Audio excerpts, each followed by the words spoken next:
Alrighty, guys, it is Jahlon. It is Monday, and I have a full page of stuff to talk about today. Some of you noticed that a few bits and pieces around here have started to change. I changed some icons, some bits and pieces. The full unveil of everything with the new overlays is out. But if you want to check a very, very, very sexy video, it's on my Discord and it's on Twitter. Kong Vector did an amazing job. So amazing, in fact, I'm going back to him. Hopefully, as soon as I get the Twitch payment for the month, I want to get 5 more alerts made. But I have tax payments to make because, it's a corporation and taxes run the world. So I can't spend any more money. So just pressing forward with what we're doing. But it has been a wild ride working with Kong Vector, getting that done. They did an amazing job. You guys, if you're on my Discord, you've seen all the leaks. We're about to have a train hit a bomb. We Jahlon riding the bomb down. Train is about to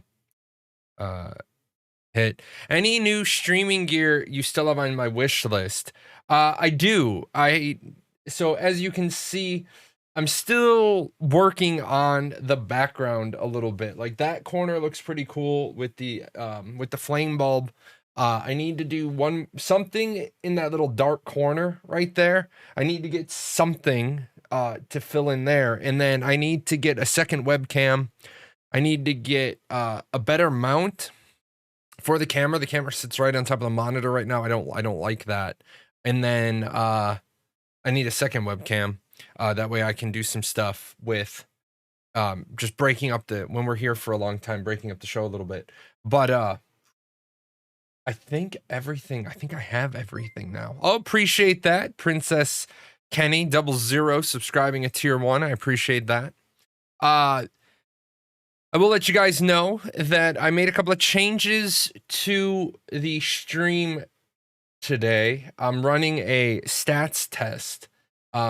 So far it looks good. If there's a lot of stuttering or anything, let me know. The reason why is I need to get prepared to move to a 21:9 stream layout. Because I have a 21:9 monitor, so I need to get that laid out. Dante, don't be crude. You know that my show doesn't tolerate crudeness. We don't need any of that. There's like 9,999 other channels on Discord you can be with. So be crude over there. Did anyone know that planes have a parking brake? I thought that's why they used wheel chocks. Long story short, there were issues. I got stuck in Chicago, couldn't make it to the ship before she left port, was ordered to return to base. So hey Sparky. Hey Sparky. No YMCA in the Navy for Sparky, even though Sparky is in the Navy. I am from Chicago. I hate Chicago airports. I despise them. I loathe O'Hare Airport. Because it never fails when you have a connection at O'Hare Airport. They're going to land you in Terminal C and you're connecting flights in Terminal A and you have 37 minutes and they think you can make that. You can't. So where are we on Monday? Guys, I'm going to tell you, Friday was such a high power, high energy show. I finished the show on Friday. I walked downstairs, forgot that my wife was going out to dinner with her best friend. And then I immediately said, what am I going to do? I'm just going to go for a run. So I ran up the stairs. I put running shorts on. I put a workout shirt on. I went for a just over 2.5 mile run, cold, first run of the season. I paid the price all weekend. I really paid the price. I've spent quality time in my hot tub. So lots of quality time in my hot tub over the weekend. But yeah, man, I feel good. Feeling good for that. I got mangled by a dog today. My hands are all cut up. I can't really see that because of the blur I put on the camera. But my neighbor's puppy got out. And when appreciate that. Awesome. But my neighbor's dog got out. He's a 5-month-old puppy, and got a hold of him, but I don't getting him back to where he belongs. And then the little jerk caused me to tear my jeans. So I need to get a new pair of jeans. It feels so weird now. Uh-oh. You guys aren't even messing around. This is right off the bat. We are doing some shenanigans. We got shenanigans going on right off the bat. Let's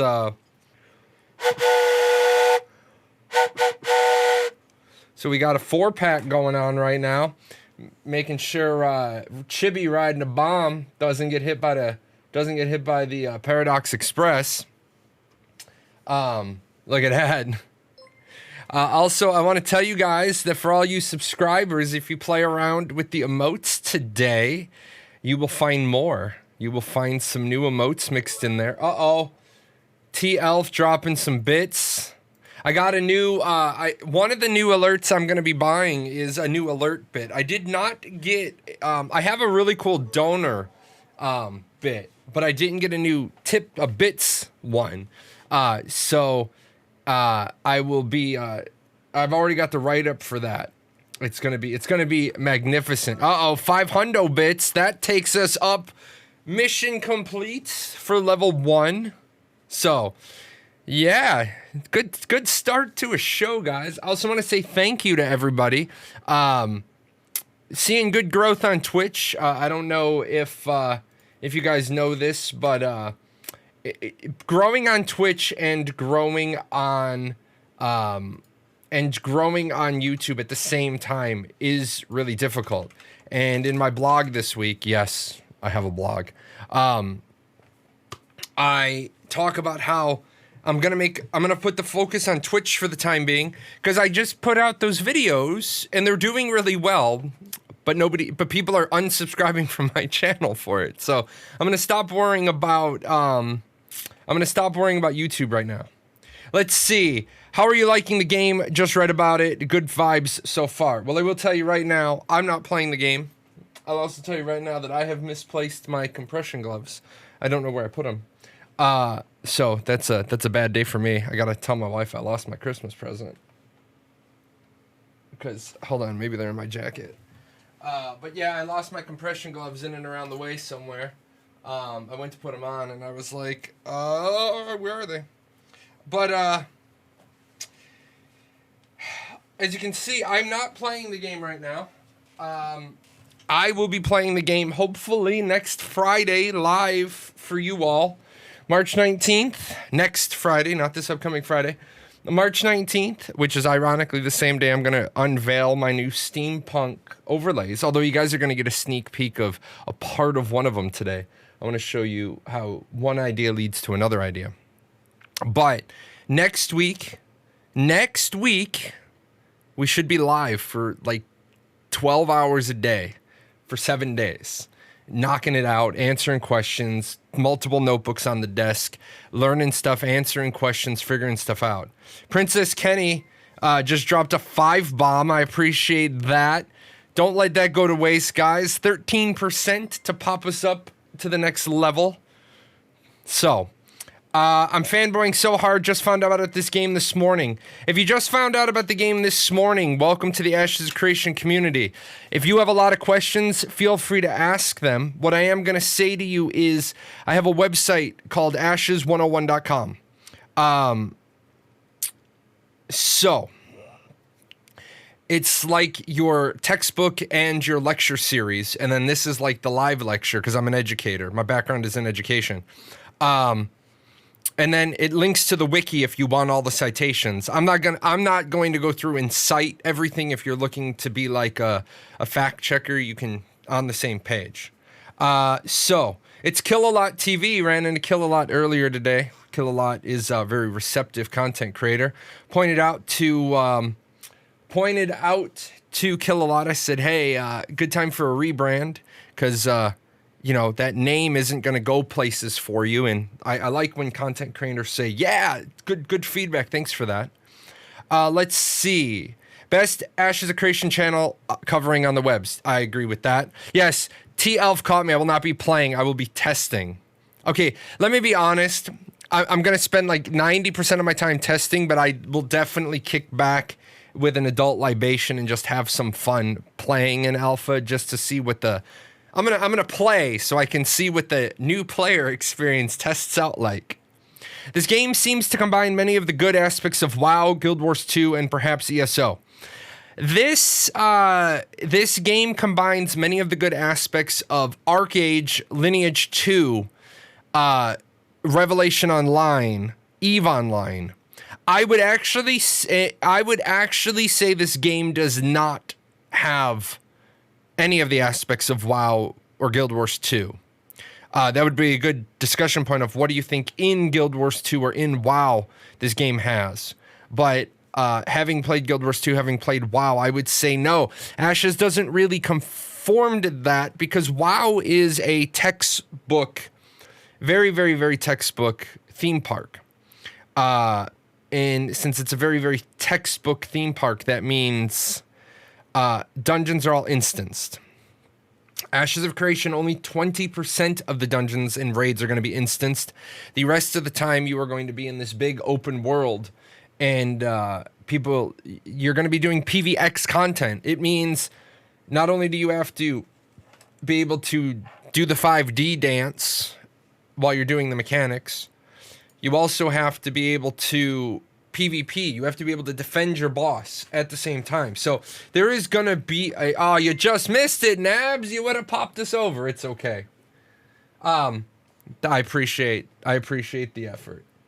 But Guild War or WoW has very, very specific instanced content. Dungeons, raids, very specific style, very specific flavor. Guild Wars 2 has what I'm going to call open world content, but I'm going to say it's open world content that's individualized. It's individualized open world content. So you show up and there's a boss going on. You need just enough people to be able to do the boss, but you don't actually have to group up with them. Got a bunch of my friends primed to tune into your stream as soon as the NDA drops and there's live game footage. Awesome. Right now I am in that spot. Where I need a lot of grassroots support. I'm sort of 6 of one, half dozen of the other, 2 steps forward, 2 steps back tangoing right now. Twitch is growing well, YouTube's going the wrong direction. It's okay. We'll get over it. I realized you've added more emotes for subbing. I just noticed just now that you have a perfect emote for different conversational moods. Yes, I have one open spot. I have a couple of silly ones. I have a couple of silly emotes. I have the cat, I have the raptor, I have the this is fine. But for the most part, they're all emotional. And then as I get more emotes made, it'll be like flavor of the month. It'll be like some of them will come out, some of them will go in. Some of the old ones will get discontinued because as you know, the icon has, Chibi has finally grown up. Chibi went through puberty and again, he got arms and legs at the end of last year. Now he looks kind of more like an adult and we're moving forward. Let's see. Been watching you on YouTube for a couple of weeks, decided to come by and support you. Keep it up. Hey, I appreciate that. That's like the thing I try to teach the new content creators. I'm a content creator coach. I figure it's the least I can do. You can't really exist on one platform. I know some people will say, well, the big guys exist on one platform. The big guys got to where they're at now under a different era. It's just like the recipe for success for WoW wouldn't work in 2021. WoW had a perfect storm, the recipe for success, the window of opportunity. It worked in 2006. Let's see. What is the plot for today? The plot for today is we're going to answer some questions. We're going to do some stream raiders. In fact, what is going on with our stream raiders? Yeah, we got some time. Same show that we normally do. I noticed that there isn't a lot of bad stuff going on for a change. As you guys know, we had a guest stop by on Friday. Margaret stopped by. I want to say thank you to my community. We were talking about some controversial stuff. We were talking about some heated stuff. And nobody in my community got nasty with Margaret. She popped over. I didn't really want to have her. Thank you. Appreciate the subscription.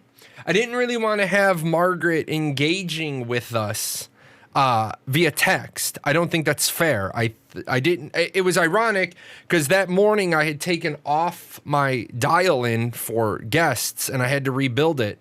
There was a mistake with how the settings were, and then Margaret stopped over and I said, I really don't want to have the unfair, unleveled conversation. But we did get a couple of tidbits from her about why we don't have the information about cosmetic freehold skins yet. And she said it's coming. She has an initial list. I very, very easily could have done a piece just on that. And I chose not to because Intrepid's got enough stuff going on right now. They don't need one of their content creators to do a piece that causes them any issues. I don't want them to take their eye off the ball. I want them to straight hardcore deliver on the 19th. I don't want them to have to deal with anything other than put the build out and let's get into the meat of it. Let's really, if you saw the movie Fighting, it's actually just called Fighting. The one character says the real shit of this thing right here is that's what I just want to get into. I want to get into the real shit of this thing right here. I want to get into the alpha testing. I want to get into the nuts, the bolts. I want to show people what's available, show people what's not. So I think that's going to be a good time. In fact, am I off on when the 19th is? No, the 19th is Friday, next Friday. So just to clarify who can play the next alpha, the people who have alpha 1. Somebody said they wanted to ask questions. They stopped by today live because they wanted to ask questions, and that is perfectly good. That's what I want you to do. I want you to be here. I want you to ask questions. Ninja Loot Gaming. Nice. I like it. Let's see. What do you think about Ashes of Creation's lore so far? Don't you think it's a bit shallow? No, I don't think the lore is a bit shallow. I think that you're swimming at night, and you're at the edge of the lake, and you have no idea how big the lake is. You have no idea how deep the lake is. You have no idea how far across it is. You're literally entering in the toes in the water, ass in the sand, a PBR on the way. I don't think the lore is shallow. I could probably spend 30 minutes talking about the lore thus far. The lore is rich. The lore is complicated. The thing with that is they haven't released the lore in a linear conversation, in a linear here's how this links to this, here's how this links to this, because they don't want you to know all that. There is gaps in the lore. Those are by design. Until not long ago, we didn't know about the lieutenants. We found out about the lieutenants on the charity live stream. So no, I don't think the lore is shallow at all. I think that they're holding the lore close chest until it's a better time for them to release it. Don't mind my noob questions. When is the guesstimated release date for this game? There is no release date for the game. We only get milestones that take us to the next rest stop. And right now, Steven's driving the car and he's telling us that we've got till May 6th. At May 6th, they'll give us the next update, which is the smart way to do it once you've missed your release date. 3 to 4 years is probably the long end. I would probably say 2 years. If they get to 3 to 4 years, they're probably going to have some problems, and those problems are named Excel Games, Cacao, and ArcH 2. The reason why you have to launch before ArcH 2 is ArcAge 2 is going to deliver what the majority of players want. You have to have your player base set into your game before ArcAge 2 comes out. Especially if Jake Song and Cacao Games, XL Games, they do a good marketing spin, they're going to get all their ArcAge players back. So, I can't see your icon picture. No, Dante, it's gonna. I changed my picture, so it'll take a couple of hours for Stream Raiders the script to catch up. How do you deal with large gaming communities forming alliances and 5 capping the castles? 250 versus 250 is nothing when talking about 500 plus people communities. Well, the first thing is that the 250 versus 250 is the minimum, is the floor. That is not what they want, but it is what they have set as the bare minimum for delivery. They want to deliver 500 versus 500. And when you get into 500 versus 500, and now you need 2,500 people in a single community or an alliance, that does start to become unmanageable, because leading 200 people is difficult. Leading 200 people is difficult. Leading 2,500 people is near to impossible. I don't think anybody would argue that the best leaders that this country generates are in the military. And even military people don't lead 2,500 people. People in the military usually lead less than 50. It breaks down. Like, even if, like, the 4-star general, like 6 miles away from my house, he is in charge of 30,000 people, but he doesn't lead 30,000 people. He directly leads 6. And then those 6 lead 6, and then those 6 that are led by 6 lead 6, and so on and so forth. So I don't think if they get to 250 versus 250, or if they get to 500 versus 500, I don't think gaming communities are going to be able to handle that number, because that's 2,500 people is a really big number.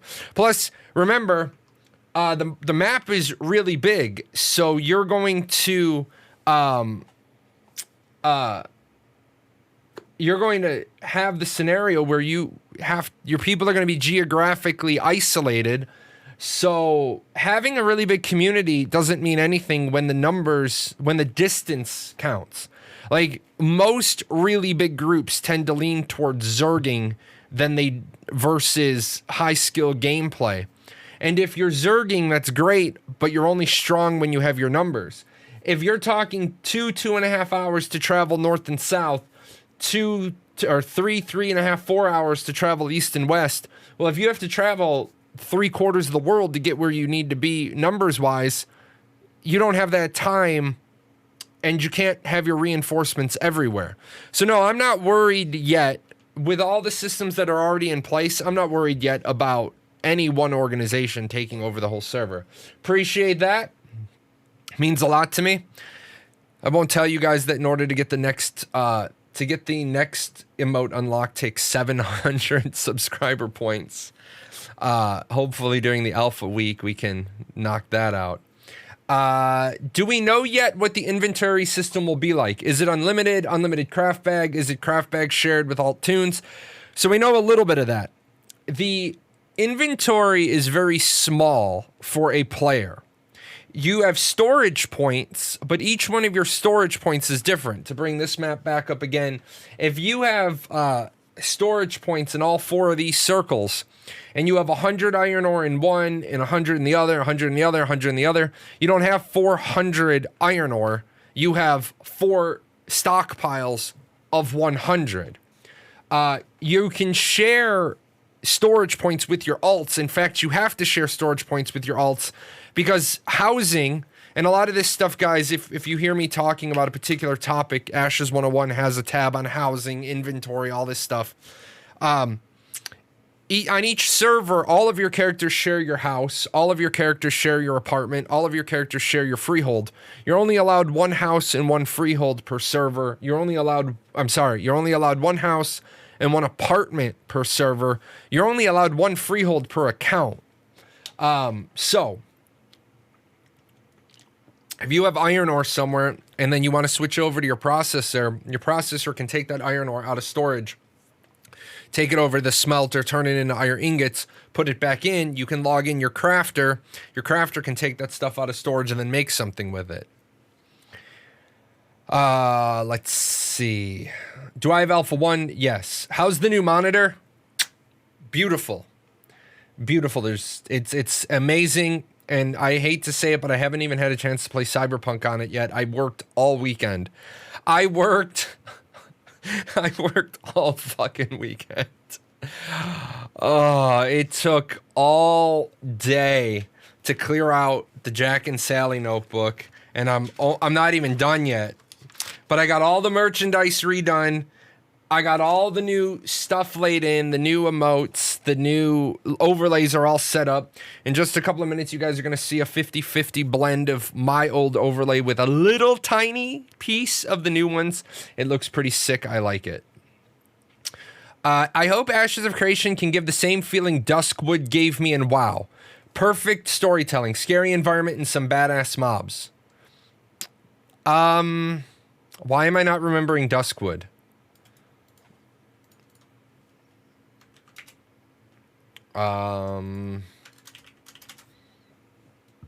Is located in the southern part of Azeroth, south of Elven Forest, east of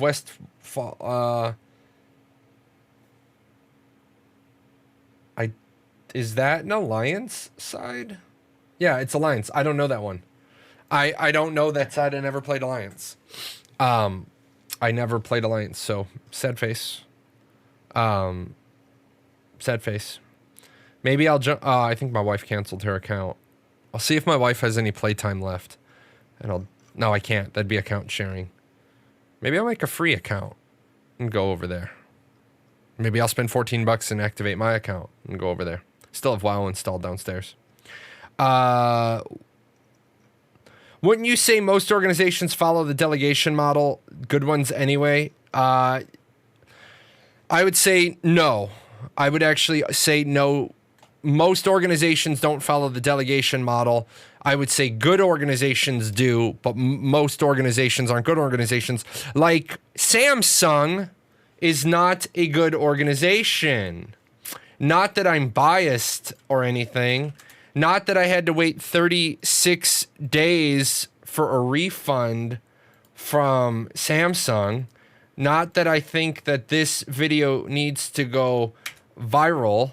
And that video I just linked needs to go viral, and people can understand that Samsung should be ashamed of itself. But I'm now an LG monitor guy. So I have an Asus monitor. Since I'm no longer trying to play games on it, I completely jacked with the contrast and the color, and it looks fine for a side monitor. It's fine for a side girl, but not for. It's not who you take. It's not who you take to prom. It's who you visit after prom. Let's see. I'm only asking because I'm part of a large community and we can pull 200 plus with very little effort, so I was worried. Princess Kenny, let me say this. You might be in a large community and you can pull 200 plus with very little effort, but I'm going to say that if you're able to pull 200 plus with very little effort, give me the skill level of your lowest 50 people. Because having 200 people is fine. But if your lowest 50 people are chowder and they're cannon fodder, then you're going to have a problem, because you're not going to be having castle sieges like Arcade or Revelation Online, which just everybody piles in on top of each other. These castles are pretty extensive. In fact, let me show you. And I apologize, guys. I'm going to look a little confused today. I've got a status monitor up because I'm checking in. I'm watching something in OBS. So Castle Siege. So why did two pop? What else? Oh, so here's the alpha. Here is the alpha. Oh, it's Zenedra.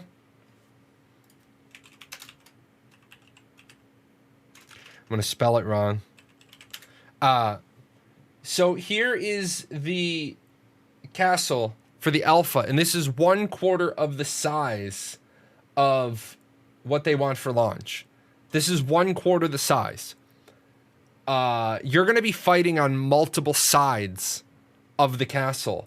So if all you have is Chowder that knows how to follow you into the front gate, that's great.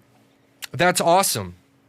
However, you're going to get smoked when, sure, say you manage to take a castle, but now your people can't defend it.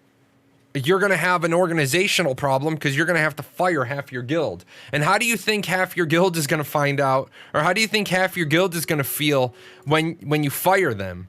Because they suck. And I say that, and I'm not trying to be mean, but you fired them because they suck, because their PvP is horrible, and you now suddenly get all these recruits because you get all these available recruits because you hold a castle. You're a monarch. You have your choice of who to take into your guild. It's like you want to dance with the girls that brought you, but you're going to have to get rid of a bunch of people because they just aren't, I don't want to be mean, but they're just not good enough. They just aren't good enough to do what needs doing. So you're automatically going to have some internal conflict, some strife, some, and I'm going to give you a great example. Before my wife learned to PvP, my wife and I are a package deal. If you kick my wife out of the guild, you might as well just kick me out of the guild, because as soon as I get home from work, or now as soon as I get up for the morning and I find out you've kicked my wife out of the guild, I'm leaving, and you're going to be down, and I'm not bragging, you're going to be down either your number 1 or your number 2 healer. We come as a package deal. Now I'm going to be running my own guild in Ashes, so that's not going to be an issue. But you have people like that, and then it causes issue. You decide to cull the bottom 30% of your guild by performance, and you kick somebody's significant other out. Well, now you lost somebody that you didn't want to lose. So yeah, I don't think a lot of these guilds are going to be able to. I don't think a lot of these guilds are going to be able to handle. The management struggles. Let's see. The question of how optimization will look like and whether the game engine is going to handle it. The game engine doesn't matter.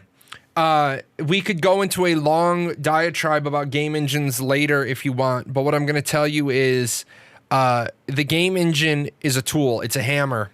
There's like 15 different hammers you should have in your toolbox.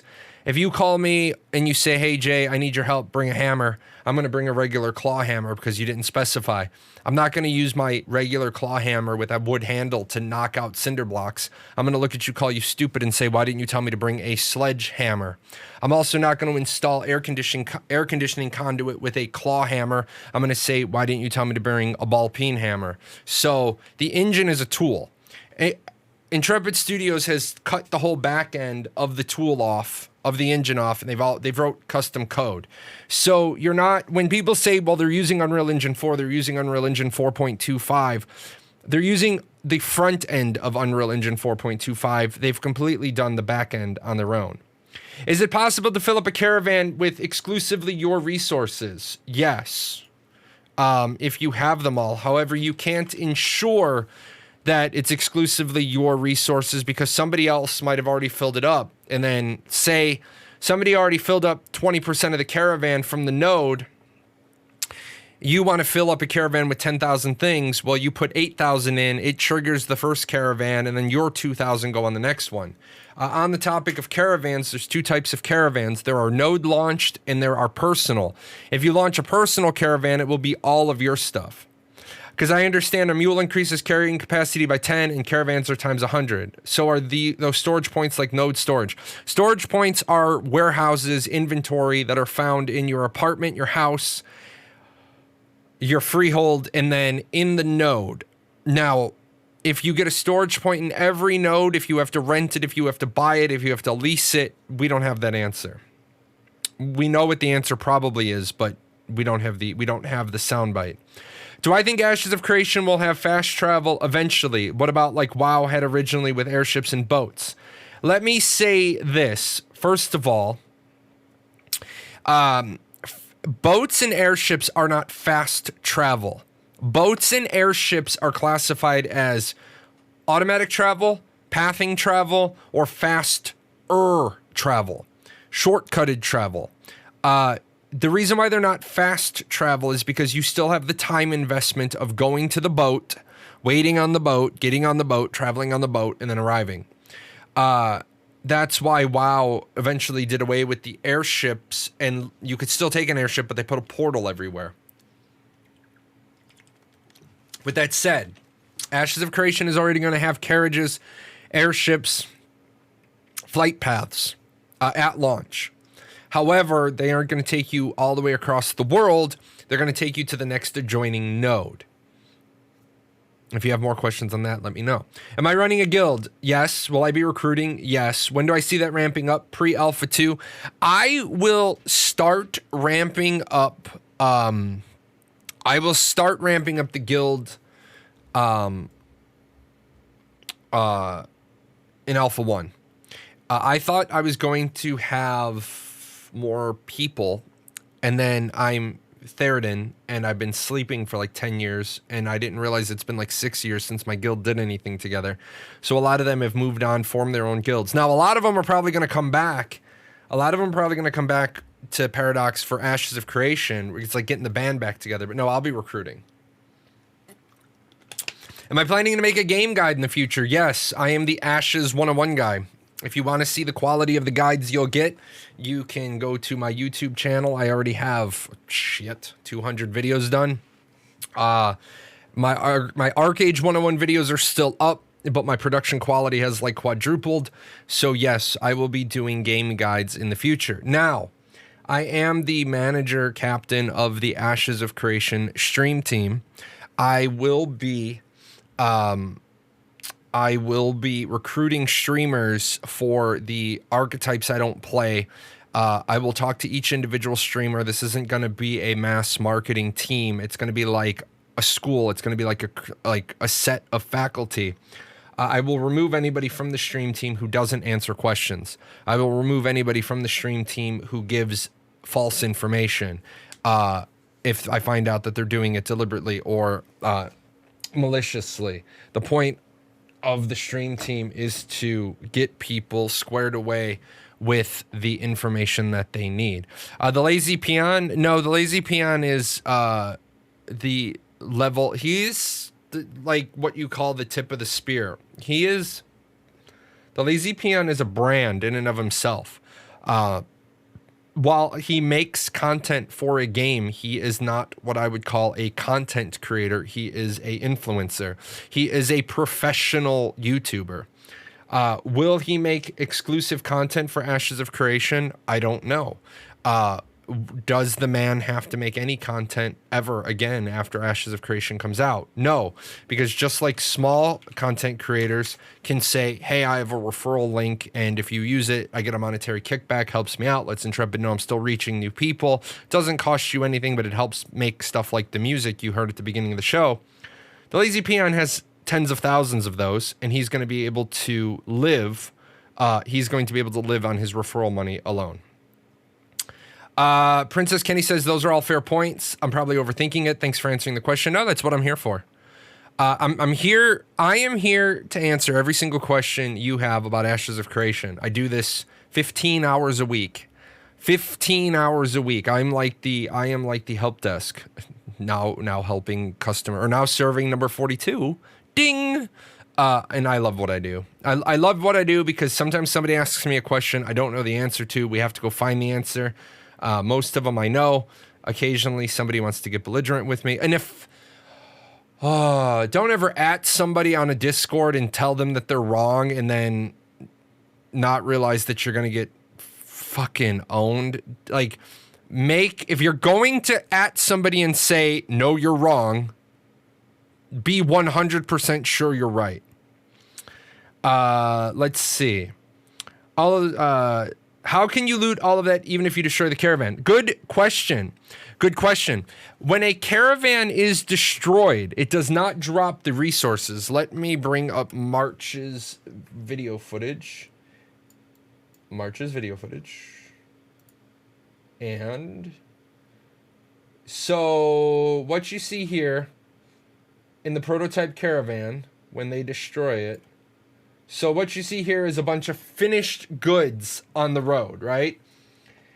Finished goods you can pick up. But say that caravan was full of 10,000 iron ore. And how would you pick up 10,000 iron ore? You wouldn't. You wouldn't. You would pick up what is known as redemption certificates. You take those redemption certificates back to the point of origin. Now, is it such a weird system? Yes. It is the caravan system is weird. However, I fully endorse the way they're doing it, because to do it any other way would allow for shenanigans, would allow for weird other things to happen. It also creates content in that when you have got, you hope they find a better solution. Unfortunately, there is no better solution. There is no better solution because otherwise nobody's ever going to be able to run anything via anywhere for caravans. I've done hours and hours and hours and hours of thinking of how to make the caravan system better. And here's the better in one way is actually worse for the other, is actually worse for other ways. So I know what you're saying, that it's really weird that it drops the redemption certificates and not just the items. And then if there's like, yeah, have it all drop. The problem is then you have to make the decision, are you going to allow caravans to be spawned from anywhere in the world? And remember, nothing in Ashes exists in a vacuum, exists in a vacuum. So if you say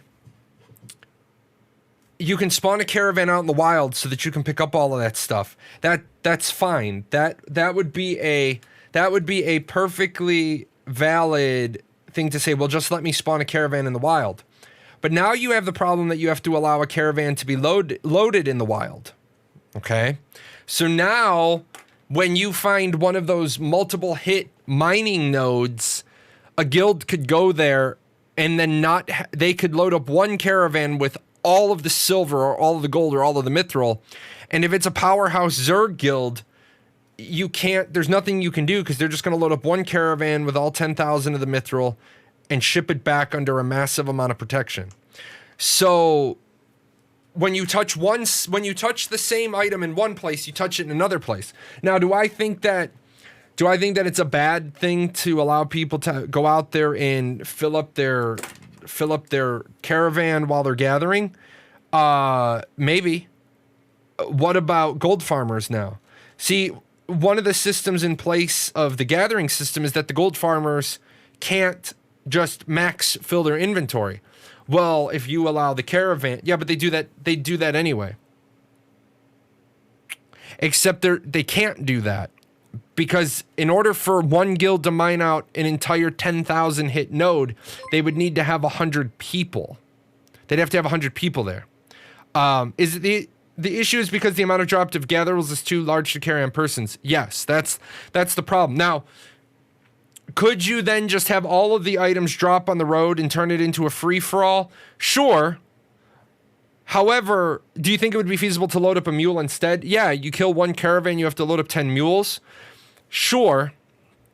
But now you're going to run into the issue of you never have a chance to get your stuff back. So yeah, I mean, are there other alternatives? Yes, there are other alternatives. Do you have to be careful about saying, well, let's just do this? Be like, yeah, because you need, but like we did on Friday when we start talking about hitboxes, you touch one thing in one system and you have to chase that rabbit down every single potential rabbit hole. I don't think there's a better way to do it the way they want to do it. Not with the other systems that they want to do. EVE Online, you drop whatever you have, and then there were times that we were just leaving loot and destroying it because we were all full. After a 3-hour roaming gang, we have no inventory left, so we were literally just popping cans, destroying them because we didn't want to leave any loot behind. But no, is there room for improvement? I don't think there's room for improvement. I think there's room for variation. I think there's room for variation, but I don't think there's room for improvement, because I don't think you could I don't think you could make the system better without making other systems worse. I'm here to siphon off all the info you have since you answer questions. Hey man, no problem. That's also why I have Ashes 101. Get all your answers. Margaret coming in on Friday was great. Yeah, I think Margaret stopping by was great. It lets even if that wasn't the friendliest of encounters, even if it wasn't the most ideal of situations, it was a testament to Intrepid Studios knows exactly what's going on with their streamers, and they're willing to meet people halfway. I would have loved to have been in a different situation to accept Margaret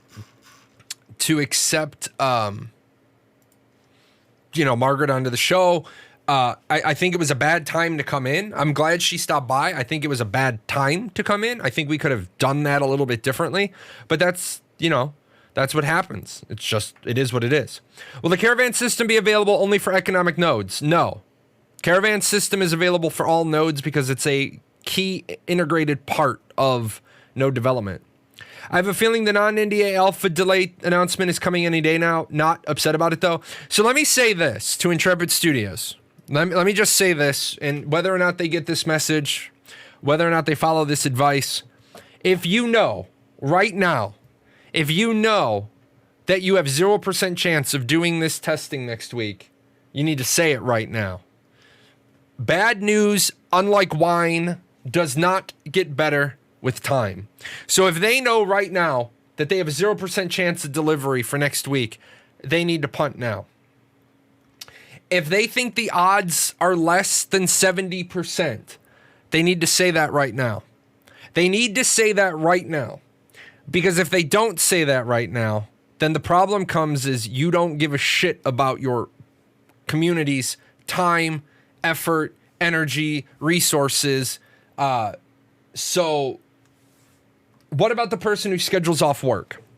Now, I know some people say, well, if you schedule off work for testing, you're stupid. And then I say to those people, I say it's not a really good way to build a really good community by calling any member of your community stupid unless they do something that would be universally agreed upon. That's stupid.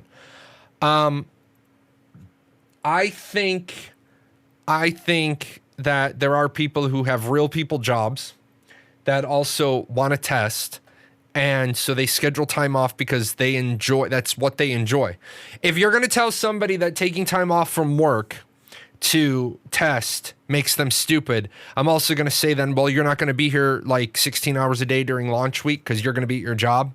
And when you say, well, that's different, I'm going to say, no, it's not then. It's stupid to take time off work for a game launch.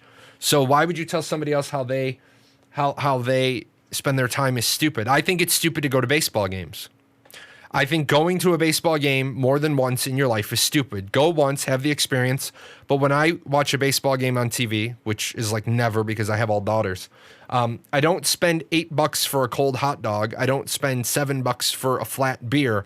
My pizza is good. I don't have to wait in line for 10 minutes during the 7th inning to take a piss. I have my own bathroom. Now, you see what I'm saying? Don't shit on other people's hobbies. I mean, some of you would say I was just at Universal last year. What do I have to go again?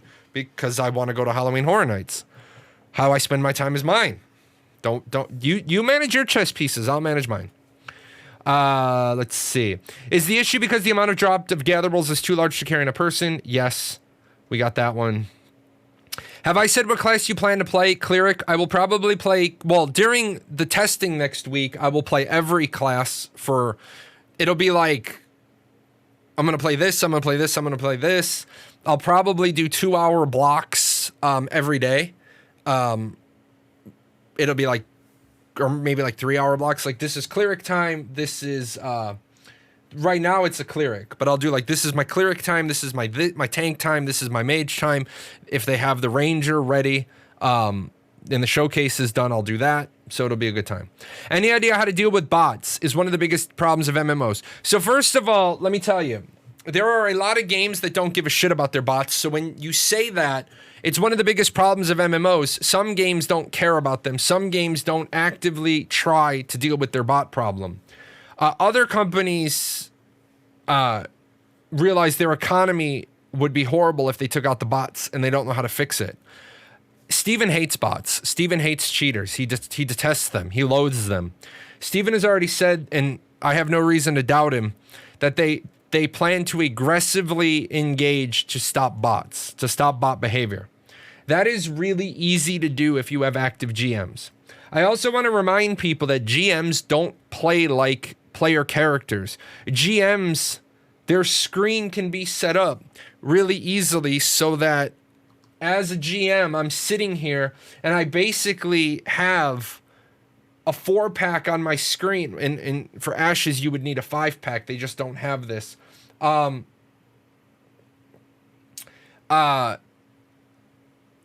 can see all 5 starting gates. So if I see a character come in A, S, D, F, G, G, G, G, G, H, J, I just click on that. I click on that screen. I click on that character, right click, send to prison. And then I just build my prison in such a way that it emulates the area that the bot thinks it's in.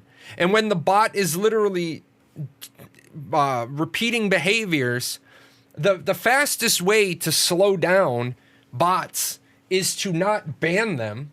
It's to keep that account engaged in an isolated area where it runs for several hours and then doesn't do anything. If you delete it, then they just make another account. And the problem is they're making accounts with stolen credit cards, which costs you the transaction fee every single time. You can't ban them by VPN or by IP address because they're VPNing in anyway. I know this sounds like a radical suggestion, but I think that Intrepid should have a 24-hour lockout period between when you try to buy the account and when you get the account. And you definitely should have like a 2 or 3 day period. If you want to make alts, there should be a time between I bought my account and now I bought my alt. Nope, sorry, we're not going to process that credit card again. Some of that's going to be on Xsolla. Some of that will be on Xsolla to ferret out. But if you have active GMs and you're banning them and you're keeping them engaged, that stops bots. Also, the way Ashes of Creation has designed their economy, you can't just run out of the starting gate and start killing mobs and get gold and make like 3 or 4 gold in 10 minutes doing the first couple of quests, hand that off to somebody, delete a character, make another, you know what I'm saying? In Ashes of Creation, when you, if you want to make gold, you actually have to move resources around the world. So, people would lose their crap if they did that. I don't think they would. And if people want to lose their minds over, a safety to keep the game economy healthy, those aren't players we want anyway. Wouldn't it be a good idea after sacking a caravan to wait for the person to come back, salvage a caravan, and kill them again for more loot? Why would they have more loot on them if they were running a caravan? That doesn't seem like a smart idea. What if a small percentage of the raw goods drop, such as 10%? No, they're not going to have 2 mechanics. It's either going to drop the certificates or it's going to drop the ore. At least you kept it real with Margaret. Man, I keep it real even with Steven. I don't think it's a good idea to walk in when somebody's on a tirade. You let them run the tirade out. I thank my community for not for letting me do the talking and not getting aggressive. But what we were talking about was an aggressive thing, and we got an answer. And I use that answer. We're gonna move forward with that answer. I'm not going to gauge the answer. We're just going to say, does Guild Wars 2 compare well with Steven's definition of action combat? No. Warm my cup of Joe. Guild Wars 2 has a action set where almost every one of your abilities can be action or tab. That's not how Ashes of Creation is doing it. In fact, I think don't I talk about that specifically?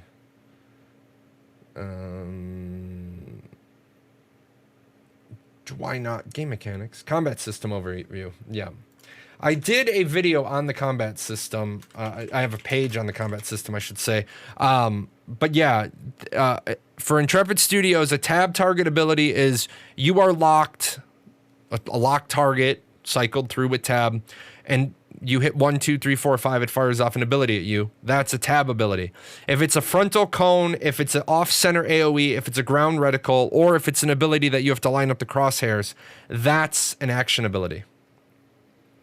I'm sure there are streamers scheduling vacations around this NDA drop.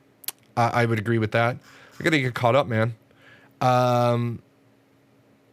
I hope at the very least the turn-in point is a random spawn outside the walls. Otherwise, I see a bunch of problems, mechanical or just weird beyond the magical eraser capacity. No, V. The point is that if you're at war with the other node, you're not supposed to be able to bring in the stolen goods. It's by design that you have to use a third-party intermediary to turn in or to claim the caravan certificates. Do you have an Asia server or SEA? There is going to be an SEA server. There is also going to be an Oceanic server. I also don't have any servers. I'm just a I'm just a content creator. Did you see the stream of Asmongold in this community protesting to get a bunch of Druid Moonkin bots banned? I mean, yeah, I've seen that. That should happen. Let's see. If you see they're a mining bot, you let them mine on a resource that takes 30 minutes to harvest, and that's for nothing. Call it everlasting bot stopper. Yes, exactly. I mean, basically. So, because the NDA is lifted for the next testing session, will they have it lifted for the rest of the testing? Or will we go back under NDA after the month-long testing is complete? It doesn't show for the next Alpha 1 test as no NDA. Something I was thinking about. So, while it doesn't specifically say no NDA, Alpha 1 is not under NDA. The Kickstarter Alpha was never scheduled to be under NDA. Now, here's your problem. An NDA is very, very, very difficult to enforce retroactively. It is very difficult to turn around and say, you had a week-long testing and then a month-long testing that was under NDA, and now we want to put the NDA back in effect. That is very, very difficult, and it's very, very difficult to action people on that because an NDA is a non-disclosure agreement. It is meant, the purpose, the spirit, not the letter, but the spirit of the agreement, the spirit of the contractual agreement is to keep this information out of the public domain. If the preponderance of the information is already in the public domain, then how do you turn around and tell me that I can't showcase the new stuff? And also, even if I can't showcase the new stuff, how are you, like, imagine the burden you would put on people like me if you suddenly put my NDA back into effect for everything I encountered on, say, June 6th through July 6th. So now I have to I'm trying to be an evangelist, for lack of a better word. I'm trying to be a marketeer for your game, but I'm supposed to keep two sets of memories about what I can talk about and what I can't. So how many players are they expecting on Alpha 1? A little under 10,000 unless they reopen up sales. And if they reopen up sales now, they're going to have to, like, I'm going to have to get on the pitcher's mound and pitch hardballs at them and probably throw at their head because they're not. You guys know that I spelled this out multiple times about why they should not open up Alpha 1 sales. And I've been right so far. Call me crazy, but you think that a guy who used to supervise $4 billion worth of assets at 166 global locations, you know, might be a fucking guy you want to listen to about business management. I'm just saying. What kind of chat channels will there be in the game? And thank you. I see the reposts. I will grab those when I get there. There will not be a single global chat channel, but you will have chats that are global. Node, guild, alliance, family, and your own customizable chat channels. This is brilliant. This comes from EVE Online, and I love it. If they can pull that off, I will be the happiest camper in the world. Things like regional chat, local chat, shout, say, those will be local, nearby. But yeah, there is no global chat. But node chat will be one, regional chat will be one, and probably one for your vassal chain. So you're going to have a lot of choices of which chats you want to be in. From friends I've talked to, a lot of us are interested to see how combat system looks when you play it on the 19th. You come in on the 19th. Actually, for that, let me tell my viewers this. Let me tell my followers this. If you have questions right now that you want me to look at in next week, go to my Discord, and I have feedback channels and question channels. Ask those questions there. That way they're there and I can get back to them, not just in the show. That way I can build my testing matrix for, like, I want to see that, like somebody says, I want more information on Ultimate Defense. Okay, well then I'll put on my testing matrix on Tank Day. Oh yeah, somebody has asked me for this. Asmongold probably won't drop WoW. He might pull off a BDO with AOC. I remember when BDO came out, he spent like 2 hours playing WoW and then like 6 to 8 hours playing BDO. He might do that. He won't. Yeah, Zach won't drop BDO, or Zach won't drop WoW completely because Zach is the WoW guy. I mean, Zach will become the Ashes guy if he can. And the can becomes a 2-part process. Can he learn the game well enough to do what he does for Ashes on a comparable level of what he does for WoW? Can he continue to support his lifestyle with it? Does he need to continue supporting his lifestyle? Zach is in a brilliant spot. Oh yeah, by the way, guys, this is my old stream, my old steampunk. I laid this out. This is nostalgia for me. I like how this looks, but I want to show you guys a little something. Oh yeah, look at the new sexy.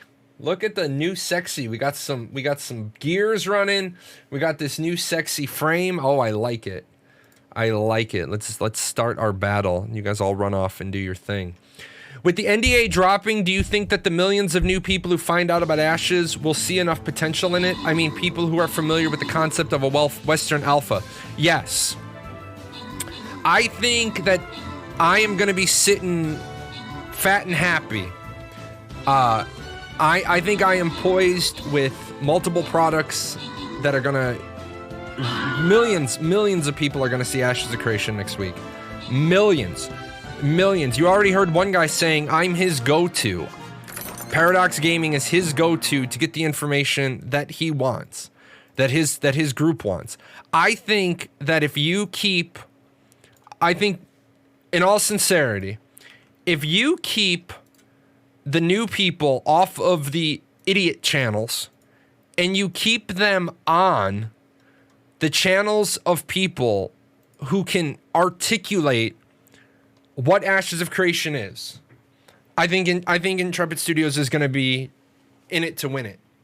Do I think that there are a whole hell of a lot of horrible streamers? Yes.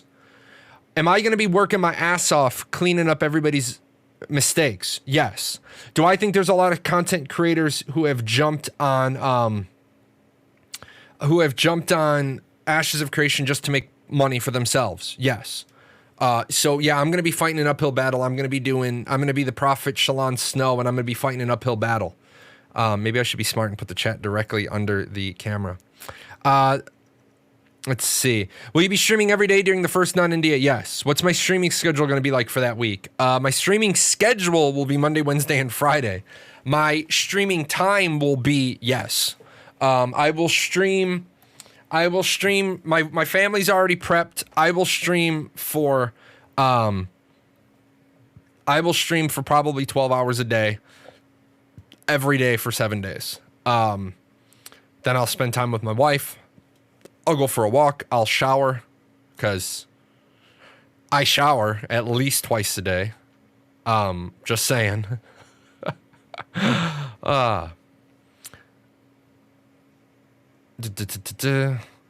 Refresher on turn-in. Will the loot disappear, replaced by some sort of value, or do you get everything in the caravan sent to a node storage? I believe when you turn in your certificates, what's left of the percentage all goes to the node storage. Can't wait for the flavor of the month, or the fear of missing out when Alpha 1 drops.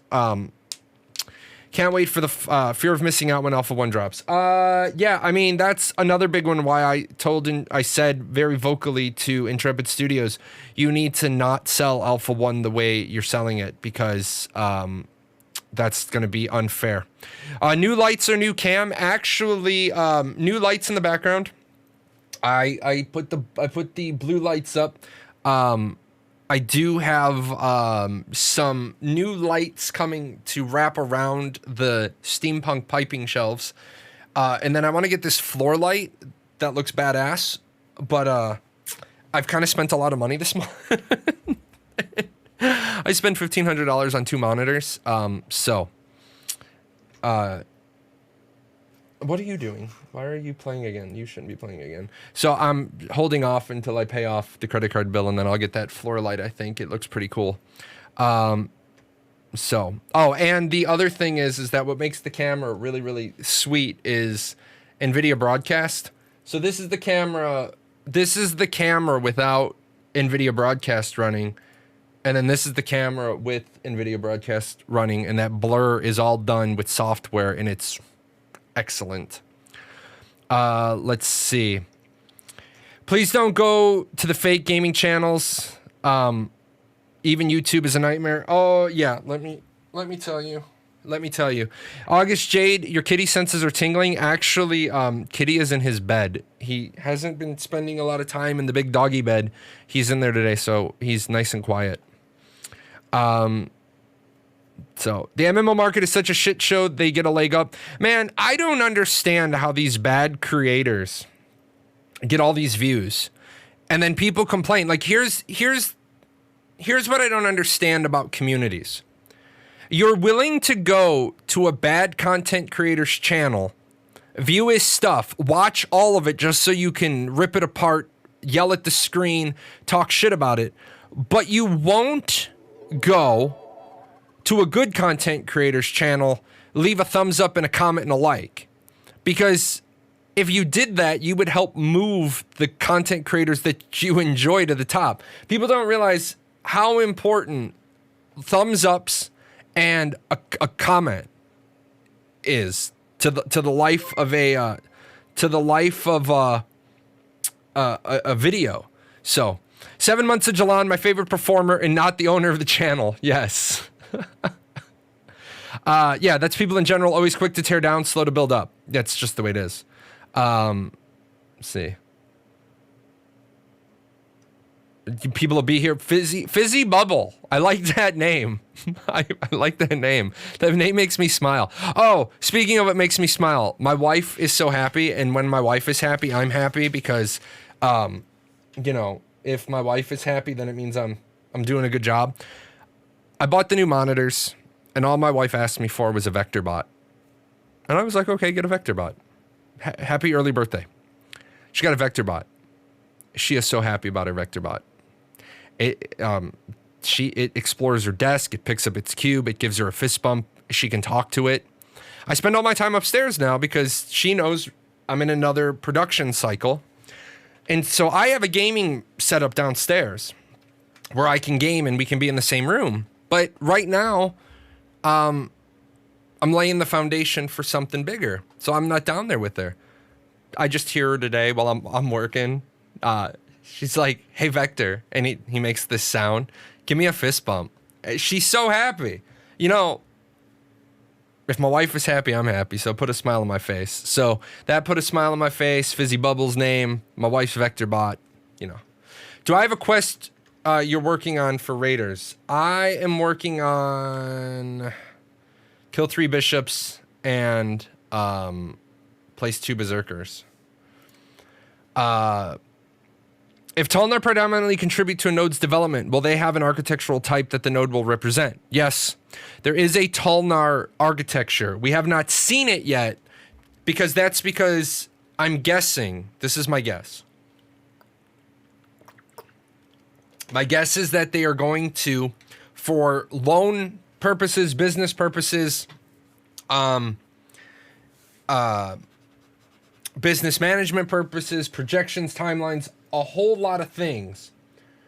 I imagine that they want to get the core viable product developed because then they're in that Alec Baldwin in Pearl Harbor now. We launch now.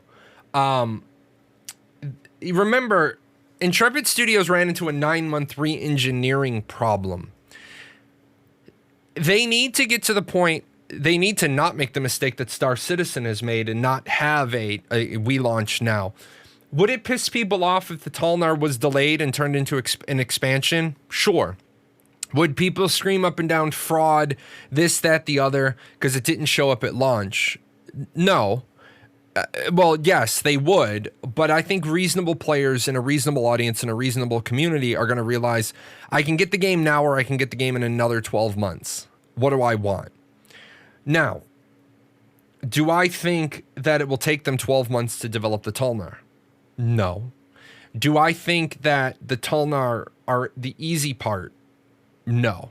I think they abandoned their silhouettes because the artists that they brought in were like, how the hell, how am I supposed to make armor that fits on these meshes?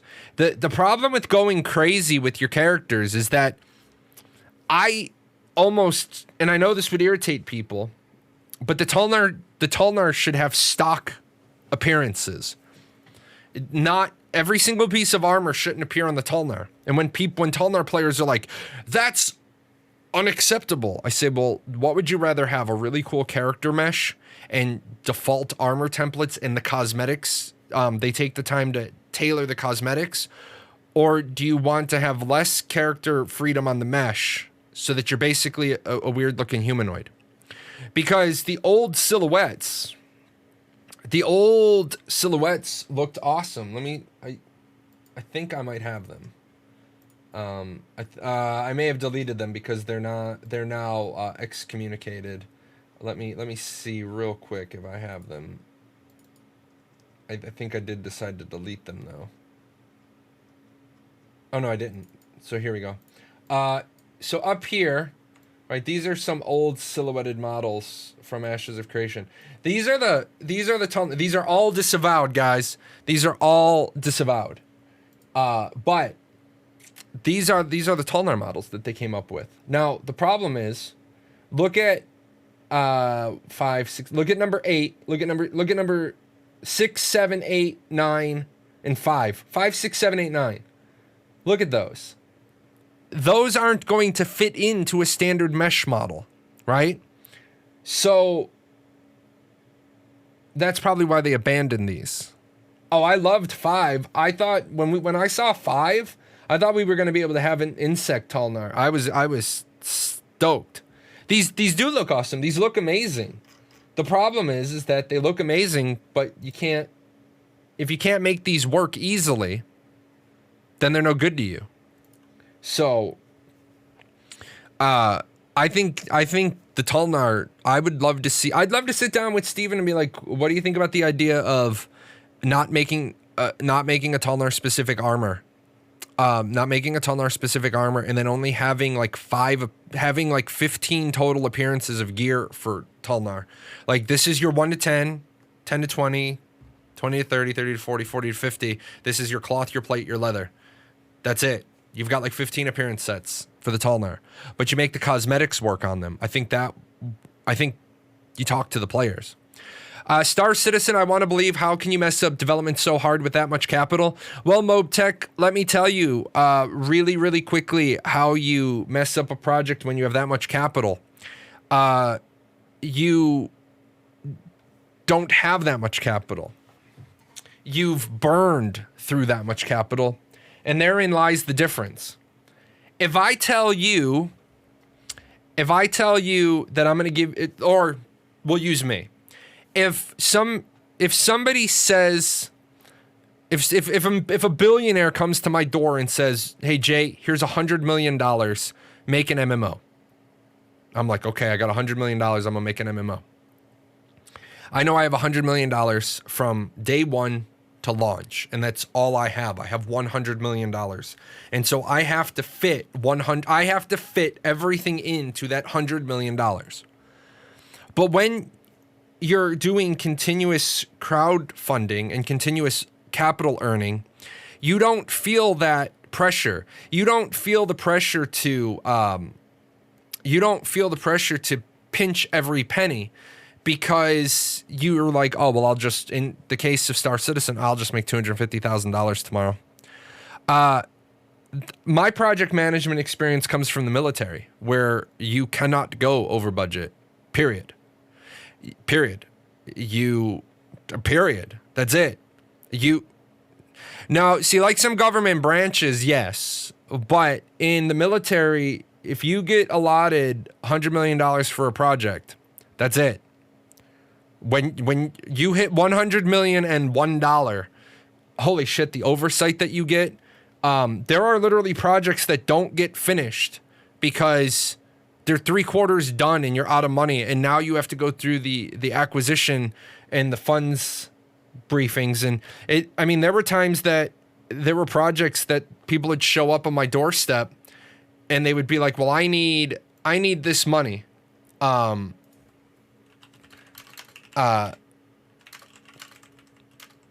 Because I can't finish my project. And I'd be like, well, I'm sorry, you're number 17. You're number 17 on my end of year discretionary funding. Because remember, at the beginning of the year, every dollar was spent. So if you run out of money, you just assume, people assume that at the base level that they can just call Mother Magcom and say, hey, Mother Magcom, I'm broke. And unfortunately, as the guy who had to sit there, I was like, yeah, good on you. I'm fucking broke too. Well, I can't get my project finished.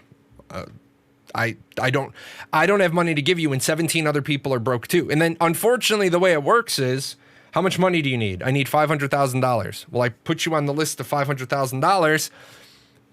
And instead of at the end of the year waiting until we have all of the fallout money, if $500,000 falls out onto my desk today, and that's all I have today, they expect me to execute that money upon receipt. So I run down my list and I'm like, project number 17 only needs $500,000. Let me cut a check.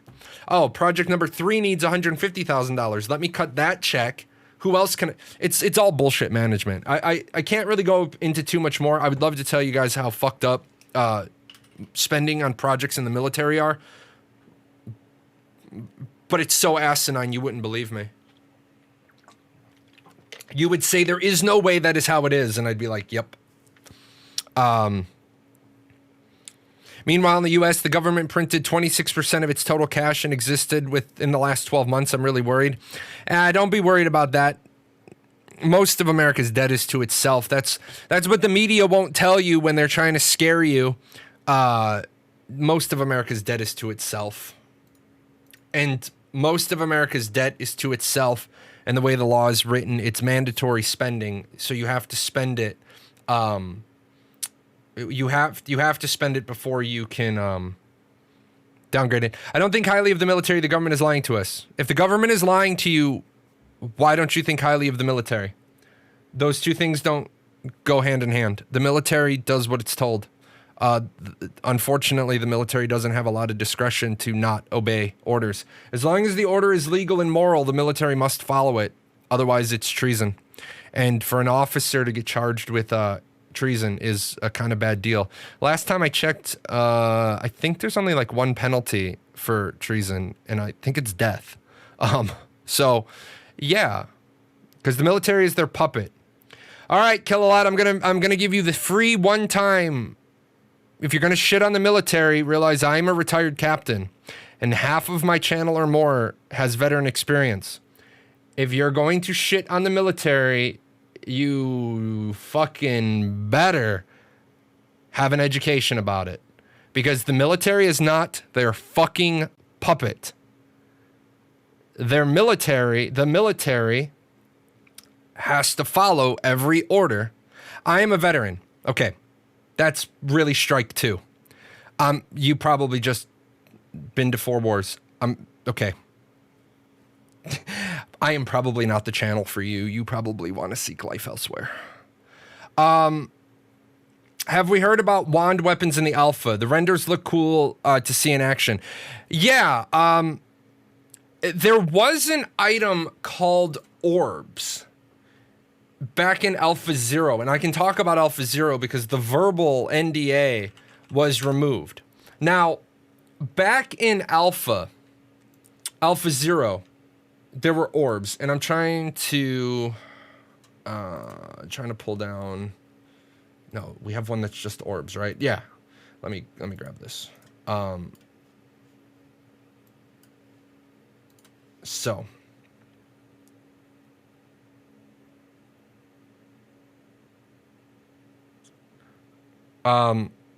I am 34 years old, kid. Kid? That's fucking comical. That's fucking comical because I'm older than you. So.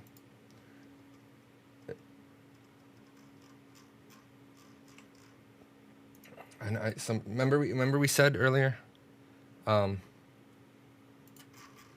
Let's see, where did I just put it? Is that in downloads? Oh, it's in desktop. It's called Orbs.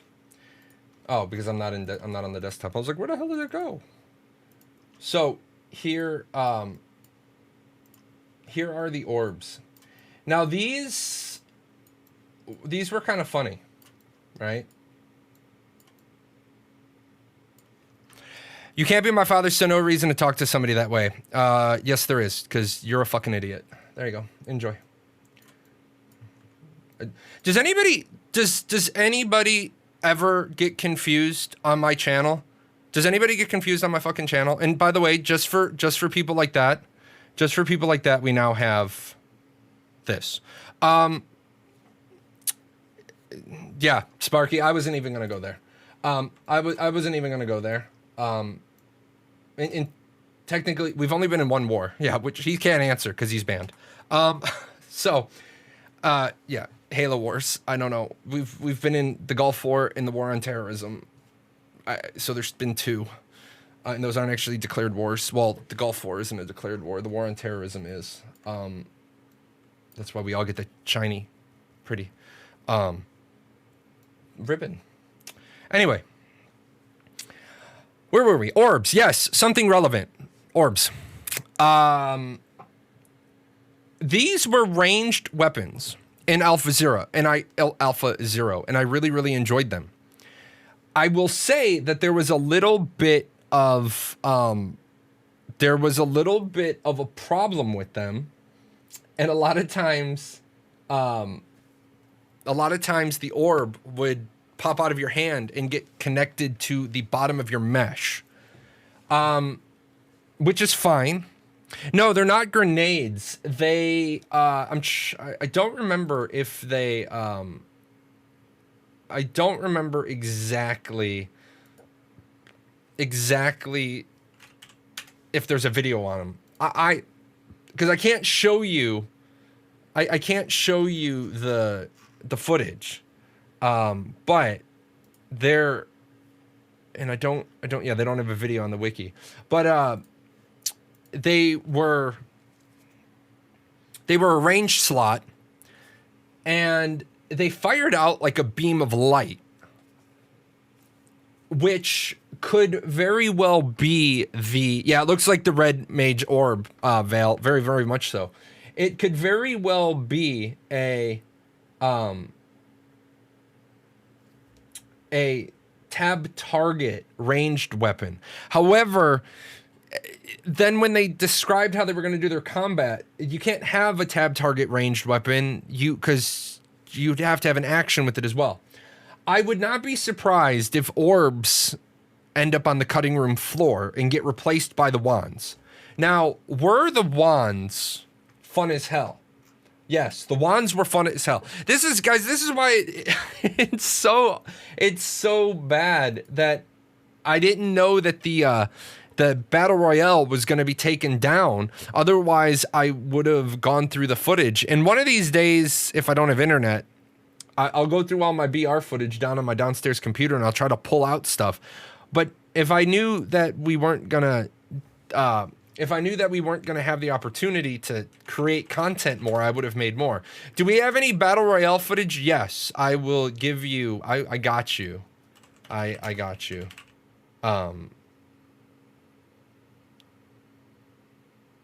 So here's my highlight reel. Here's my highlight wheel. Here's my highlight wheel. There's my highlight reel. And here's my other one. So a couple of highlight reels for the Battle Royale. So yeah, they look like those fancy eggs. I don't remember what they're called. The Fabergé eggs. I troll. The Russian ones. Let's see. Let's see. How to get an Alpha 1 key. You can't. You can't get an Alpha 1 key. Right now, the only way you can get an Alpha 1 key is if you're a streamer of or content creator of note, and you probably, well, let me back up. Right now, the only way that you can get an Alpha 1 key is if you're a huge streamer and you have a well-known audience in the MMORPG world, and you reach out to Steven and well, I would say reach out to Margaret. The content creator program is going to be reopening. I do want to give a little bit of coaching here for content creators. Having a very small following doesn't mean you can't get the attention of a very large studio. Yuruki is a content creator on YouTube, and she does the most amazing work with housing. And she got the attention of Tryon, and she was an official content creator, or she was, yeah, I think she was an official content creator. She was working on getting partnered at YouTube, but it's kind of hard to get people interested in that sort of niche. But that's not to say you can't get the attention of a studio. However, it's probably, yeah, you remember her Arcade housing videos. They were pretty cool, but it's not really something you're going to grow on. But if you have a really, really good niche with a really strong audience that another content creator is not covering, they might throw you an alpha key. But more than likely, you're probably going to have 5,000 followers at a minimum. I would not be surprised if Intrepid Studios raises the bar to 10,000 followers, mainly because, and if they raise the minimum to 10,000 followers, we are going to have a massive fucking Twitch grassroots campaign. It's going to be like, you go and you get every single guild member to follow this channel. I'm covered on YouTube. But once you have a number of good people in place, you don't need to keep bringing in more. Well-run content creator programs don't invite everybody and their brother. What they do is they invite the people in that aren't already getting covered. And then you have the tip of the spear, and I explain it to people. You have the influencers, and they don't count either. Any rough guesstimates on the size of the AOC community? How many players could we have on launch? Okay, the rough guesstimate of the size of the Ashes of Creation community in total is just under 3 million registered accounts. The active community, I would say, is in the... Well, hold on, I don't even have to say. The active community is in the neighborhood of 20 to 40,000 active. I'm all about the world. I'm all about the game. I'm all about every single thing you talk about. Now, 3 million registered accounts. But I want people to realize there are a lot of people who, I say, make an account at Ashes of Creation, use my referral code, I get a kickback if you buy anything. There were a lot of people running. Oh no, it's the Licky Dog. It's the other Paradox streamer. There were a lot of people running around, right? There were a lot of people running around and making accounts on their own referral account, and all they're doing is clogging up the database because you don't get anything unless you buy something. Also, my public service announcement to people: do not buy a gray market account. I'm gonna say it again. Do not buy a gray market account. Sometimes it takes 3. Do not buy a gray market account. There are people buying gray market accounts from scummy people who are then recovering the account, and Intrepid's just going to say to you, we can't help you. There are no less than 9 Kickstarter Braver of Worlds accounts that have been traded, and believe me, I am going to bring the subject up with Intrepid, because if you know that they are traded gray market accounts and you have not chopped the nuts off of this issue right now, then don't. Remember I said the party line is X, so every action needs to lead up to X. The party line is we are not going to tolerate cheaters. We are not going to tolerate exploiters. We are not going to tolerate people who violate our terms of service. And then I can show you beyond a shadow of a doubt somebody that broke your terms of service and you haven't hard bombed them. You haven't banned that account. I don't give a shit if it's a $2,500 account. I don't give a shit if it's a $7,000 account. I have definitive, beyond a shadow of a doubt, give me any 12 members of the community, let me plead my case, and I will get a conviction in 5 minutes. Don't tell me that, don't say the party line is we are going to ban cheaters. Say we have other things on our plate right now to look at that. But then I would turn around to that. I appreciate that leverage.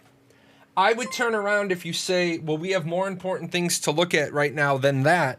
I would say, what's more important than enforcing your terms of service? And I would want that answer, because it's not like you have to do an investigation. I teed this one up for you.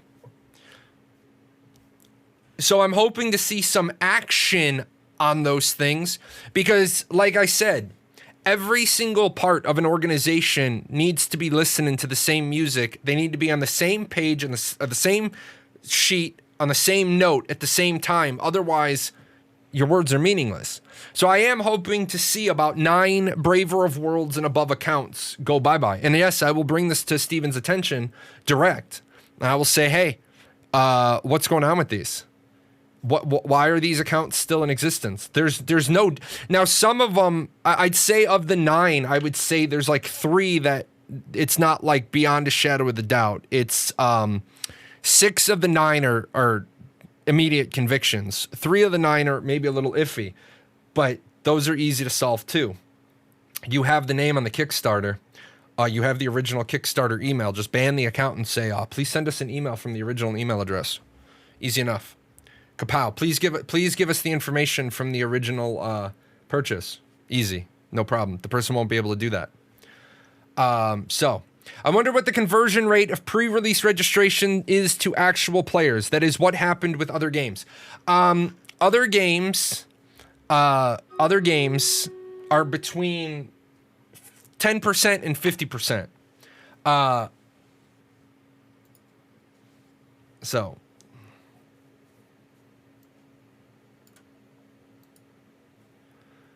Between 10% and 50%. Not the original order number for, yeah, Talents is right. A lot of people got the original Kickstarter emails. So yeah, you just make it that you want the last 4 of the credit card that was used to make the purchase. And why does the seller have any intrinsic value or motivation to give you that? Because the seller doesn't care. The seller already has their money. The seller's like, peace out, man. I already got my money. I'm out. I gotta go. What are the death mechanics in Ashes? Good question. And I happen to know the answer. I'm trying to earn my 1,000 gold. I had like more gold earlier, and it said, no, you don't. And I was like, okay, well, you kind of hurt my feelings, game. Berserkers. For the kids, man. For the kids. There we go. So the death mechanics for Ashes of Creation. When you die as a green, because that is your default state, you get a full death penalty. I'm going to give you a link because some people like to read.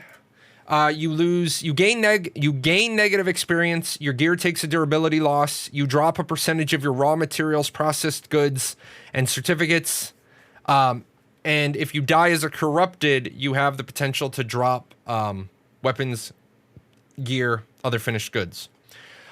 You can never de-level in Ashes of Creation. You get negative experience. What happens is you will never go from 50 to 49, but you will function as a level 49. So, if you want to know more about the death mechanics, I gave you the link, or you can ask a follow-up question. I'm not quite sure. Oh, and there's no... Hey, get out! Oh, you bad cat. Can anybody guess which bad cat is awake? Hey. Meow. I had the window open all day. I closed it for the show. You bad cat. You bad cat. You bad cat. There's no corpse runs. There's no corpse runs. So you respawn at a spawn temple. Yeah, that's Cloud. That's Cloud. 10% would be 300,000 players, which would be enough to support several servers. And presumably, as we get closer to launch and Intrepid engages in serious marketing, they'll get more registrations and players. Yes. 15,000 per server. Yes. I got Steven to clarify that because that was becoming a problem. It's kind of funny. I get Steven to confirm these things. It's like almost like Steven and I should have like a twice a month like phone call just so I can queue up a memo and he can sign it and send it back to me and be like, yes, these are all the things. Like I should just be able to call Steven like every other Friday with a memo that he signs. And then he says, hey man, take number 3, 6, and 9 off of this. Everything else is fine. And then I just send it and then we just get a memo. And then it's like, okay, guys, here's all the updates. And because I'm not going to ask for new stuff. I just want clarifications. I'm supposed to give a shout out to the Nakua. I will give a shout out to the Nakua because any race that's all about living on an island and shaking their ass in a grass skirt, that's a good time. So totally forgot about this stream. That's okay. It's the reason why I streamed for 5 hours. Will the weapon types make a difference in the way you fight or only stats? Sam, because you're going to be Sam 4. You're going to be Sam 4 only because I can't put all those vowels together. I do apologize. I have a button here. This button. Yes, this button. As you can see right here, the question about is your weapon going to make a difference? Yes, absolutely. Your weapon is going to make a huge difference because number one, there are skills that you get off of your weapon. You can see here. In fact, you know what, guys? Let me do this because my head, I'm starting to get whiplash. Let me bring OBS over here. I remounted a monitor and I thought I was going to do things one way and I'm going to do them this way now. As you can see right there on the screen, there is a weapon skill tree. So you build into your weapon. So you have X number of skill points. You put points into the weapons or you put points into the passives or you put points into the abilities. So maybe you only want 10 abilities on your hotbar. Well, you put, I'm going to say skill points because I don't know if the actual numbers are public knowledge, but you put points into your skills and then they get passives. And then you got weapons, then you got other passives. So you're going to be able to build your character out a lot. Now a sword's going to have different stat or abilities than an axe, than a club, than a spear. You know what I'm saying?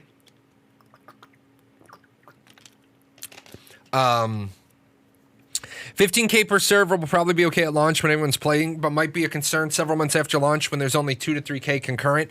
Yes, but the thing is that the reason why you raise the total number of characters assigned, or the total number of players assigned per server from 15K to 50K is that if you have 3K concurrent for 15K players, and I triple that to 45K players, then I should have 9K concurrent. That's why the 15K is the launch number. And I want people to remember this. Your anecdotal evidence or your opinion or your feeling or your this or your that isn't data. And I've seen data what's known as the launch window. And Intrepid has that data from other games. And if you're a subject matter expert, your anecdotal evidence isn't anecdotal. Your experience is experience. So these guys have launched other games. But it is very common. Yeah, I'm saying your feelings don't matter. I'm saying facts don't care about your feelings, because facts don't care about feelings, and anecdotal evidence isn't evidence. It's just experience, which is a precursor to something more meaningful. Isn't it 3 to max, but per skill, but not all skills can be maxed? It was in a stream a few months back. Yes, you have to make choices. You have to make choices on which skills you take. Do you take Do you take 30 skills at 1 point each, or do you take 10 skills at 3 points each? And then on top of the 3 points in, there's also augments. We don't know how those work yet. I think I probably have missed some questions, and that's okay. Intrepid will probably need a fairly decent amount of subscribers initially in order to support their infrastructure. I fear they may start off mediocre, then spiral if they don't have the player base.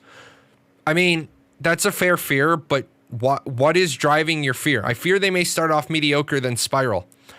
If they have 3 million people interested in the game at this point they're at now, why would they not continue to grow? Hey guys, I just realized I'm a bad parent. Let me jump up real quick. I don't know what my daughter's up to, and Tamir and the teenager are out. Let me just poke my head down the stairs and see what my kid's up to.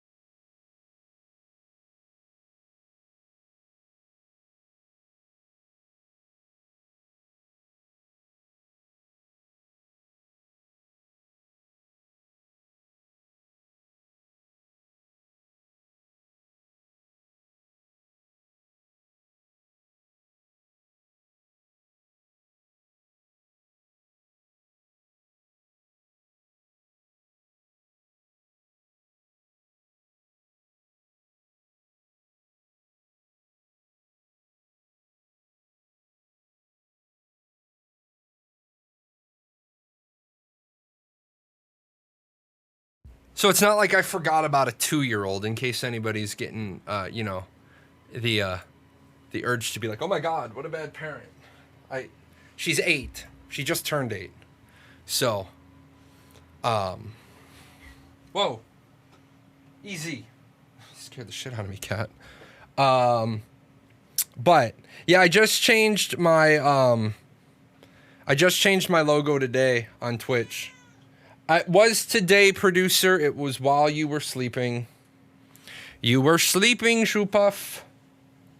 Let's see. Facts are insensitive like that. They're really stubborn about being correct. Yeah, let's talk. Facts have this thing about they want to be right. When are we getting a beta? 2 years, maybe? 2 years. Do we have any idea about what our starting standard gear will be? Curious to see that next week. We have seen the starter gear, believe it or not. I don't cover that on Ashes 101 because I don't really do a lot to that. But I'm gonna drop you a link. I'm gonna drop you a link for that so you can see some of the starter gear. Easy, buddy. They're all mad. I still smell like dog, apparently. Probably smell like dog on my jeans. My neighbor's dog got out, and I helped wrangle that thing. Tore my jeans. It bit me. He's a puppy. I don't mind if a puppy bites me, but teach him. Like, I'm not the dog's owner, but it was basically like, no bite, sit. And the dog listens to me. The dog runs away from its owner. It comes right to me. Let's see. Oh, by the way, just a reminder, guys, for those of you that are subscribers, a ton of new emotes. All of the emote slots are filled. So I wanted to remind you guys of that. I'm still running. I'm doing pretty good. Easy. This cat, man. You hear him? He's all pissed. What's up, Cloud? Why are you so angry? What, you want to be shown off? Is that what it is? We can hear that good. Let's see. I'd like to know more about elements and the elemental resistance. Are those still planned to be in the game and interact with mage augments? Yes. Do you want to know more? Sure. Do I have any more for you? No. Elemental resistance is still planned. However, elemental resistances are still planned. See? It's a camera. You wanted to be picked up, but now you want to hide. Oh, there you go, pretty boy. There you go. There you go. Oh, you're going to look around the desk? He's like, it's so high. No, he just wanted up on the desk because he saw his sister up here. His sister can jump. She's so small. She can make the jump. He can't make the jump. Hi. Apparently I don't need my microphone. Thanks, buddy. Thanks, buddy. He's gonna do it. Dude, stop it. See if he does it again. You jerk. You jerk of a cat. What are you doing? Stop it. Get down. Fucking guy. Like, what the fuck's your problem, buddy? What are you doing? That was the laugh I needed. Thank you, buddy. Just like, get this fucking thing out of my way. Wow.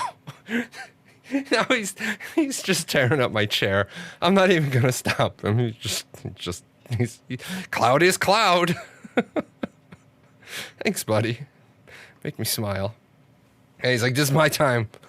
This is my time. I could have had my time with Dad all morning. I could have had my time all morning when Dad had the blinds open because it was a nice day. I could have looked around. No, I'm gonna wait until you stream. I'm gonna wait until you're talking to the people that I can't see, and then I'm gonna bonk your mic because I'm a cat and I'm a dick like that. What? Yeah. This is Cloud on top of my head. That is, yeah. We call him, yeah, it's not my schedule, it's his. Yeah, this guy's got many nicknames. One of his nicknames is Bonks, because he does that. He will bonk everything. So we do call him Bonks. No claws. Thank you. Yeah, he likes to sleep on my pillow at night. So what can I knock off this desk? Yeah, I don't have much on this desk. I do keep this desk. This is my minimal desk because this is my work desk. Downstairs, though, him and his brother will straight look you in the eye. Don't you do it. Don't you do it. Now what? They did it to my JBL soundbar. Luckily, I got it working again, but it's like, you little jerks. Hi. He just wants some pets. So, what else? Yeah, come catch me. Did I miss anybody? Anybody's questions? If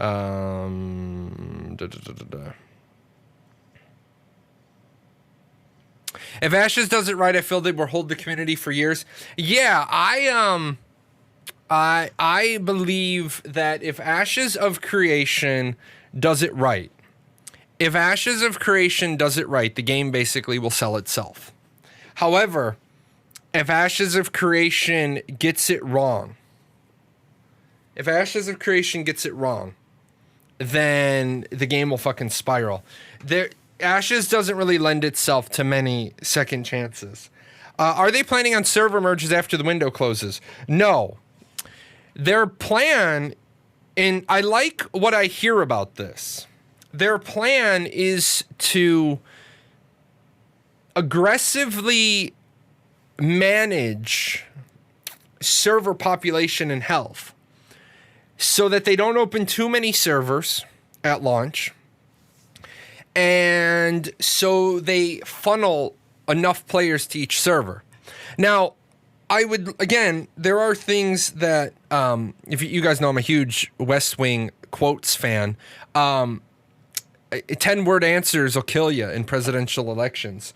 You want to have proper server health? So do I. But how are you going to do it? Give me 10 words. Give me 10 more words. Give me 10 after that, and I'll stop complaining about your development right now. The problem is that you can't give me the next 10 words, and you can't give me the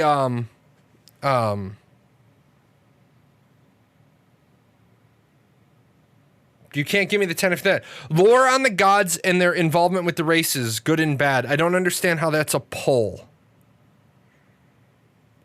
I'm not quite sure why that's a poll. If you can explain to me how I'm supposed to make that a poll, I'll do it. Otherwise, I'll kick you back your points because I don't know how to make that into a poll. Stop it. Why are you being mad all of a sudden? Here, you're gonna get ejected. Go find your sisters.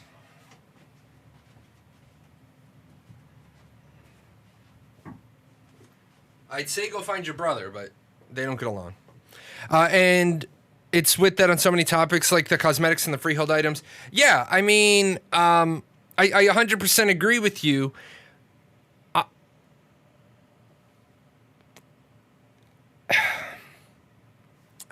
I don't want to do an interview with Steven right now to ask him those questions. Well, I want to do a sit down with Steven to get talking points because, like I said,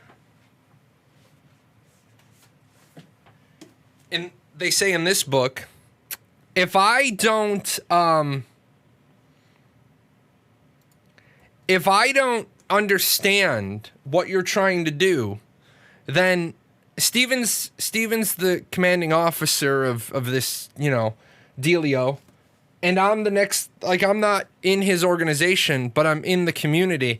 And I don't understand these things. And I have a lot of people who come to me for answers, and I get the same questions all the time. I have the same questions all the time. You thought my room was chroma key? No, man, this is actually my office. This is all real.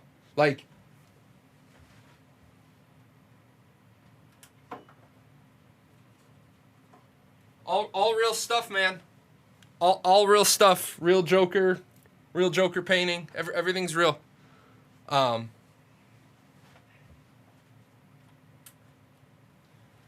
So, I wish you would do a bookshelf tour for YouTube, popular in the booktuber niche.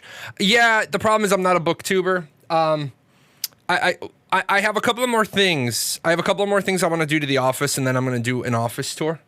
I will do an office tour. But anyway, there are a lot of things I want to ask Steven. There are a lot of things I want to ask Steven because I get asked the question almost every day. Almost every day I get asked questions. Well, not almost every day I get asked questions about Ashes. Every single day I get asked questions about Ashes of Creation. Almost every single day I get either the boat cosmetic thing or I get the freehold cosmetic thing. Almost every day. I was getting the other cosmetic questions, and then I had to go to Steven direct and say, "Hey, Steven, it wasn't really clear, and I own my fuck ups. I did a video where I own my fuck up, and I say, hey guys, I apologize. I thought that." In the earlier days before I started saying it back to Steven, you'll notice sometimes in my interviews with Steven, I actually now say, that's great, let me say it back to you. Because once I say it back to you and you say, that's right. Now if it comes out a year later that what I've been saying for a year isn't accurate, I'm going to go back to my source material and say, hold up, you own that. I said it back to you. Because in any conversation, it's the speaker. The responsibility is on the speaker to make sure that the receiver has the right message. It's like if I said to you, go to the bookstore and get me the book about the red dog. I'm hoping you're going to come back with Clifford. But I don't know if there's another children's book out there about a red dog. Maybe there's a small dog. Maybe there's a fantasy book about a red dog. If I want the Clifford book, I have to be clear. Hey, I need you to run to the bookstore for me. I need you to get me the very first Clifford book, the introduction to Clifford the Big Red Dog. That is pretty specific. So I think some of these things, Steven needs to sit, like the AMA. I don't want to sit down with Steven on a stump-a-chump and have a stump-a-chump interview. I actually want to do this in like a text interview format. I want to write up about 6 or 8 questions, send them to Steven, and get like 6 to 8 thought out text answers back. And then once I have those answers, do a quick video interview, because I know where the answers are going to go. But right now, I wouldn't feel cool about having an interview with Steven and asking him some of the questions I have, because I think that they would turn into stump-a-chump questions, and I think that it would come off as very, very poorly. And that's because my knowledge isn't enough to ask intelligent questions. It's just enough to ask, I have to ask introductory questions. Are you mad because this thing's here? Is this what your malfunction is? There. It's always been there. What do you wish to know about Ashes of Creation that you don't know so far? Oh, God. I want to know what the crafting system looks like. I want to know what the gathering system looks like. I want to know the naval system, mount breeding. Oh, my God, this cat. Stop. I want to know how the castle siege declaration flag system works. I want to know what the guild buffs are. Do we know about aggro? We do know a little bit about aggro. Aggro will be managed. You will have to manage aggro. Now, I know that some people say, well, how hard can it be to manage aggro? Because every tank ability generates additional aggro. Yes, every one of the tank abilities that you saw generates additional aggro. However, that's what they're showcasing now. Those are all alpha skills that are going to get,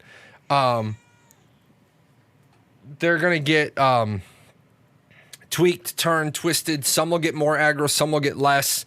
You pretty much need to give every tank ability aggro, generation, so that you can see which abilities are tanks using, and then you tweak based off of that. If every tank is using weapon toss, then maybe you take aggro generation off of weapon toss because every tank uses it, or maybe you keep it on there. Maybe you keep it on there because it's how tanks get their initial aggro. Cat squirt bottle emote. Yes.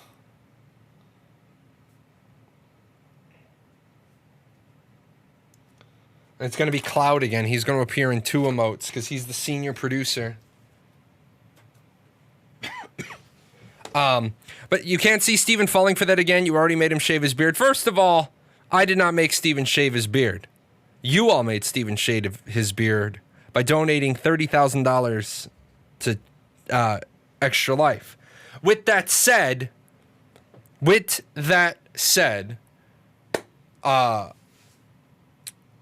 they raised $85,000.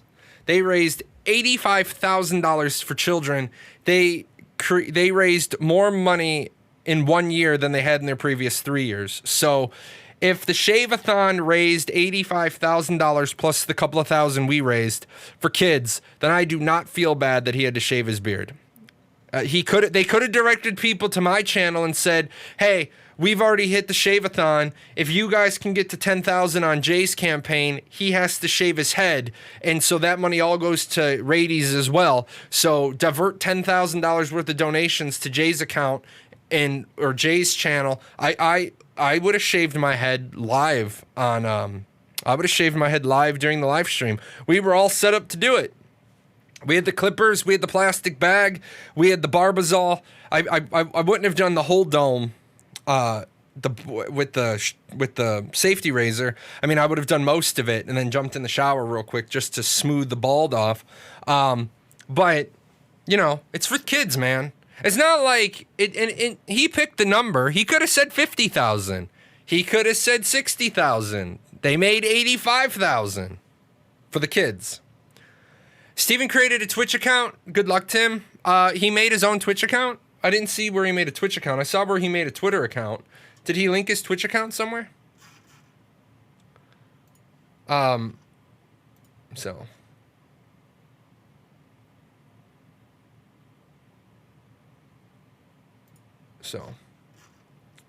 I'm not seeing. Yeah, what's his Twitch account? Because you know what we're gonna do. You know what we're gonna do. We're gonna raid him. Maybe a typo. I mean, Steven is on his way. Steven is on his way to becoming a streamer. I mean, he has the skill sets. I mean, he's got to get a mic. I mean, he's got to get a mic. He's got to get a he's got to get a Twitter. Sorry, yeah, he made a Twitter account. I mean, that's just smart. And let me say why that's smart. Why it's smart that Steven made his own Twitter account. Because Steven just hired a social media manager. And you know what that means when you hire a social media manager? It means you get the hell off of the company social media account. And if you want a tweet sent, stop it. Say bye, Cloud. Boy. If you hire a social media manager, then you stay off of the official account. Oh, what's going on with that? That's not lined up properly. That's better. Let's do that right now. Let's fix that. Yeah, let's fix now.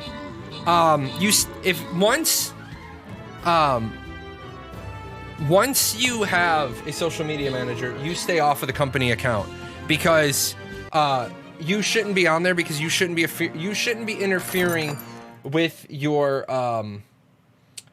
people's job. That's just like the thing I said from John Maxwell's The 360-Degree Leader. John Maxwell, if you guys know him, he's a pastor. He's a book on leadership writer. He talks about a pastor that he knows whose son is also a pastor, and the son goes out and does a bunch of like on the road traveling ministry. He's gone for weeks at a time, and then when he comes home to the home church, the son knows about himself that he's got a habit of like jumping into stuff that's not his. So when he goes to a meeting, when the meeting's about to start, he'll say, "Is this a me thing or not?" And the people in the room will be like, "No, this isn't a you thing. This is a your dad thing. Your dad's not here, but it's not a you thing." And he said he'll just then leave the meeting. He'll be like, "It's not a me thing. I have other things to go do then." And if you hire a social media manager, you stay the hell off of the social media account if you're the owner of the company. You let the social media manager do the management of the social media. Are there any dev presidents streaming today? Would be pretty crazy. Wow, that's an interesting thought. Are there any presidents or owners of studios that are streaming? No. I think it would be really cool if Steven was streaming. In fact, Steven has streamed before. I gotta do it. I'm gonna get in trouble. I'm getting in trouble. But you guys know that I can't help myself. I can't. I got a fever, and the only thing that'll cure it is getting in trouble.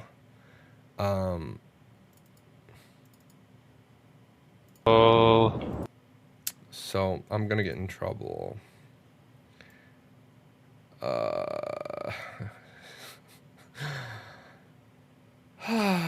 It's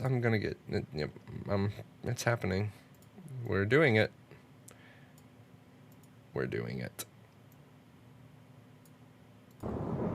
Kapora asks, did this MMO turned into a VR?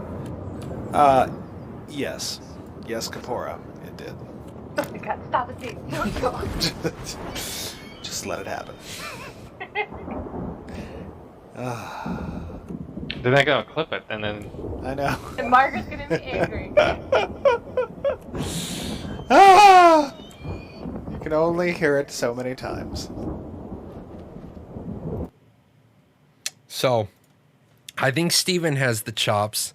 No, that was streaming off the Ashes of Creation account. I think Steven has the chops to be a streamer. He needs a better mic. or he needs somebody to walk him through setting up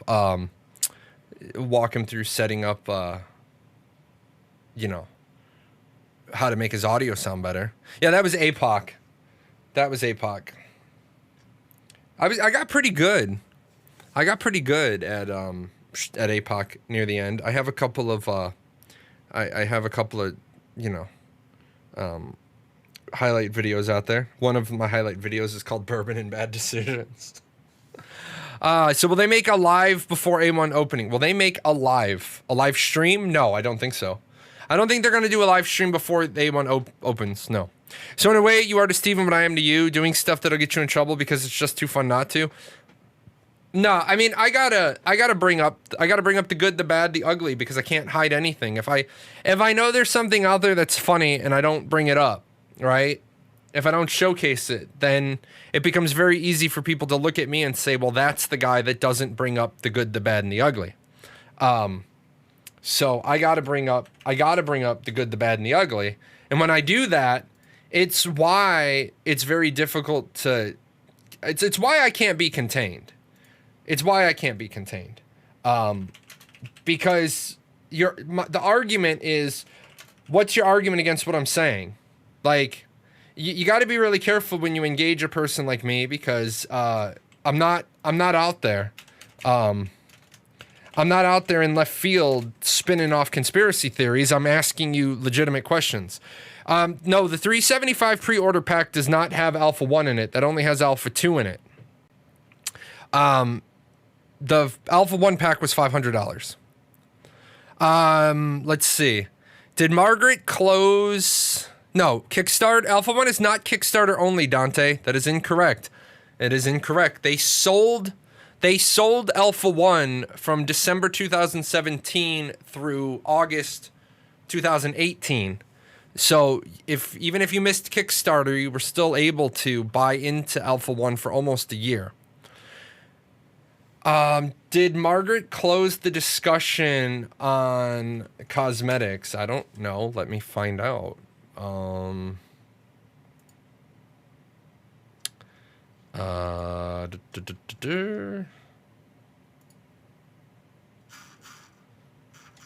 don't think so.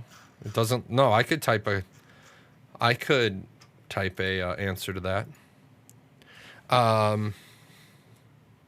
APOC was in test environment for the previous action combat system, not the hybrid and AOC. That is true. Action combat APOC was only the action combat component, and they did get a lot of information about APOC, or about action combat, and about their server backend. I mean, ultimately people. Okay. Hindsight's always 20/20. But Intrepid doesn't get to say that we couldn't have known because I told them ahead of time. It's well documented on the Discord. So they don't get to say, well, if only we had known. And it's going to be Jahlon told you.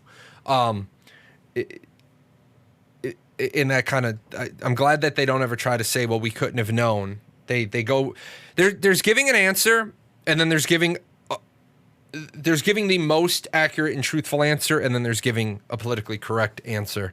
And they say that APOC was a success because they learned a bunch of stuff, and they realized they had to do the rework of their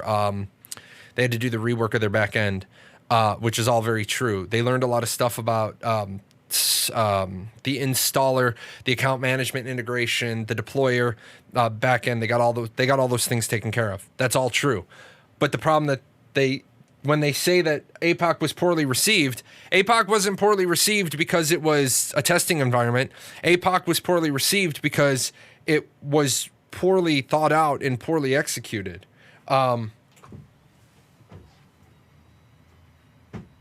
It's like I try to remind people that perfectly executing a flawed plan is going to produce flawed results. It's just like you'll hear this in the military all the time. You can shine a pile of shit all day, but at the end of the day, all you're going to have is a shiny pile of shit. APOC wasn't a good idea the way they wanted to do it. And APOC cost them It costs them goodwill. It costs them reputation. It costs them integrity. It costs them a lot of things. And it's something that integrity is the most precious commodity you can ever have, because integrity is butterfly wings. Once it's touched, never gets off the ground. You never restore integrity. Integrity is a one-time only, integrity is a one-time only. You started off with 100% rating. Structural integrity was full, and then it drops and it drops and it drops and it drops and it drops. You can never repair it. You can never restore it, because it's always that, well, you remember that one time when you did. And you're like, but yeah, but that was 5 years ago. Yeah, but it still proved your ability to do that. Integrity is graded kind of interestingly. You move the bar with integrity, but you can't ever say, well, the company restored their integrity. That's impossible to do. Even if you, and I know some people are going to say, well, here, I'm going to give you a actual example. You guys know that I did that video about Samsung. I did that video about Samsung, and if you haven't been here following the shenanigans that was my 36-day adventure into Samsung, it took them 36 days to refund my money. And so I did a video about them. Now, I don't think that Samsung will ever even see the video I did about them. I don't think they're going to care. I don't think they're going to reach out. I don't think they're going to look into the situation. I don't think they're going to do any of those things, because they're in Samsung's opinion, they're going to say, well, what's the guy's bitch? He got his refund check in 36 days. Because they're a big corporation and they no longer care. However, they can't say, the monitor thing. They can't turn around and say, well, this, we gave him his check, because then they have to answer for but it took you 36 days and you had a customer service rep that hung up on him, and you fucked around by sending him 2 different messages on 2 different occasions that you didn't have the returned product when you did. So all of those things are integrity checks. Even if Samsung was to call me up and say, hey, Jay, you know what? We were douche canoes on this. We love the fact that you've been a lifelong Samsung customer. You bought an LG monitor, and that's just not good enough for you. We're sending you an Odyssey. What do you have on your desk? A 34-inch. You have a 34-inch on your desk. Oh, we're gonna send you a 43-inch Odyssey wraparound for your desk because we fucked up and we didn't treat you right. Even if they did that, I would say, okay, you made amends with me. But at the end of the day, your integrity doesn't go back up to 100% because you're only doing Y because you got called out for what you did on X. You see what I'm saying? You made it right. You made it right with your customer, but you only made it right because your customer made a YouTube video to say you guys don't think it's a big deal that it takes 36 days to give them a refund check. It's the same thing with Intrepid. Intrepid can talk about the Battle Royale. But what they can't ever undo is the fact that the Battle Royale was over monetized. They can never act like that again. And that's what we were talking about on Friday. They could never act like that again, which is why I'm very, very, and I'm sure it doesn't mean anything to anybody at Intrepid when I say I'm very proud of their decision that they didn't open up Alpha 1 sales. Because if they opened up Alpha 1 sales, the videos that I would be doing right now would be at least, at least 30% more negative. I actually want to get the image. So I'm gonna put a 34.1% more negative. I would definitely be on the negative end of the first standard deviation in my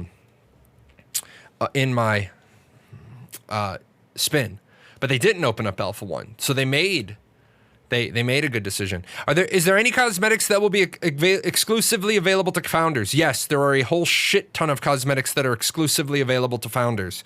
There has been something like 20 cosmetic packs plus Kickstarter rewards plus summer backer rewards plus APOC rewards. So yeah, there's a ton of stuff that's exclusive. I hate the risk of wide distro alpha that people pay for, especially for a potentially great game. Here's the problem. Am I okay? Okay, let me say, am I okay with them opening Alpha 1 later? Yes. I'm gonna make a quick note here. Alpha 1, and then bought alphas, and then Kickstarter. Let me talk about a couple of things in order. Number 1, am I okay with them opening Alpha 1 later? Yes, absolutely. I think it would be a horrible and a short-sighted business decision for them to not open up Alpha 1 sales. I spelled out for free on their forums the exact route with the knowledge that I had as a give me. A marketing project manager, you got both hats there, right? I wear many hats. I wrote them the lineup of exactly how to open up Alpha 1 sales with no stink on you, with everything looks good. I walked you through a fucking, I walked you through a pig farm and you never even got a splash on you and you smell like roses. That's an amazing plan. That's an amazing ops plan to get you through a pig farm and you smell like roses at the end. If they follow it, they're golden. If they don't, then they better have data that I don't have that tells them why their way is a better way.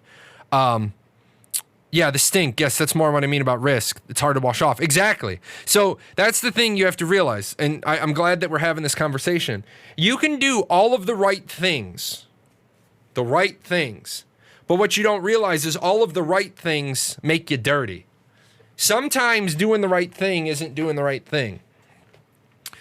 Sometimes you have to take the absolute moral high road. Sometimes you have to take the path of self-sacrifice.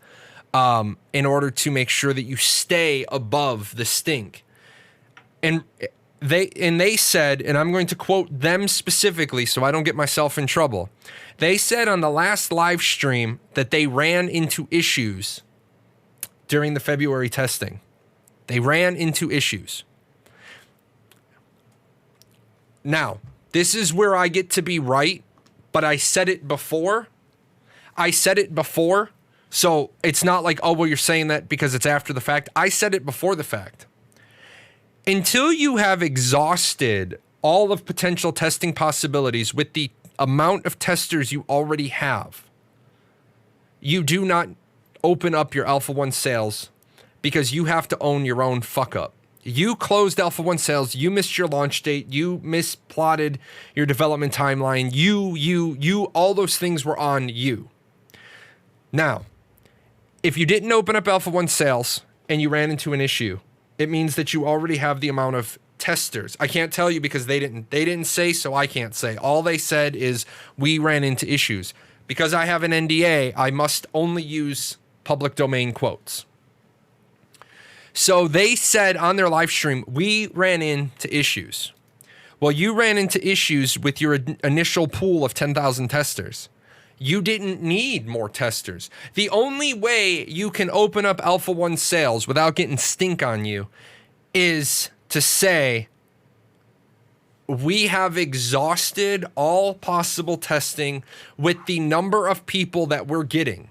And then this is when you need to have some of that full disclosure. We have, I'm going to make up a number, 9,698 registered Alpha 1 accounts. I don't know what it is. I made up a random number. I like 9698. It's just a good number for me. And then they turn around and they say, we have 9,698 testers, and on our testing events, on our testing occasions, we have had this many people.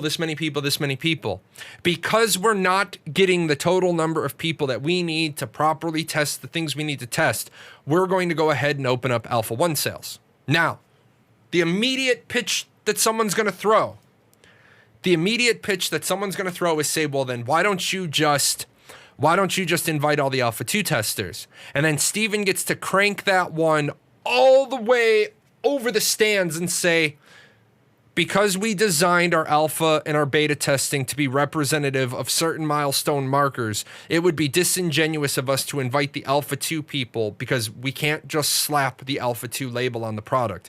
It would be the wrong decision for the wrong marketing time for the wrong thing. And we only want to go to alpha 2 testers when the product is legitimately and genuinely at the alpha 2 milestone. Now, 45% probability, wrong. First of all, who has a 4-digit PIN? Come on. Black cards have a 6-digit PIN. Get on my level.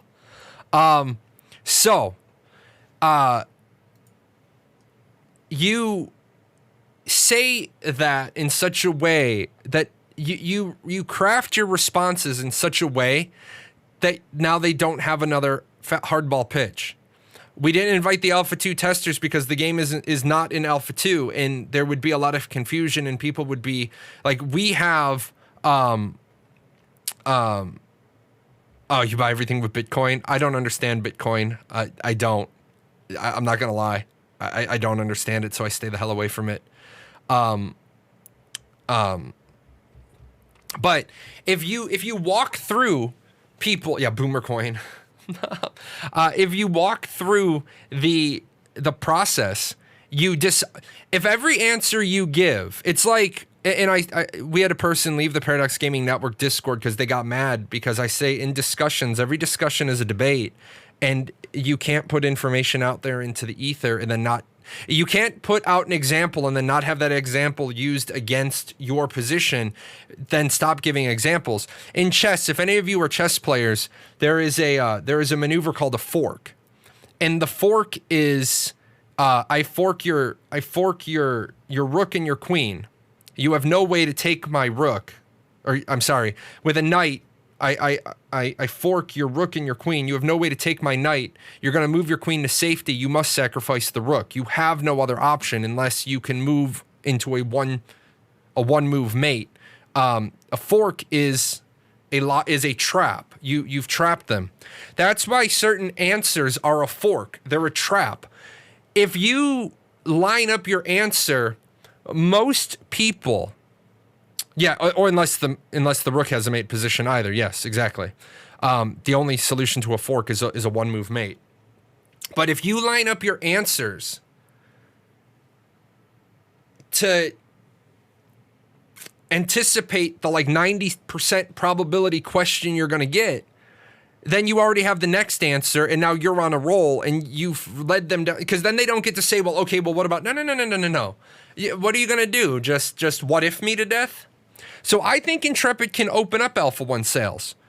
I think they just need to get through the amount of testing they need to do with the 10,000 testers they have, and then blame the player base when they don't have the testers they need. And then if you blame the player base, you do it innocently enough, because this is one of the few times you turn one side of your community against the other side of your community, and you do it innocently enough that it's peer pressure.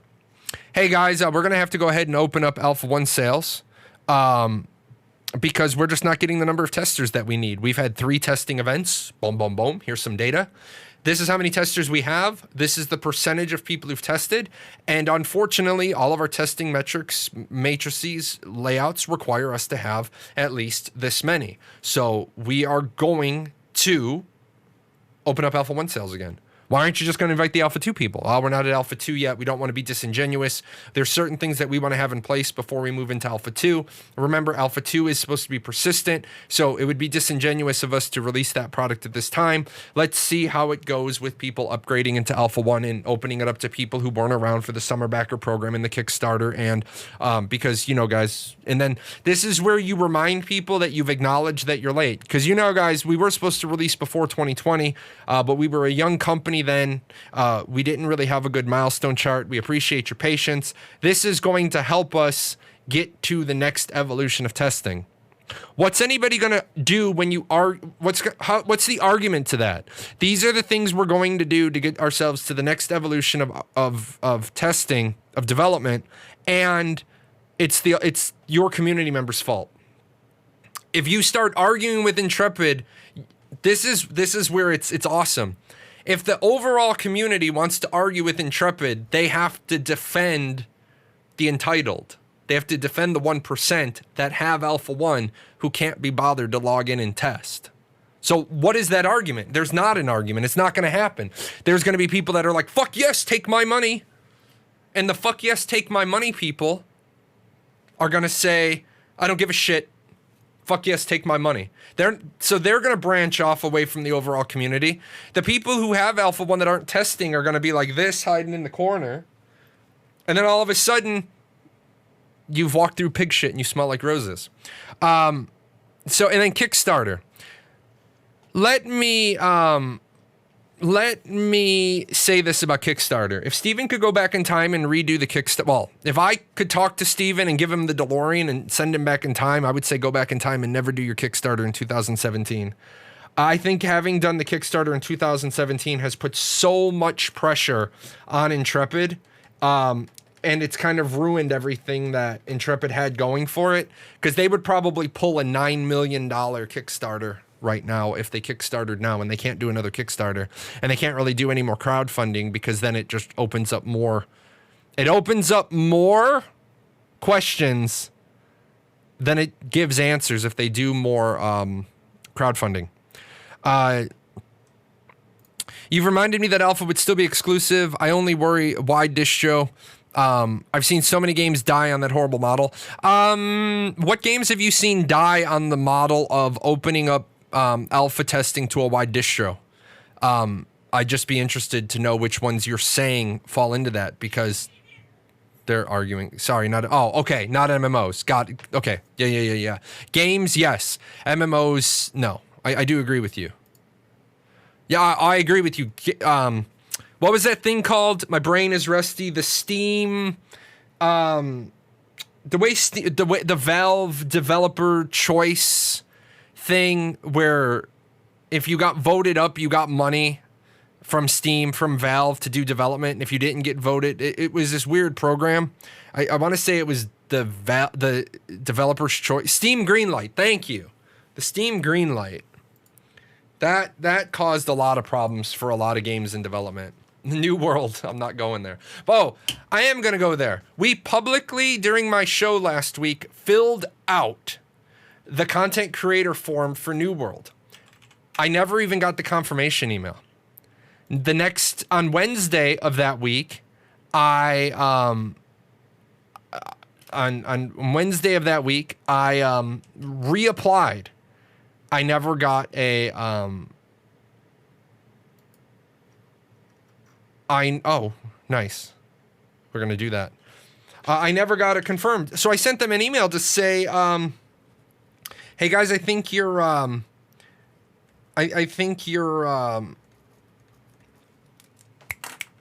automated bot isn't working. And if an automated bot isn't working, it's causing you 2 problems. They never even responded to that email. I guess they don't want me as a contact. I'm blacklisted. They might already have too many alpha testers for the current servers. NDA. Moving on.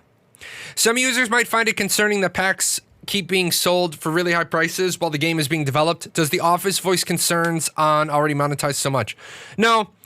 Anybody that's concerned about alpha packs being sold needs, I'm just going to say this outright. If anybody's concerned about alpha packs being sold, they need to just leave. They just need to leave and come back in 6 months, or leave and come back in a year.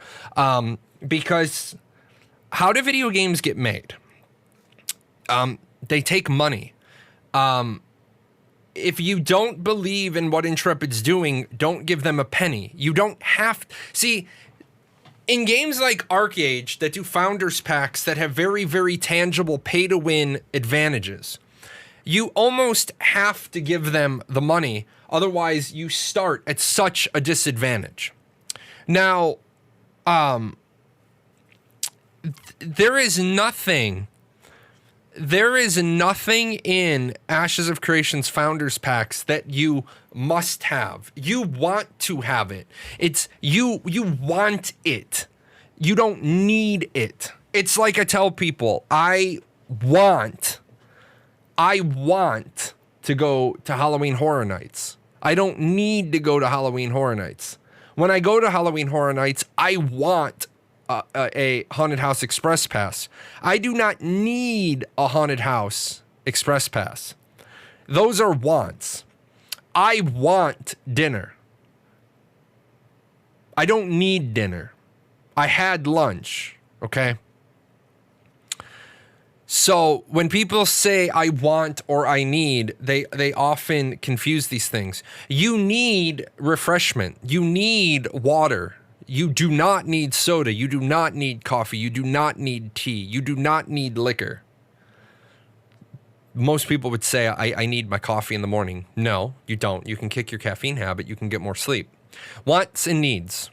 On the shop at the moment, upgrade to Braver of Worlds has a lifetime sub. What is a lifetime sub? No monthly sub fee. That's exactly what it means. It's no monthly sub fee. Yes, you can watch me play the Alpha 1 test, hopefully starting on March 19th. Intrepid has to succeed. I really need this way of making games to look attractive and give gamers real games, non-AAA demographic bullshit. The problem is, Lust Talk, you won't have it unless you have a Kickstarter account. Only Kickstarter people have the Braver of Worlds upgrade. So if you have a Kickstarter account, if you had a Kickstarter code, then you can upgrade. If you don't have a Kickstarter code, yeah. Well, Kickstarter or Summer Backer. I do agree with you that Intrepid has to succeed because you need this way of making games to look attractive and give gamers real games without the AAA demographic bullshit. I 100% agree with you. Absolutely 100% agree with you.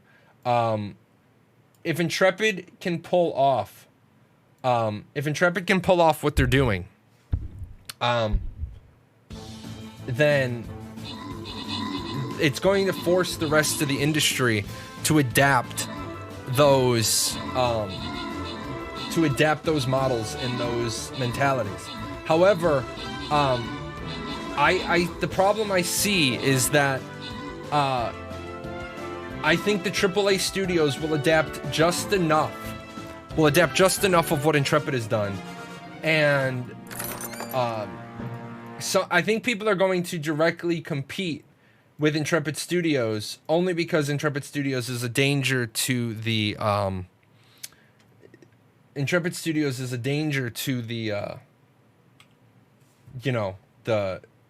the OBN, the Old Boys Network.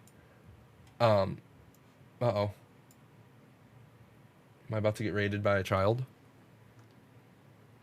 The question was, do you agree with the size of the company? Would more designers or engineers help? So there comes a point in any organization where more manpower doesn't get more things done. And in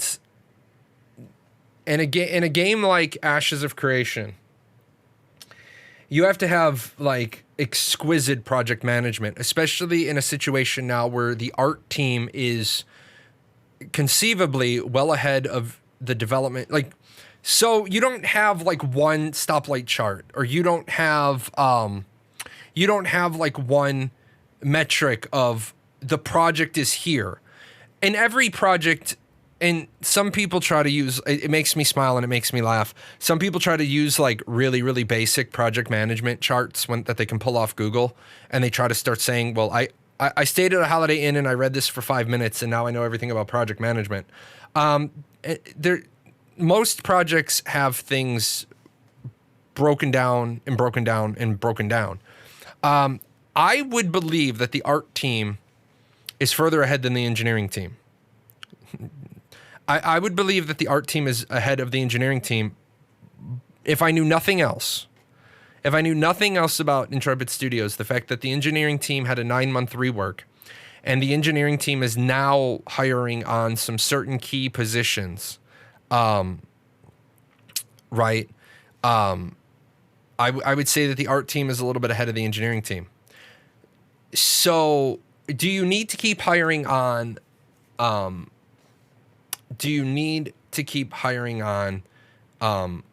more and more artists? Well, the thing about hiring on more artists is you can get to a done spot, and then unfortunately you let people go. You get to 100% complete on certain things, and then you let people go, and it sucks, but it's the nature of business. In an ideal world, you'd never have to downsize, but you reach the point where you no longer have enough work. Right now, they are hiring for some very, very key engineering positions, which let me grab the chart, because I want to do my fair share of educating people about business, and it lets me know some stuff about what's going on inside Intrepid Studios, based on what I see. Let me grab this, and I want to tell you guys, this is actually a good sign. Some people are fucking morons and they freak out about shit. This is actually a really good sign. Let me stop this. Let me put this picture up. What reassures me is, you guys know that in any startup organization, very few people do everything. Where the fuck did it go?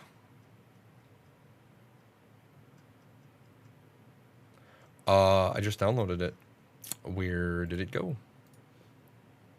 Been having this problem lately. Oh, EVU. Okay. EVU.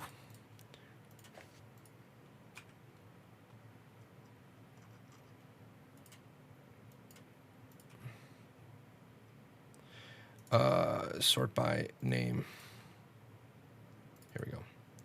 Okay, so in any organization, in any startup, when you start a organization, you have a engineer, right? You have a engineer, and you have a marketing person, and you have a artist, right? And you have a animator and a producer. And the reason why you have these a things is because you need to bring on leads. Being a lead means you do everything. You wear many, many hats. Many, many, many, many hats. Now, under design, and they have senior technical designer, senior systems designer, senior quest designer, senior combat designer, and senior effects designer. What it is, senior doesn't mean lead. And there's this one idiot that runs around and he says, well, they're hiring,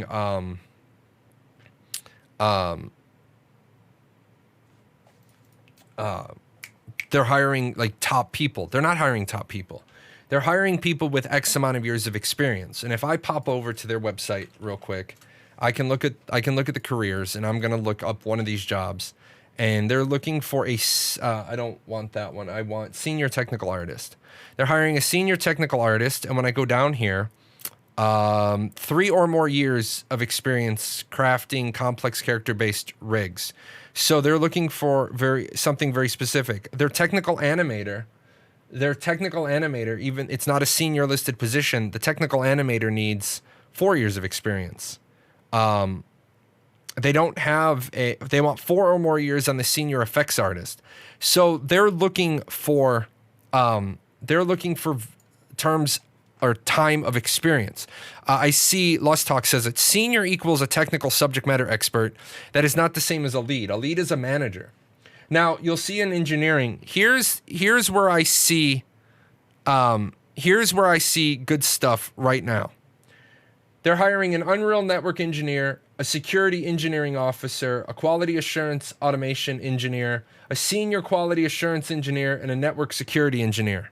This means that McP, right? This means that McP is getting ready to shed hats. It means McP, who is their current lead programmer and one of the main engineers, he's getting ready to diversify. He's getting ready to diversify his responsibilities. So what that means is, and I tried to explain it the other day on the Discord. If you were starting a company and you wanted to have a logistics division, I'm a great guy to call up and say, hey, can you help me stand up a logistics division? Because I have a ton of experience in big L logistics. I can manage your fuel. I can manage your acquisitions. I can manage your supply chain management. I can manage your contingency operations. I can manage your vehicle fleet, your deployment, your distribution. I can do all those things. But if you say to me, hey, Jay, I'm starting up a company. I need a logistics division and I need an expert in inventory management.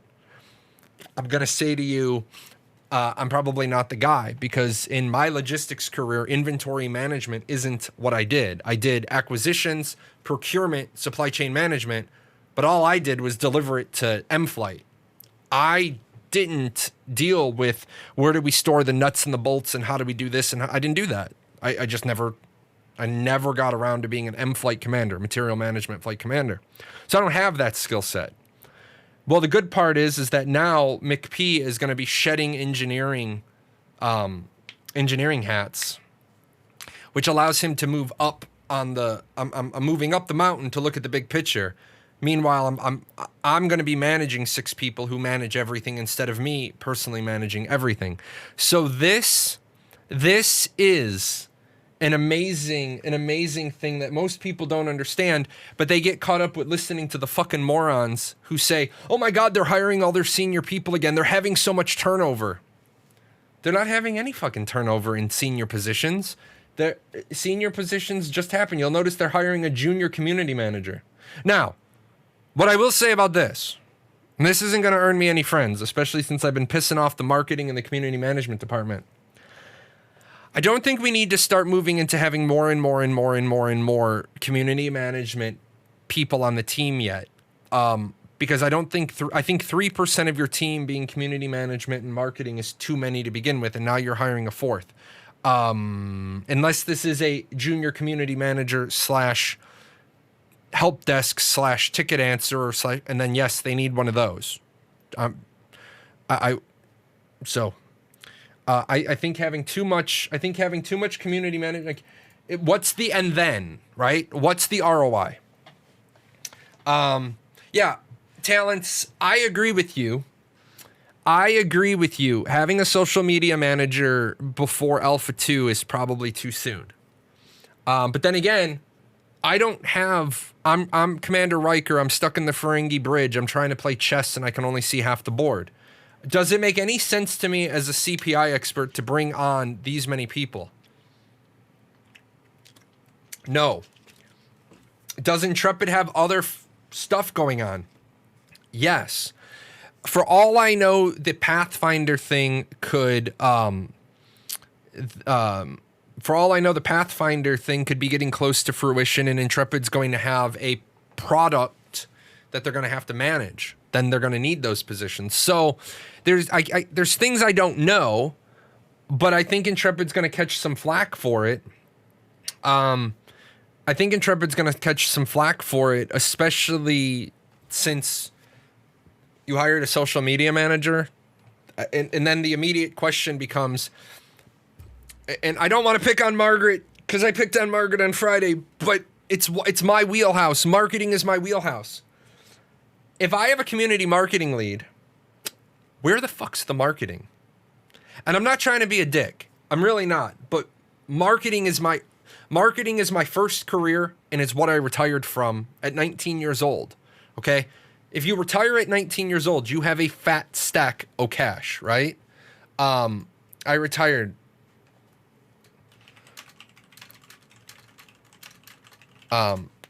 I retired from marketing at 19 years. I think I might have just been was I 20? I think I might have turned 20. I got the job when I was 19. You have a fat stack of cash when you retire at 19 or 20 years old. Yeah, I was 20 because then I started in my master's program. Marketing's my wheelhouse, man.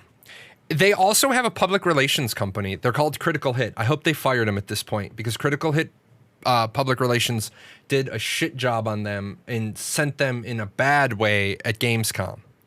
But you see, beefing up your community marketing team. Remember, I always say this, guys, every single thing you do has to follow the party line. If the party line is that we're not investing into marketing yet, but you have a public relations company, a community marketing lead, a community manager, a junior community manager, and a social media manager. I don't know about you, boss, but I'm going to have to say you're spending money on marketing, because marketing is everything that a company does in order to enhance their public appearance and to craft their message. Everything the company does. So, usually the junior is the person on the social and rich content creation. Sure. Yeah, but you have a community manager, a community marketing lead, a junior community manager, and a social media manager. Am I saying that they don't have a strategy? No. Am I saying that the strategy doesn't make any sense to me, and for me to be able to sell it, I need to understand it? Yes. Am I... Do they get to push me into the closet and say that your opinion doesn't count? No, because I have a background in this shit. Now, if I start talking about mesh boxes, which somebody brought up, then no. Speaking of, just watched your hitboxes video and you were saying that the hitboxes would be cheesed, but then I wondered, what about BDO, since it's always reversed for its combat? It's always revered for its combat system.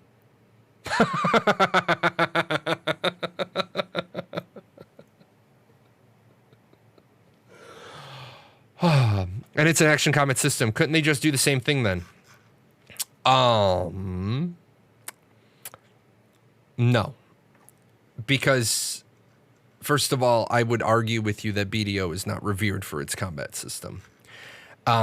I would say that BDO is revered as an action combat system because it's the only action combat game that's not total dog shit that action combat fans can cling to say, why don't more people make games like make games like BDO? With that, what the hell? With that said, I don't think BDO has amazing combat. I will say BDO has the best action combat. BDO has the best action combat on the market. I would not say BDO has the best combat on the market. So, somebody said maybe the opening for junior social is an HR requirement for some nepotism hire. No, because Steven is the owner of the company, carte blanche. So Steven doesn't need to do... Okay, so Steven owns the company outright. He owns all the shares of stock. Steven doesn't need to go through the fucking dog and pony show to hire somebody. Steven could literally call me up and say, Jay, I want you to be the vice president of operations for the next 6 months. I'm hiring you to be the vice president of operations. Guess what? It's a privately held company. They don't need to go through the nepotism dog and pony show to show there's no shareholders. It's literally, I'm the owner of the company and you're now the vice president of operations. Here's your paycheck. Here's the address, the hotel, and here's where you're going to be, working. Okay, got it. I'm on my way. Put me in, boss. I'm ready. I'm going to jump up real quick, guys. I'm going to walk downstairs. I'm not going to lie to you. There is fried chicken downstairs. So I'm going to do two things real quick. I'm going to do this, and I'm going to do this, and we're going to do this. And where are you? I'm going to just go get a piece of chicken and get another drink. So I will be right back, and I set up the music so you guys can listen to that. So let me be right back.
Alrighty, so thank you for that, guys. I needed just this quick bite to eat. I do intermittent fasting, and oh, I'm fat. I'm just gonna. Can I just? It's just not bullshit. Because bullshitting yourself is the worst thing to ever do. I'm fat, and I'm on intermittent fasting, and I usually take my meals. Here, I can't link my AFK song, Unmatched, because I own that song. That song isn't available anywhere but here. That is proprietary music. That is part of a program called Steampunk Dreams. I was inspired by Harris Heller. And he created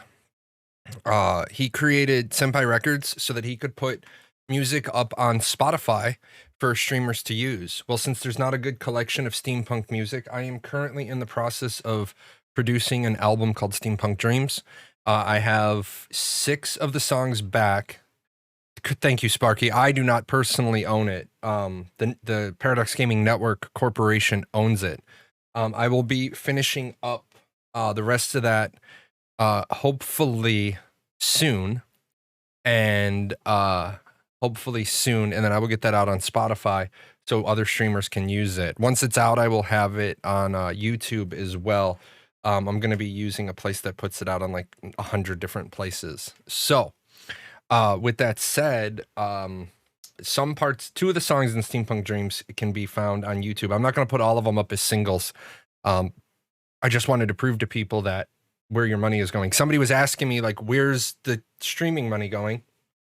And I said, the streaming money is currently going into this project. It also turned into the new emotes, the new alerts. You guys will see the new show layout next week, on Friday. To launch the new alpha, I have all new panels, all new overlays, and they are sex on a stick as far as I'm concerned. Uh-oh. What is this? Oh. Let's see. Yeah.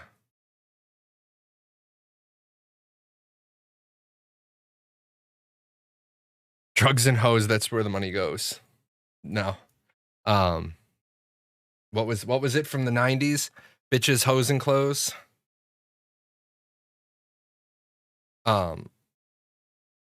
So anyway, back from break with a little bit of chicken, and I'm celebrating. I miscounted how many days were left until March 1st, so I have a couple of barks left. So I'm enjoying a crisp barks with you guys. I have 3 more. And then I don't get to have a barks again until 1 November. I don't drink soda 8 months out of the year. Nobody. I don't drink soda 8 months out of the year. I only allow myself to have soda over the winter months. Because when you're fat, you have to diet a lot. So, been a good show so far, guys. What do you got? What questions do we got? We started off strong. I like when we start off the day strong with questions. The good news is that the good news is lots of people are being polite on the forums now. The bad news is that people are starting to do this a solution to the non-combatant versus corrupted flagging issue. I want to talk about the corruption versus the corrupted versus the combatant flagging issue, and I want to tell you guys that if you're complaining about it, you're wasting your time. The reason why you're wasting your time is because what is the answer that you're looking for? The answer that you're looking for is not the solution. You're looking for the answer to the problem. And the answer to the problem is the creative director said, I'm going to look into it. Yeah. So there's been a lot of these popping up lately. But I also want to say that when you,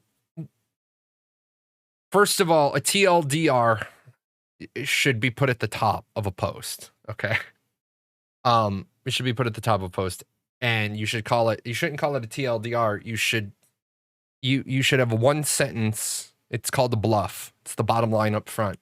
You put that at the top of your post. My bluff is this. Whatever your problem statement is. Executive summary. Yeah, exactly.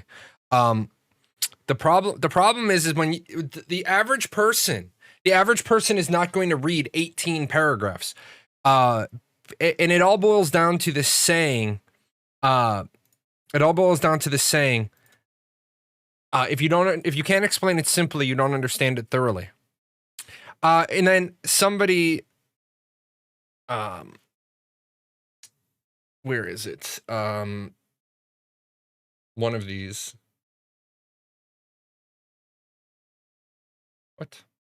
What? I just programmed you. Why are you being like this to me?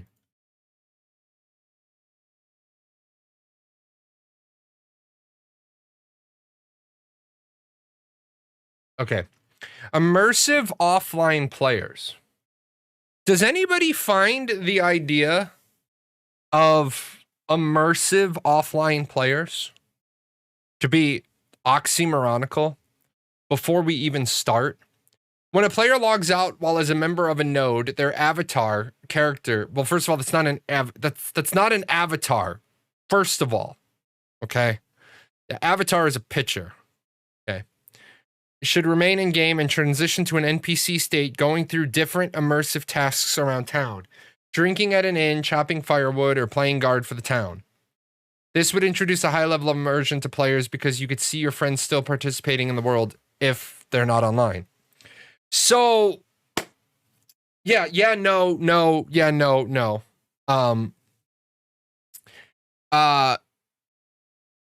First of all, what if your town has Jahlon in it, and Jahlon is a Billy Badass cleric, and I'm offline, and people come in to raid the town, and now all of a sudden that's not fair because Jahlon's not online, so we're gonna raid the town, but Jahlon's character is still online. Age of Wushu did that. Yeah. This would introduce a high level of immersion to players because you could see your friends still participating in the world. I don't know, man. If your friends are online, why don't you why don't you get new friends? Although if you're having this problem that you want to see your offline friends in game, you probably need to buy friends. I don't want to drink in an inn. I don't want to chop firewood. I don't want to play guard for the town. Silly question. The Kickstarter backers have something called the Wand of Many Things, and Wayback Jeff has said it does many things, with one of those things potentially being a transmog. What effect would one or several of these have on a PvP aspect, and could it cause loopholes in the corruption system? No, it can't give you a tangible benefit. The only benefit it can give you is cosmetic. That's why it's potentially being a transmog. It's also the problem why you don't really shit like wands of many things and not give them details. It's how you avoid problems later on down the road. And Intrepid was I'm not going to beat Intrepid up for their Kickstarter, because when Intrepid launched their Kickstarter, they were less than a 1-year-old company. I will beat them up for the fact that they shouldn't have done a Kickstarter. Whoa, what the hell? I'll beat them up because they shouldn't have done a Kickstarter at all. It was a bad idea. It was a bad idea, and it also leads to a whole lot of other shenanigans, right? Leads to a whole lot of shenanigans. But I'm not gonna hold them as long as everything from the Kickstarter is cosmetic only. I don't have a problem with it. What I will have a problem with if anything from the Kickstarter becomes pay to win. And if that's the case, Intrepid's kind of screwed, because then their whole business model falls apart. Their whole business model falls apart if they ever do anything that looks like pay to win. It's just they're Dunsky. So they simply can't. Is there a way to accelerate time until March 19th? No, there's not, because I have things I need to do. I have things I need to do between now and March 19th in order to properly prepare for March 19th. You may not have a lot of prep work to do. I have a lot of prep work to do. Very first thing somebody brings up is, what if someone decides to kill my now NPC character and loot them? Thread moved from community creations to general discussions. It would obviously behave like an NPC and none of your loot would be affected. Well, that's stupid. I would like that, except for the fact that it would harm the game's servers because to have to load thousands of NPCs loaded at one time. Yes. Is there a solo-like game of Stream Raiders? No. So, ultimately, the problem is you want to have an immersive world, but you don't want to consider the fact that your immersive world is going to put a strain on the servers. And by a strain on the servers, I mean what the person just said is absolutely true. You have your everything you need to load. Everything you need to load causes lag. Everything the server has to populate causes lag. Now, it doesn't immediately mean that you add one NPC and you get a 1-for-1 lag. You reach a point of what you can populate the world with, and then that's it. And I want the world to be populated with NPCs, because I want the world to be populated with people that I can interact with. And if you want the sort of game where your players are going to be present in an offline state, the game needs to be designed for that. And the easiest way to design your game for that is to make your housing instanced. Am I against instanced housing? No. I am not against instanced housing.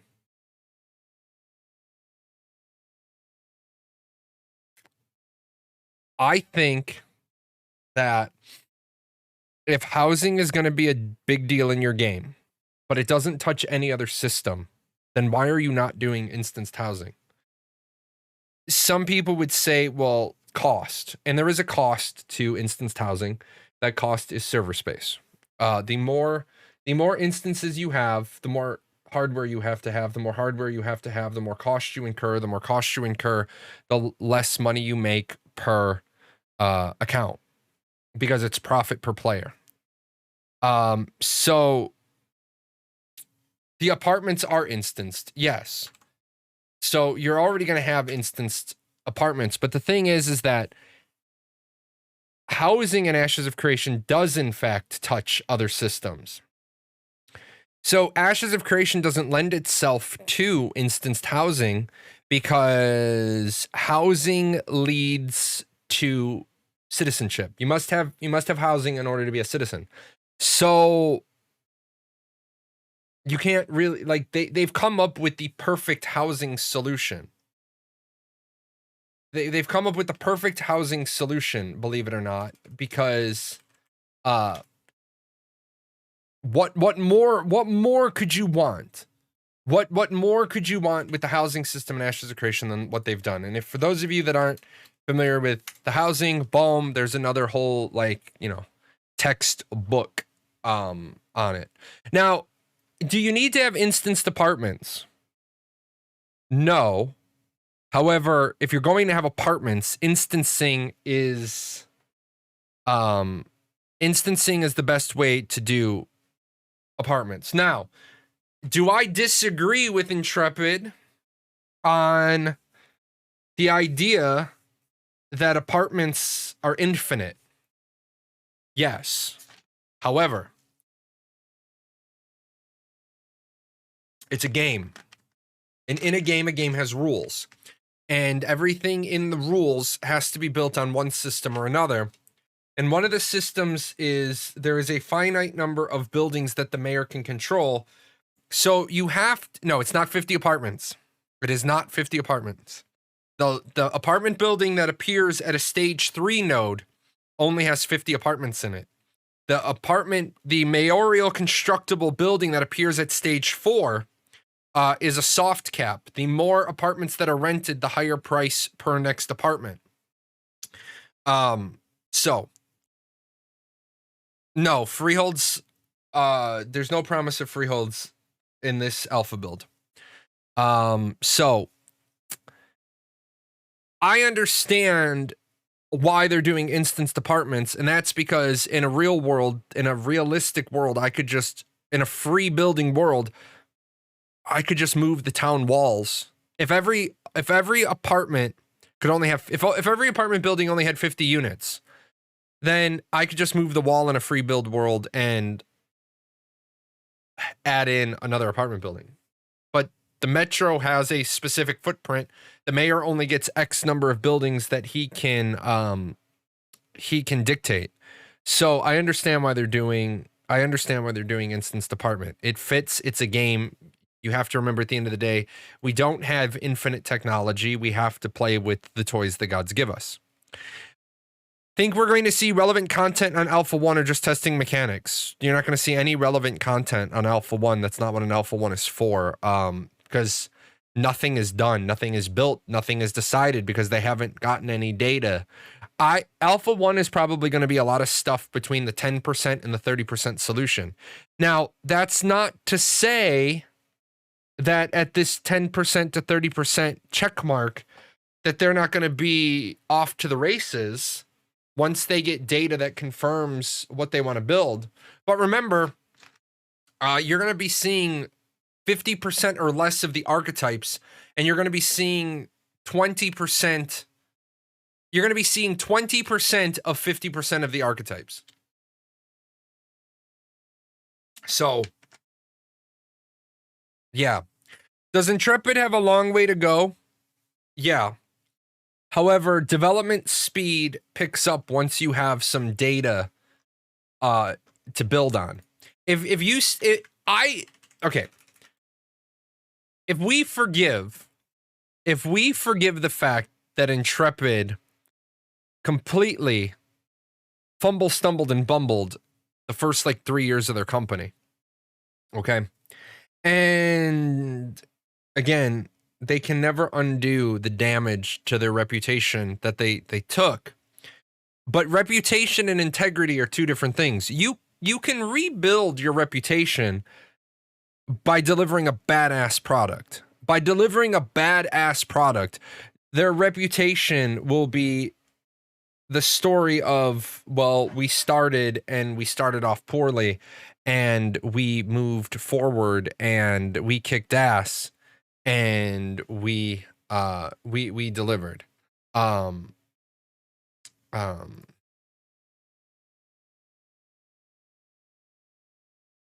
So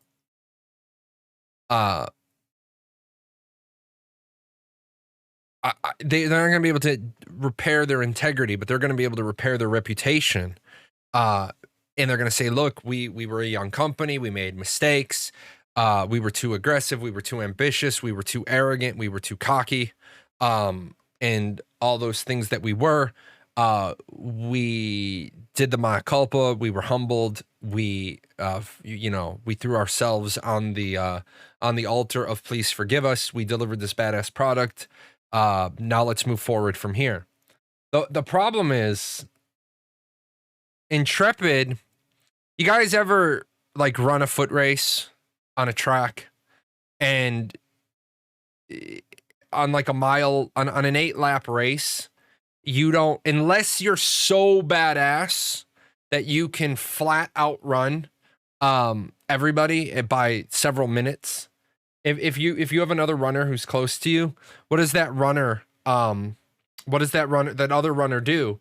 That other runner will slow down and just nestle in behind you, save energy because you're cutting the wind resistance.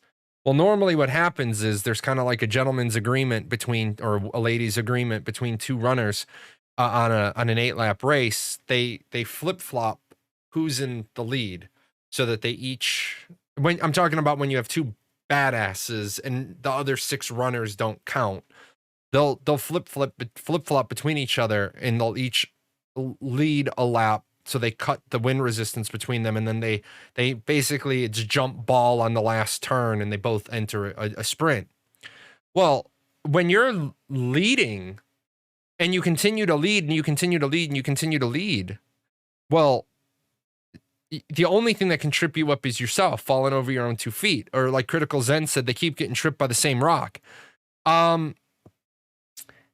Intrepid's problem is they literally have tripped over the same damn rock every lap so far. Every time you think that they're about to kick, like, you know, just open up for a long stride kick, they fucking fall over the rock. Luckily, no one's caught him yet, but eventually, here's what is going on right now. Arcage 2 is slowly circling the track. It's nowhere near. Arcage 2 isn't saying anything about release dates, alphas, we just know it's in progress. If Arcage 2 is just running its lap slowly. And every time you trip over that same damn rock, Arcage 2 just closes the gap a little bit. Arcage 2, Jake Song in Excel Games is never going to recognize Intrepid Studios. They're never, not even on their radar. Because why would a major studio, what does Excel Games earn by even acknowledging the existence of Intrepid Studios? Excel Games gains zero by even acknowledging that Intrepid Studios exists. So they're not going to do that. They're just going to run. And then, but here's the thing, that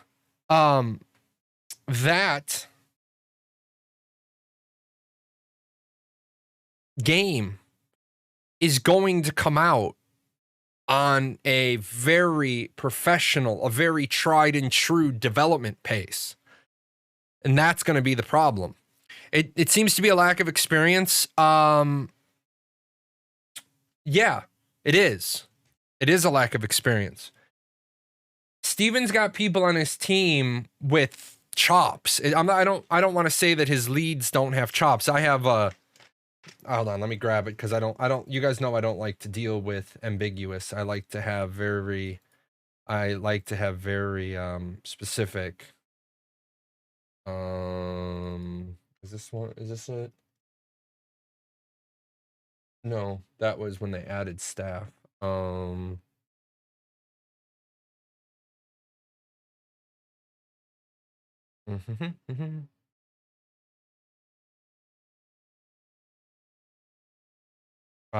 can't put my hands on it right now. I have a video that tells me how many years of experience. All right, I have a PowerPoint that I did at one point that tells me exactly how many years of experience the staff has combined. But give me 1 second. See if I can find it. Because I ended up doing this, I ended up getting involved with this idiot, and I got to stop arguing with idiots. It just wastes my time. I don't have it. Or if I have it, I don't know where it is. But yeah, their leads have, the team leads combined have hundreds of years of experience. Arcage's 2 scope is smaller than Arcage 1. I think they will get the game out fast, but I think it'll be more of a linear experience. Arcage 2 scope is not smaller than Arcage 1. Not at all. Jake Song has already said that they learned a lot of lessons on Arcade 1, especially what they need to do to make the game appealing to a Western audience. Wasn't there a Blizzard dev that said they thought of doing something akin to the node system, but that it isn't possible or something? No, that guy's interview, I disregard that developer's interview. And here's why.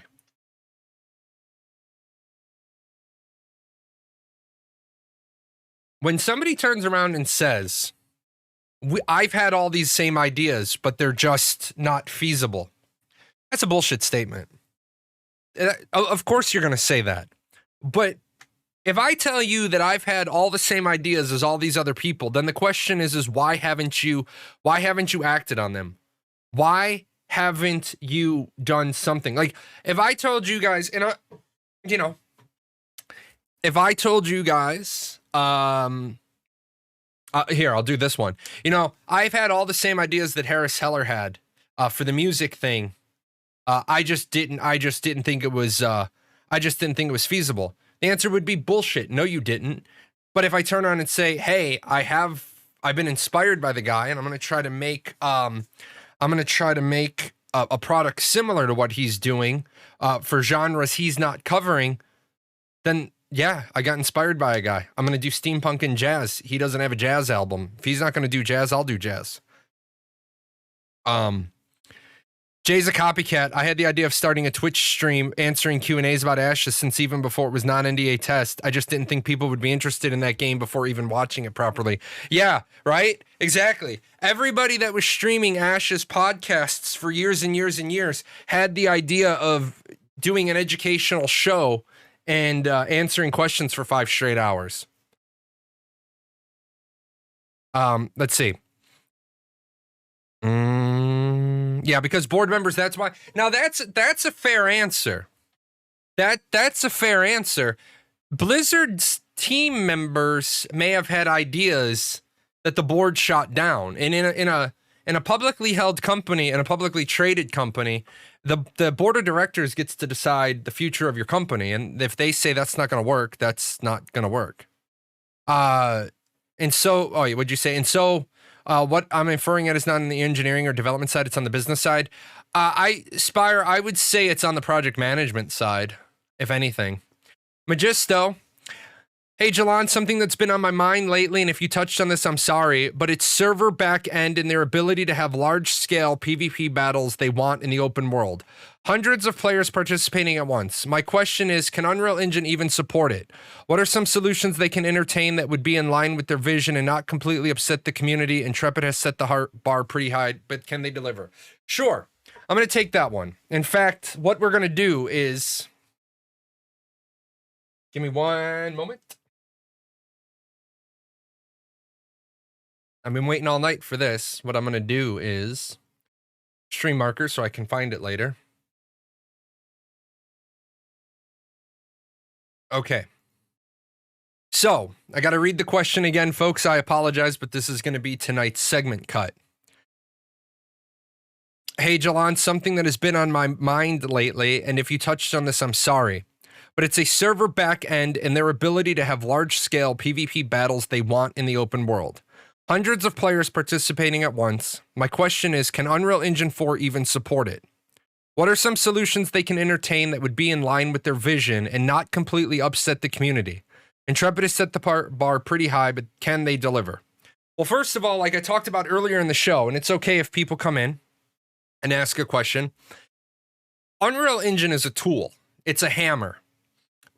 And what they've decided to do is they've decided to change, the handle on the hammer from wood to reinforced metal or plastic or, polymer. They've taken an engine that looks beautiful. They've cut the standard out of the box back end, right?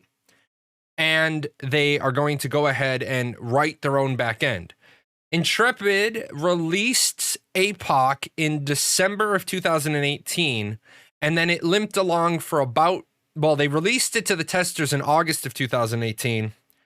And it limped along. They launched it in December 2018, and they learned very quickly that their backend solution wasn't even satisfactory for the 100 players that they were trying to put into one arena. They nixed APOC in January or February of 2019, and they said, we have to completely rework everything. Steven made a public announcement. We have to start over from square one. Fast forward to August and September, APOC comes out, got a little bit better performance out of it, and they pushed it along for 2 seasons, I believe, and then might have been 3 seasons, and then they canceled it. Now, I understand that people want to have these battles in the open world. However, I don't think that we need to have these battles in the open world. I think what we need to do is, there we go. We need to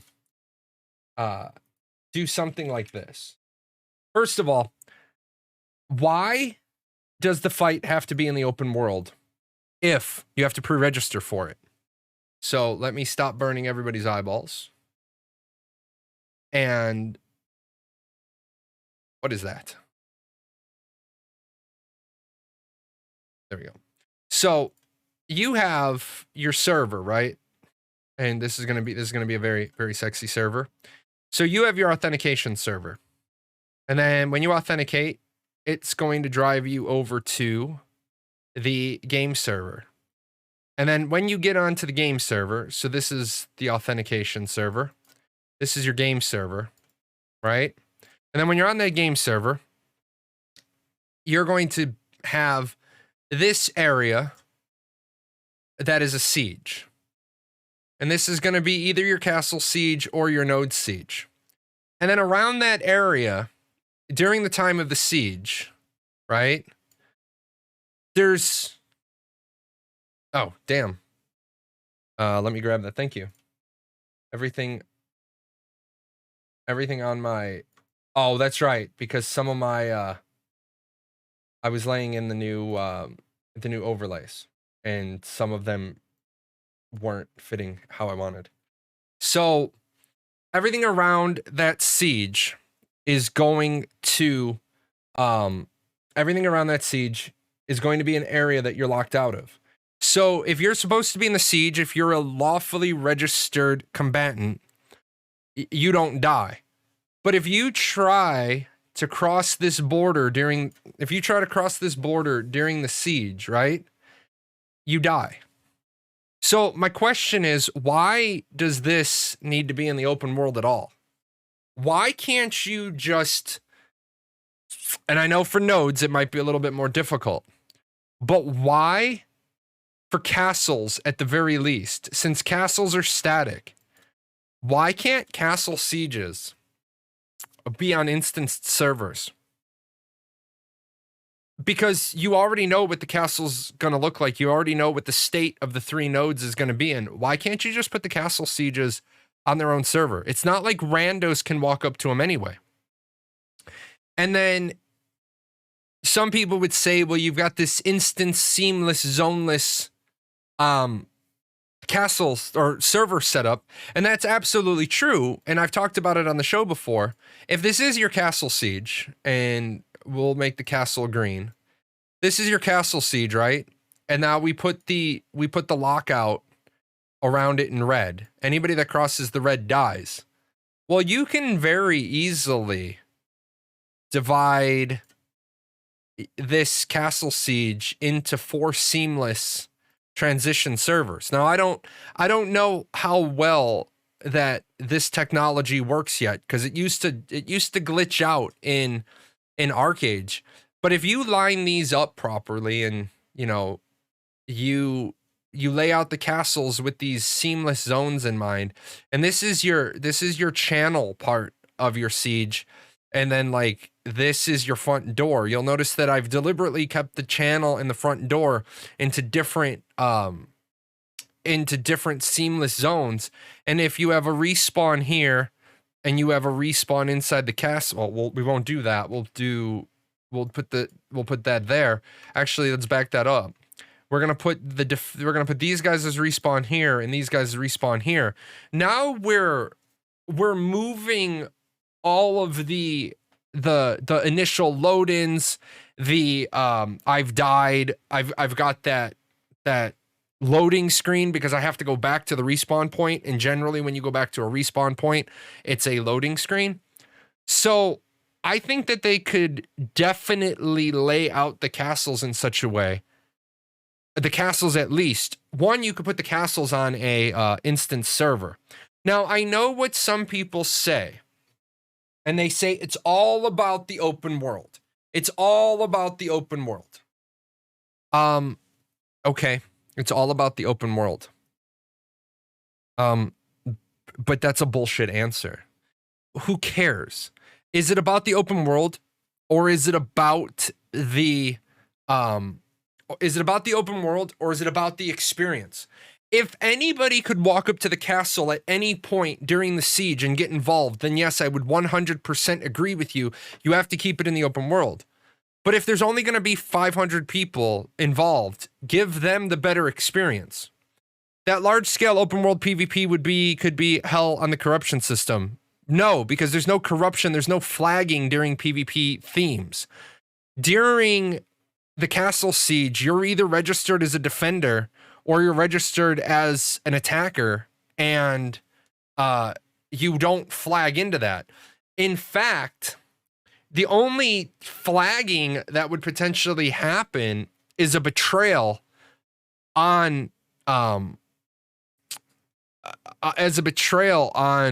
attacking. My guild dropped the siege flag, but I invited your guild into the siege to have fun, but we all knew that it was my siege flag, but at the last minute you try to channel. If you were zoning into an instance server, you could just kick out the non-combatants back to the zone-in point. No need to kill them. Castle attackers would just spawn at the spawn point inside. No, you just go a step further. If you're zoning into an instance server, your account isn't flagged to make the transfer. You go to the campaign headquarters on the live map, and you talk to the guy at the campaign headquarters, and the guy says, "Oh, you're registered. You're not registered." The guy doesn't let you in. It's just like in Final Fantasy 14. If you try to go into a dungeon that you're not certified for, it gives you an error message. It's just like, nope, sorry, or the guy just doesn't talk to you. So even then you don't need to you don't want to fill up the instance server with a bunch of non-players. Now, at the same time, I don't care if you die, if you try to interfere with something that you're not supposed to. I don't care. You should know that you don't belong there and stay out of it. Now you say, aren't they leaning heavily on the planet side experience to solve this? Sure. The problem is that what's the sort of quality of the fights in planet side when it's 1,200 people in one place at one time? Just because games like PlanetSide 2 or EVE Online have done fights of 1,200 people or 6,800 people doesn't mean that experience is good. I hated EVE Online. I loved big fleet fights in EVE Online, but I always volunteered to be the guy that was like 1 or 2 gates away, setting up the gate camp to stop people from getting in, because I hate playing at 10% tie-dye. I hate dealing with one movement every 6 seconds. I don't want to play spaceships by PowerPoint. So really what Majester's question is, it was a 2-parter. Can Unreal Engine support what Intrepid Studios wants to do? And the answer is no, but they're not using Unreal Engine 4.25 to do what they want to do. They're using Unreal Engine 4.25 to make the game look the way they want it to look, but they're using all custom in-house and in conjunction with Epic Games, their engineers. They've ripped out the back end. They've installed their own back end. One of the solutions for Castle Sieges, at least, would be to put the Castle Siege on its own server. And for the in-world node sieges, all I could say would be, if they have the ability to on the fly set up those seamless zone transitions. I don't know. I've seen it in Unreal Engine. I know how the grid boxing works.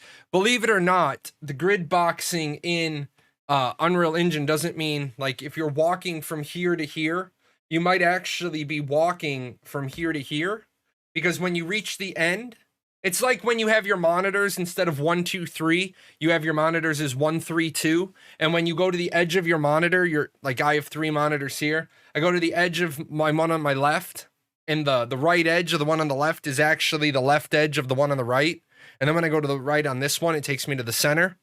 That's kind of how the Unreal Engine seamless transitions work. They're not, you think you're walking in a straight line, but what you're actually doing is walking from the edge of one yard into the start of another yard. You just don't have a loading screen. It's not there isn't a lack of server transition. It's just you don't see it. You don't get a loading screen. So I hope that answers your question about Unreal Engine and what they could do with it. Now the question is, are they making the move to Unreal Engine 5?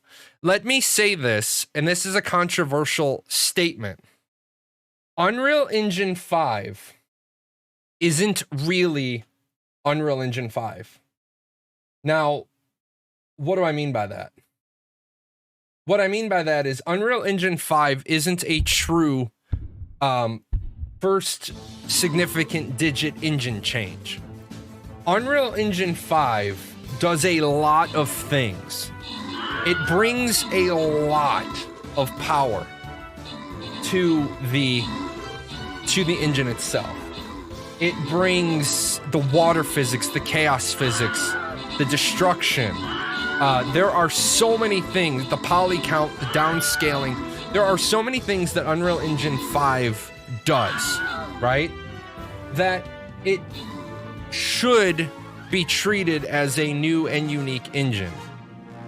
I personally like to see in first significant digit upgrades a change in the meat. You know what I'm saying? I want to see a change in the meat. I don't want to see you change the bread on the plate or the vegetables. I want to see, oh, we're changing from Unreal Engine 4 to Unreal Engine 5. Okay, so what we're really doing is we're changing from a T-bone to a porterhouse, right? We're doing a big change. But Unreal Engine, what they brought to the party,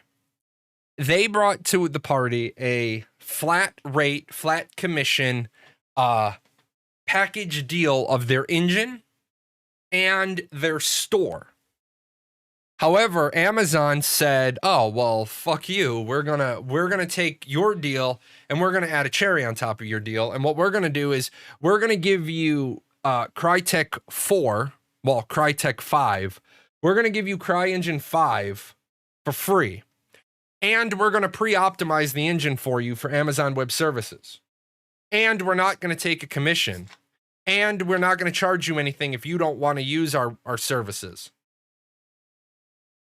So you can download Lumberyard right now and build a game in it and never pay Amazon a penny. The thing is that if you're going to get a free engine, servers make your game. So if you can get a free engine and not owe any royalties on the engine, why would you not use Amazon Web Services, since you're saving money and now you're going to have the best server infrastructure in the world? So Amazon has effectively created the greatest tool to drive hosting to them. Apple didn't say that. Amazon owns Lumberyard, not Apple. Switch back over to this other one. The reason I said ArcH2 would have been a smaller scope is from an interview with Jake Song. Jake Song admitted that during the development of ArcH, he was greedy and tried to satisfy all types of gamers. As a result, the development took much longer than expected, which snowballed over to live development and once launched, hence many processes and tasks piled up as being too ambitious. He also reflected countless and quantitative features are not what players want, but content with density and completeness. Therefore, the mantra for ArcH2 is to focus on the core content and improve them rather than just keep adding new features. Yeah, he's not talking about the game having a simpler scope. That's not talking about the game having a simpler scope. That's talking about, because I remember that interview because I did my ArcH2 video after reading that. One of the things he's talking about is that ArcH2 may not be free to play, because you got to remember ArcH was made for Korea and then exported to the rest of the world.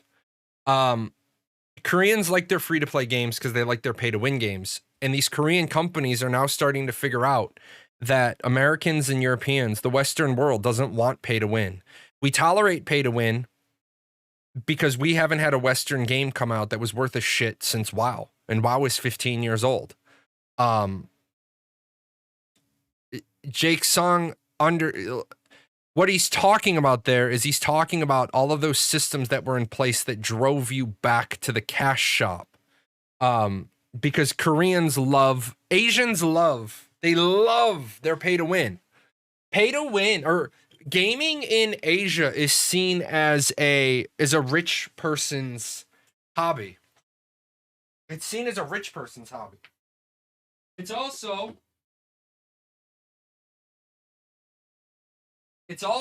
a social hobby. See, we make fun of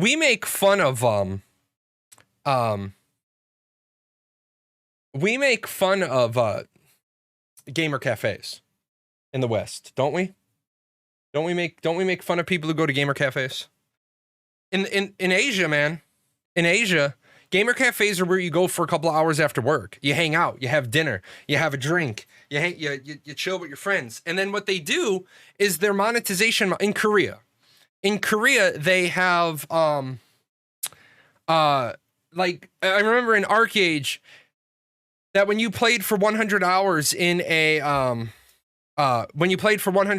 gaming cafe, you got a free legendary weapon. Gamer cafes are awesome, but no, I'm not. Listen to what I'm saying. We as a society in the West, as a society, not the gamer subculture, we as a society in the West make fun of gamer cafes. It's just like, guys, I'm gonna jump down a rabbit hole real quick, but it's important to realize this.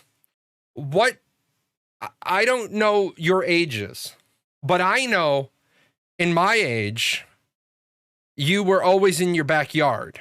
You were allowed to play in your backyard. You weren't allowed to play in the front yard. You had to stay behind the house. That's in comparison when I would talk to my mom before she passed. They had to play in the front yards because the grandparents would sit out on the front porch on the rocker. They'd like wave, they'd work their crossword, but they didn't have back porches. They had front porches. Then the 70s hit and people started building backyards, right, for privacy. So they'd be in the backyard. And now my generation, what do the kids do? They all hang out at somebody's house. They don't even hang out outside, or they hang out like at a common hangout, like the park. But it's no longer your front yard, it's your backyard. Now it's your backyard to usually in the house. That's a societal shift. That's a societal view. Now, I know some people are going to say, well, in the South this, or in the West this, or in Florida this, or this. I'm talking overall, most preponderance. And I loved going TDY to Korea, man. I loved going TDY to Korea. I would go into these gaming cafes and I wouldn't even game. I would just watch. And people would be like offering me a seat. I'm like, no, I don't read Korean. Can't play anyway. And I just watch. I just watch the social interactions. I'd watch the like you're hanging out with, it's like a huge LAN party. And like people, like they know who's coming and they know not to sit in that seat because that seat's that guy and this seat's this guy. And you know, it's just cool like that. But the rest of their society just looks at them, gives them a thumbs up, and carries on. I've known lots of people that have started gaming cafes, and they have all gone out of business. They have all folded. Because what do American gamers, and I can't speak for Europeans in this regard, what do Americans do? They bitch, they complain, they whine, they want this game, they want this game. You know, you want to go in, right? What do Americans do at movie theaters? We sneak in our soda, we sneak in our snacks.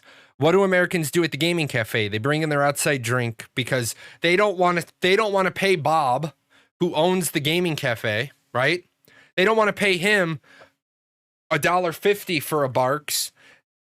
They want to get a Barks for 99 cents at the gas station. But what you don't realize is that Bob needs that 50 cents markup because Bob is trying to create a place for you to hang out. But nobody wants to help Bob. Everyone wants to bitch that Bob's charging 50 cents more than the gas station.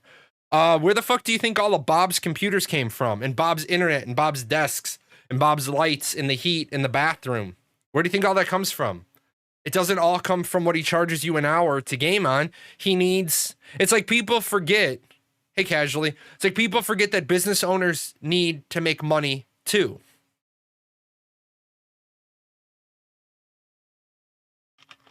So I always get frustrated. Like, I'll tell you guys right now, except for one of my artists, except for one of my composers, the 6 pieces that I got made, I tipped all of the Fiverr artists a significant percentage. I'll tell you why I didn't tip one of the composers. Because he pissed me off. Okay? I contracted him for 240 seconds of soundtrack. Now, there are 2 ways to deliver in Fiverr. The first way to deliver in Fiverr is to send a draft for it to be looked at. The other way to do it is to deliver it and hit the I deliver. I ordered a 240-second piece of music. He delivered me a 66. I had to kick it back and be like, you're in the right direction, but you're nowhere near the right amount of time. Comes back a couple of days later and it's done, and it's a beautiful piece. And I'll tell you what happened that morning. I received the piece, and then I had to, because I was up early. I received the piece. I got up in the morning. I started my car. I talked to my daughter. I made my like 8 bottles of tea. I went down. I drove my daughter to school. It was snowy, so it took me a while. It's literally 2 miles. It's literally a mile up the road. But it was cold. I didn't want her to walk in the snow. I get home. It's been 46 minutes. 46 minutes since I approved delivery. And I get a message. Can you give me my rating? Well, there's a buyer's rating too. And I don't like one thing about Fiverr. I don't like that I have to give you your rating and then you give me my rating. Yeah, he's in the background. He's getting ready to, he's right there. He smells the chicken. It's up on the shelf. I don't like the fact that I give you your rating and then I get yours. I think it should be the other way around. I think the seller should rate the buyer and then the buyer rate the seller. But I was cool about it. I understand.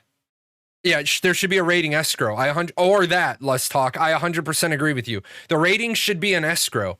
You put your rating and I put my rating in and then they kick out. Whether or not I rate you or not, I get my rating from you. But I don't want, while I'm in the start of a project, and I want you to hear me here. I really wanted to give the guy like a 4.35. But because I'm at the start of a project, I don't want at the start of a project to get anything but a 5 rating as a buyer, because in fact, I don't even want to like bullshit. I'm going to read you guys the response.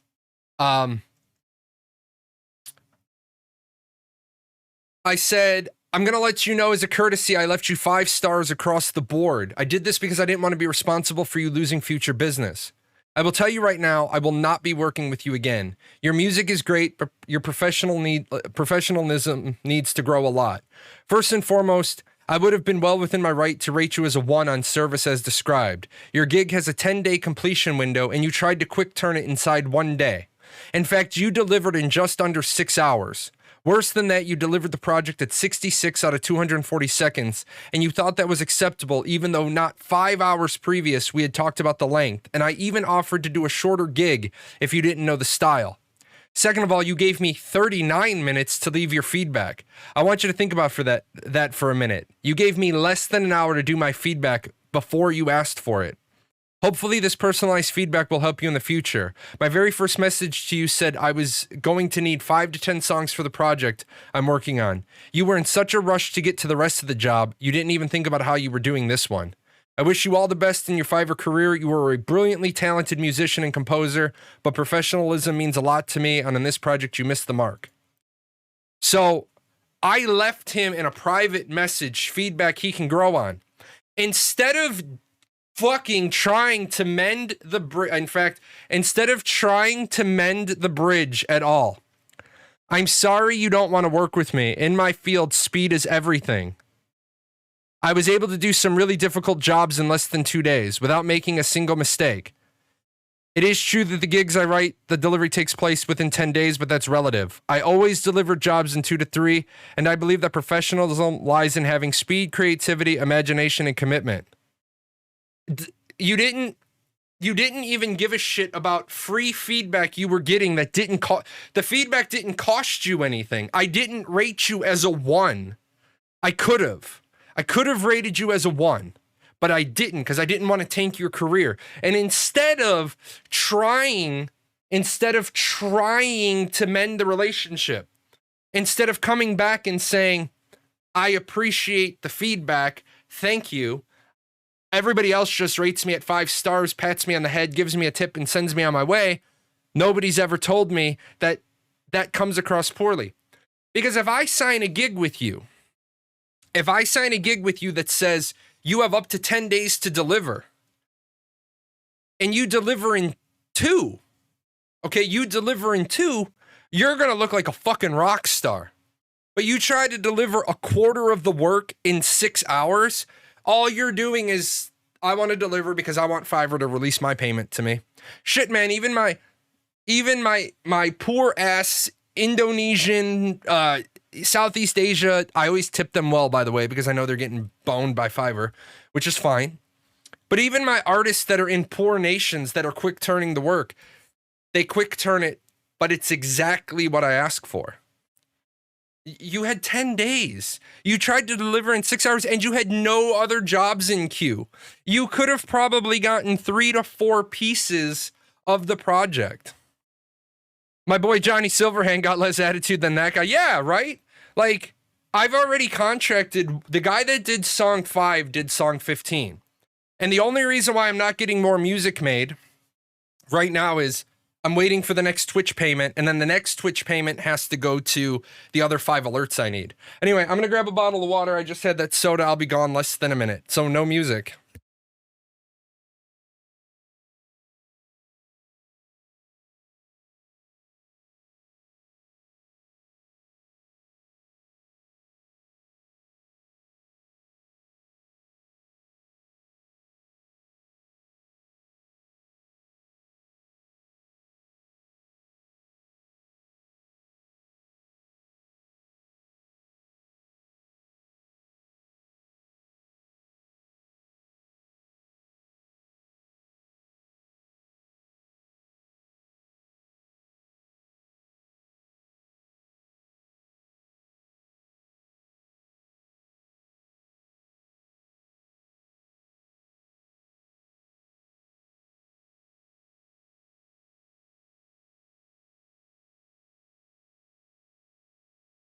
Sorry, I was out there messing with the cat.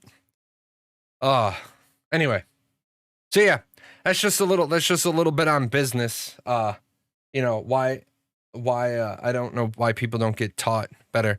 To be fair, artists do have quite a different attitude and mindset than someone like you. I've tried to understand that we'll never see things the same way. No, I disagree with you because I used to, way back in the day, 20 some odd years ago, I managed photographers and I never had this problem. And I haven't had that problem with no other of my artists have I had this problem. Even Kong Vector, who had to basically drag me through the redesign of my overlay. Like this guy did amazing work. I tipped him incredibly well. I gave him a rough idea of what I wanted. He went a completely different way, but I got drafts from this guy every day. And I want to show you guys 2 things about this artist will be doing multiple pieces for me again. First one is, so you can see what I've trimmed down is so small, but this is what the guy, this is his level of detail, because he loved the story. He's a part of the team now on the project. He's a part of the team. Look at that level of detail for an item that's on the floor. And then he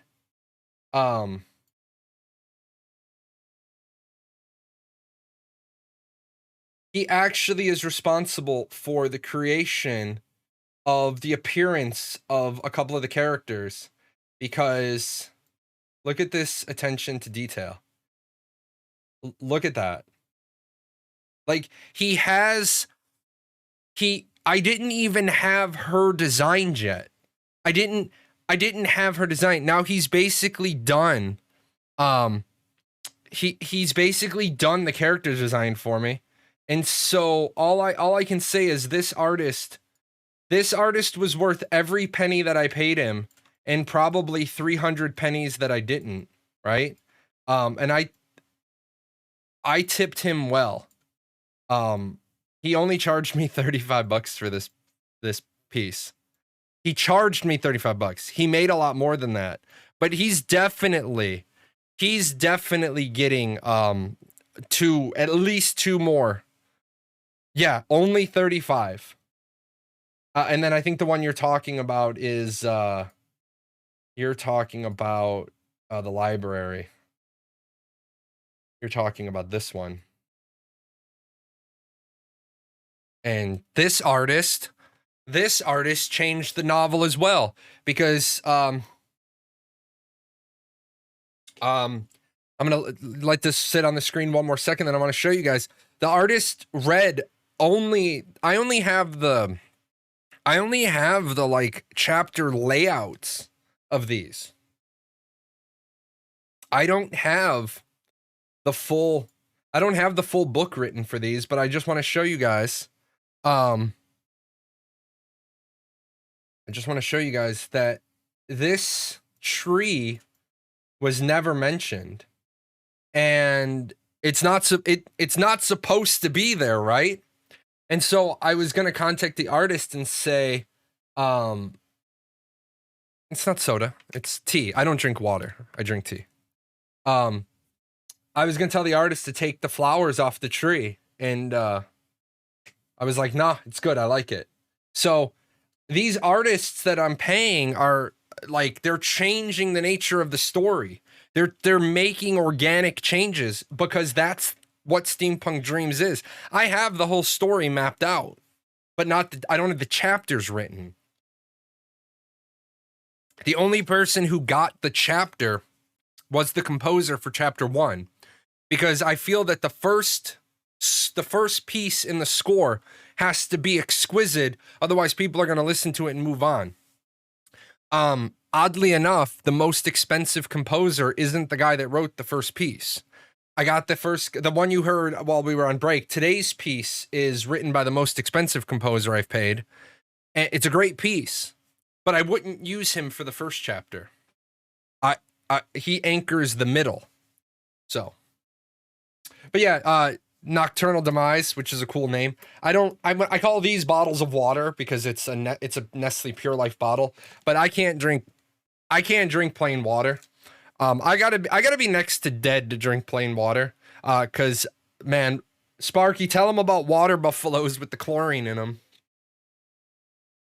Or maybe Casually Crude. Water buffaloes with the chlorine in them, man, that'll turn you off water in a heartbeat. Never drinking water again. Also, this room is getting incredibly hot again. My wife was funny. She's like, hey, I turned the AC off. I was like, why'd you do that? She said, because it's 65 degrees downstairs. Oof. Sorry. Versus returns on Wednesday. Oh, guys, this is awesome. This is absolutely awesome. We've revised the raffle ticket system for captains, so you'll get tickets just for playing Versus.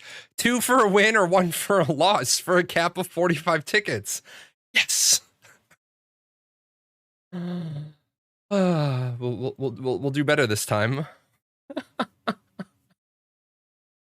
So we'll be PvPing on Wednesday. Oh yeah, somebody PM'd me and they said, what am I going to be doing with Stream Raiders during Alpha? I won't be playing Stream Raiders during the Alpha streams. I need to focus on just Ashes of Creation. So during this week, there will be no funny stories, there will be no anecdotes, there will be no, this one time. It'll just be straight through Ashes of Creation. Ashes of Creation. And of course, did I say it? Oh yeah, Ashes of Creation. Let's start this one early. I have faith in us.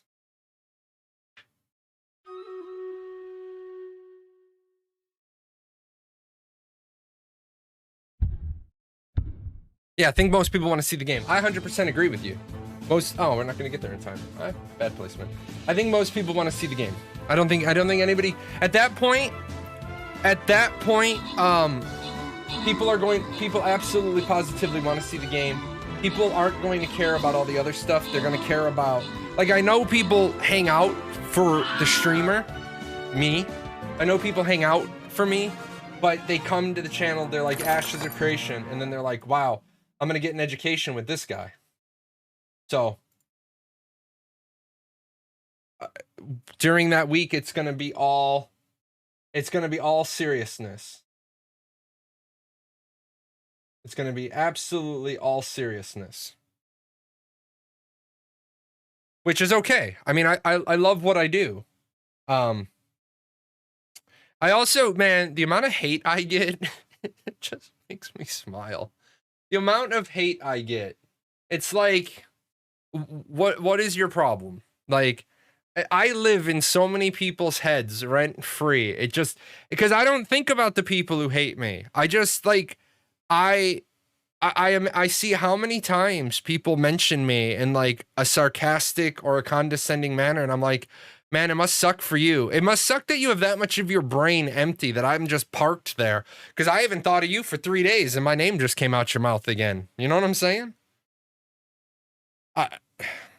What's weird is that most of the trolls you get here aren't even good trolls. They're like horrible ones, like 2 out of 10. You know why? Because most of them are probably afraid to, like, they come in and they're like, I either get the people who come in and who like make fun of me because of my haircut. Oh, appreciate that. We got a train trying to hit a guy on a bomb. But, and I sub for education. I like that. Getting a better education than you did at your high school. You know, you've made it when you start getting hate. I agree with that statement 100%. But the really big one is, right? The really, really big piece of this is, I think a lot of people come to this channel to troll, and then they realize that, first of all, they realize they see somebody else get punted, and he's not going to put up with that shit. But they also don't want to be made fun of, because when I had problems in Arcage, I had a lot of trolls come in for Arcage. You know who I watched? Jimmy Carr and Steve Hofstetter. And Steve Hofstetter is Jimmy Carr is my favorite anti-heckler, but Steve Hofstetter is like the person you watch to learn how to do it and why to do it.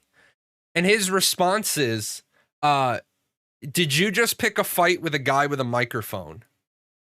Like, why would you come onto a Twitch channel and it's like walking up on stage, not having a microphone, and standing on a trap door where at any given time I get to ban you, right?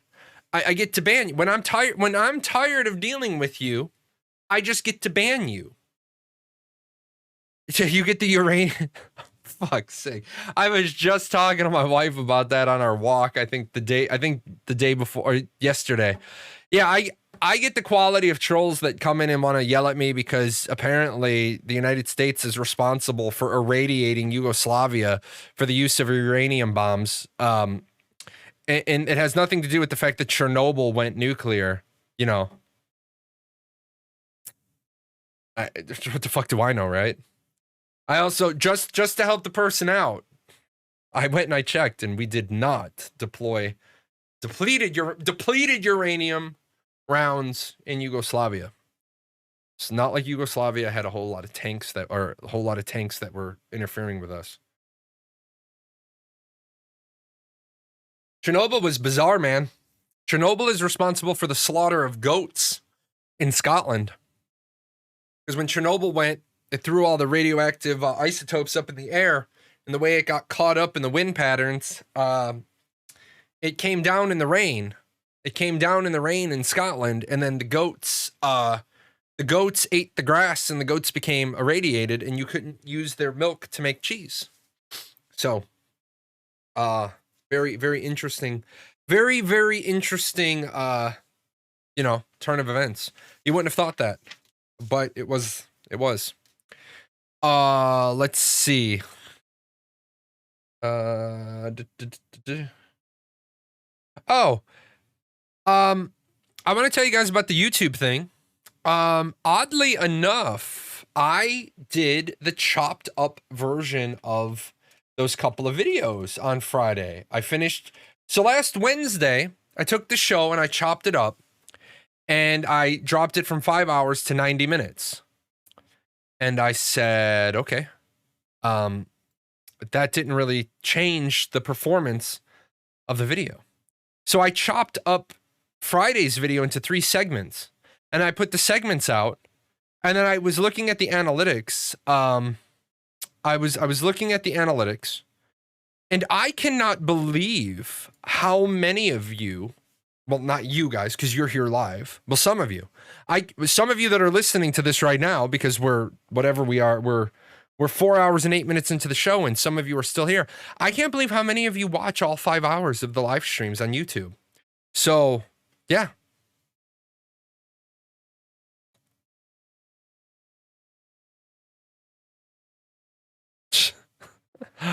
I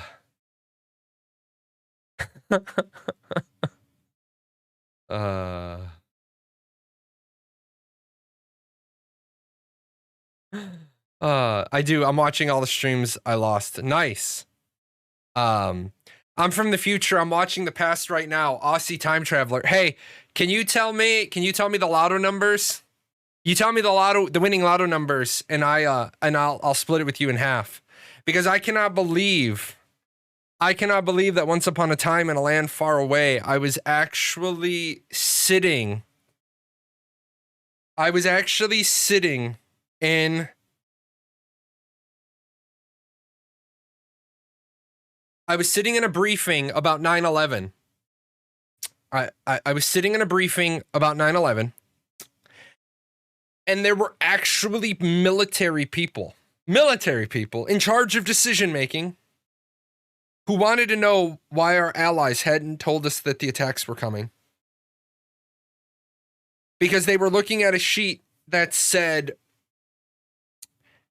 at this time, this happened. And they forgot that the other side of the planet isn't in the future. It's just at a future time. And I sat there and not exactly literally, but my chief grabbed my shirt collar because he saw my hand coming up, and he just grabbed my shirt collar and yanked me back. And I was like, I just chewed the shit out of my pen. And the chief, we go outside, and he's like, you got 1 minute, just go. Just speak freely. And I was like, how in the fuck can I be sitting in a room with people this dumb, and they're my leadership? And he's like, you're going to be a great officer. Let's see. Can I tell you if the alpha gets pushed? Well, that's going to be an interesting question, because I can't tell you if the alpha gets pushed unless Steven tells you that the alpha. Can I repeat it if Steven says the alpha's been pushed? Yes. I can repeat the news that is commonplace. I can repeat the news that is commonplace. I cannot. I meant for the future peeps, peps, tests, peeps, pep. What is that? Oh, you meant for the people that are in the future. I gotcha.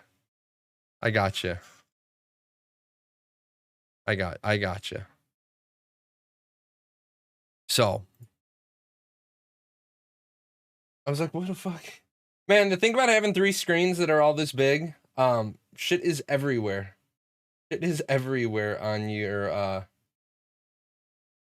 real estate. I've got monitor real estate everywhere now. So, Austin, he's funny.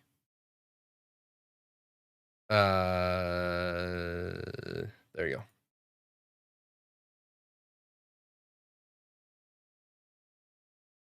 We had a Senate committee here with a Greens politician asking if the Defense Force had an agreement with a fictional Coast Guard TV show. It was amazing. And we wonder why people are getting stupider. I appreciate the follow. I appreciate that. We're trying to get to 10,000 followers. We're trying to get to 10,000 followers. 10,000 is a nice round number for Twitch. I mean, it's not mandatory. It's like, why is it that so many people look at the completely in or irrelevant numbers? I can too English. I can too English. We got people that worry about how many followers they have on Twitch and YouTube. But they don't worry about how many concurrent viewers they have. I would rather have, what the hell is going on, desk? What did you just do? I would rather have, I was here for 2 hours, figured I probably want to see more. Well, I appreciate that. That means I'm doing something right. I tell content creators all the time, the only metric you should be looking for on Twitch is the 51st followers. Well, not anymore. I don't even tell people that. I say, don't get affiliate right away. Build your network and then get affiliate. And then on YouTube, you want to get your 1,000 followers so you can get monetized. Then after that, stop worrying about followers. Worry about viewers. Viewers are what matters. But people got their eye on the wrong balls. Grumpy old man is going to jump all over that. But, you know, it's actually amazing as well. Nobody said... I boxed you in on that one. I knew what I said, grumpy old man. I said you're gonna jump all over it, and I know you wanted. I know you wanted to say something, but then you knew I was gonna go. You know, yeah, exactly. Can't say I agree with worrying about viewers. No, if you're gonna worry about something, worry about the viewers. Worry about viewers. Don't worry about follow. Yeah, there you go. I ain't eyeing anyone's balls. Don't worry about followers. Followers are an irrelevant number. Followers are people who like you enough to give you a thumbs up and then they never come back. You want what you want is you want viewers. You want shoppers. You don't want browsers. And I say this, it's like running a store. It's like running a store. I understand the model, the mentality of you can't sell to nobody. You gotta get foot traffic in the store if you want to sell them. But if I have to choose between window shoppers and buyers, I don't want my store full of a bunch of window shoppers. I don't want my store full of a bunch of window shoppers. I want my store full of buyers. I want people who put money on the counter. Would you rather have more viewers or more subs though? Dante, the truth of the matter is I personally would rather have more viewers. I would rather have more viewers because if I have more viewers, it means I am producing a product that people actually enjoy. Subscriptions generate money, which is nice, but for my personal situation, I don't live on this money. I know that like the one female streamer was like, you all should give me $20 because I all know you have it and I got to pay my rent. And like, that's probably not a good way to get people to give you money. It's probably not a good way to build your brand. You all should give me $20. I put a bunch of money into a gaming laptop. It'll be here in a few months. Hope to learn video editing. A few months? What the hell, man? Where is this laptop coming from? Hope to learn video editing. Yeah, video editing is a good time. Hit Film Express or DaVinci Resolve are both free. I use a program called Filmora because, yeah, definitely not a Prime member, right? I use Filmora because right now it does what I want. Although I do need to learn DaVinci Resolve so I can do some stuff with WebM files because Filmora does not Filmora X does not allow you to export to a transparent WebM file. Although Wondershare needs to just let people export to a transparent WebM file.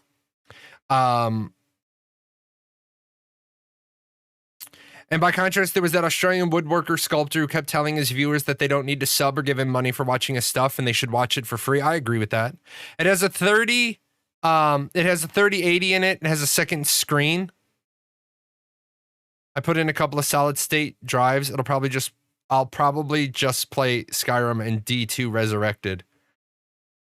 I'm confused. I'm old. Can somebody send me a link of a laptop with 2 screens? I've seen the laptops with the sliding screens as the add-on, but they make laptops with 2 screens now.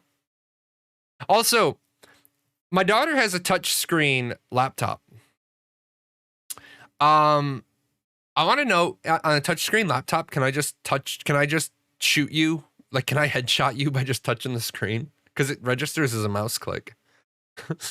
so can I just headshot you? I wanted to try that in APOC, but my daughter's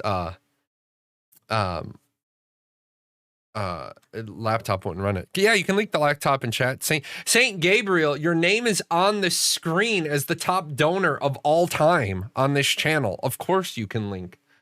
Although Saint Gabriel, the funny story about Saint Gabriel's donation is that there's always one. In this time around for Extra Life for Kids, while Extra Life for Kids is up, I will take down the donate button because I learned that lesson. Yeah, it was a mistake.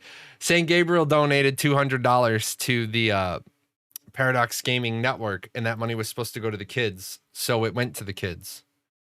I donated that out of the company, which helped me out. I don't see where's the second monitor? What is this? Where's the second monitor?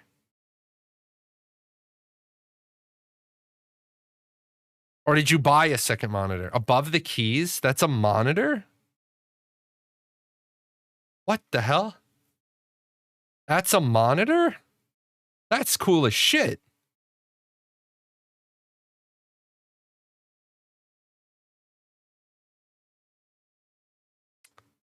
And touchscreen. Nice. So, I'm still using a 1080 Titan overclocked. I'm not buying a new video card until closer to release. I bought a 3090 with a capture card already installed and the whole 9 yards, only because I needed to buy a new computer and I said fuck it. I'm buying my last computer because this thing better last me forever. Costs as much as a car. It always makes people like look at me funny. Tell them, yeah, it costs as much as a car. Hey, what are you?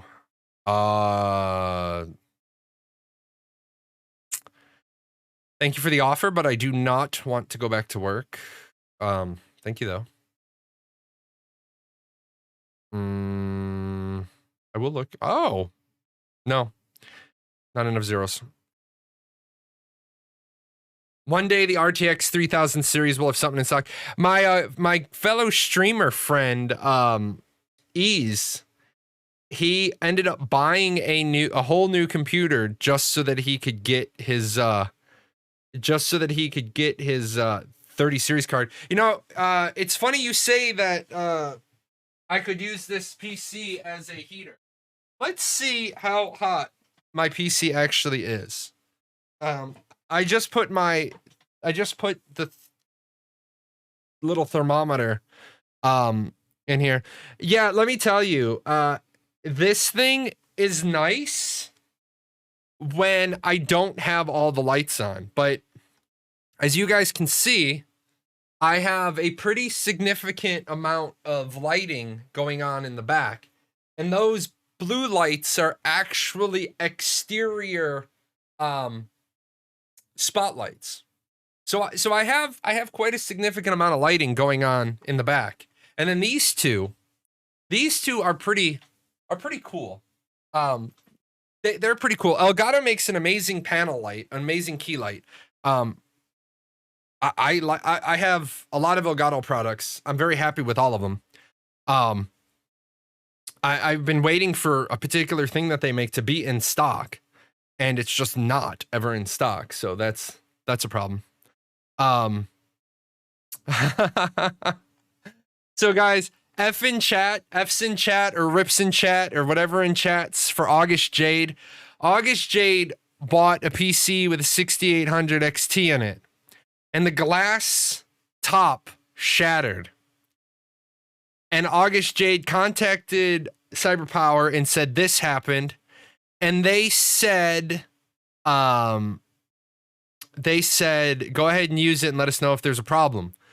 Well, what I said right away, I said I would not accept delivery of that because I can see glass. I can see glass in the CPU or in the GPU. And so I was like, fuck all that. I would tell them, August Jade, can I share this picture of your GPU with all the glass in it? I don't want to share it on the stream unless you say it's okay. But I saw that and I was like, no way, man. I see shards of glass like deep in there. And they were like, yeah, go ahead and use it. It lasted for like 1 day. Well, of course, you're going to use it. You're going to start it up. You're going to shut it down. And then shit's going to be, shit's going to be a problem. Ashes 101, not up. No, Ashes 101 should be up. I just checked it.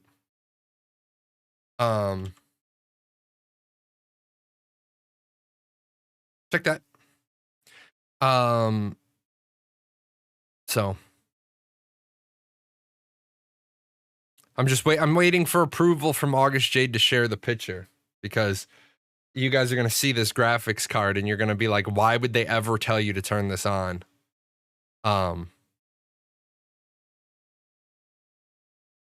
So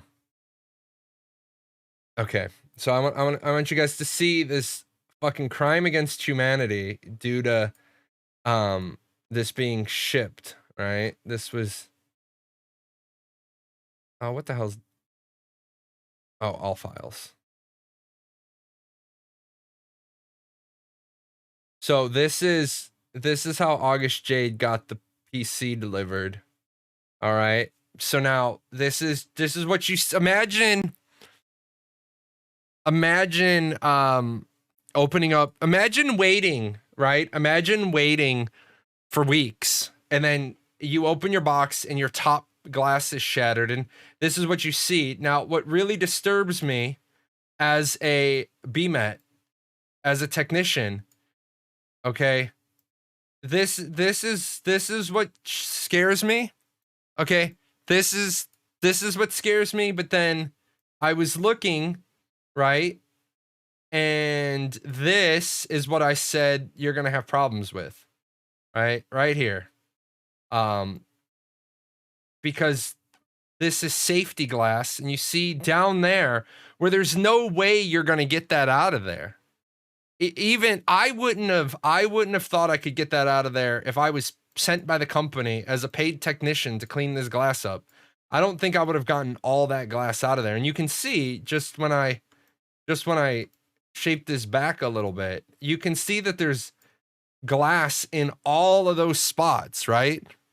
So, but no, they were like, yeah, go ahead and plug it in and use it.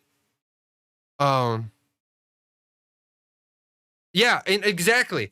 I would say that they're either taking it back or they're certifying the warranty regardless of me opening the GPU. Like you'd be on the phone with them and you'd be like, I have to open the GPU to get this glass out.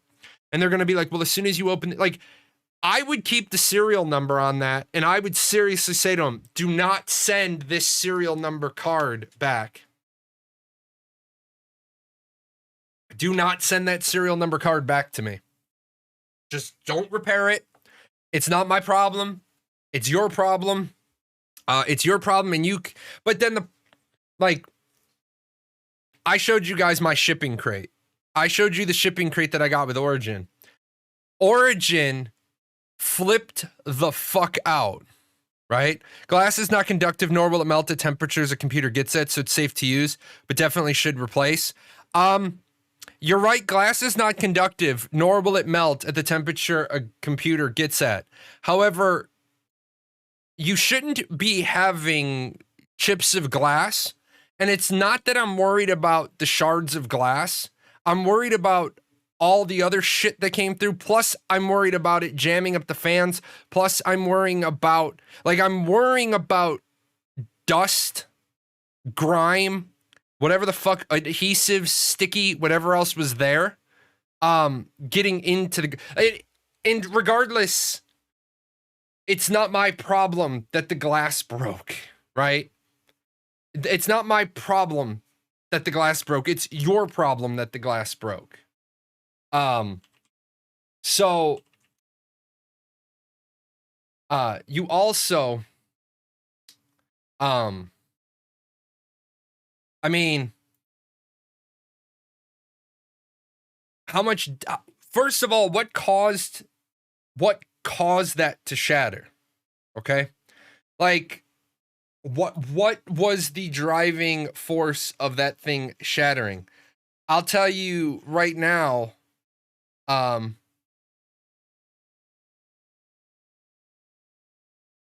this is the fuck how you send a PC, man. This is how you do it. Right? This is how you ship a PC to your new customer. All right? It's on its side, but what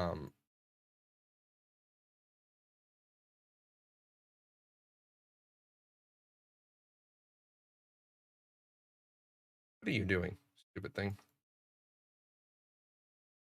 This is how you ship a PC. That's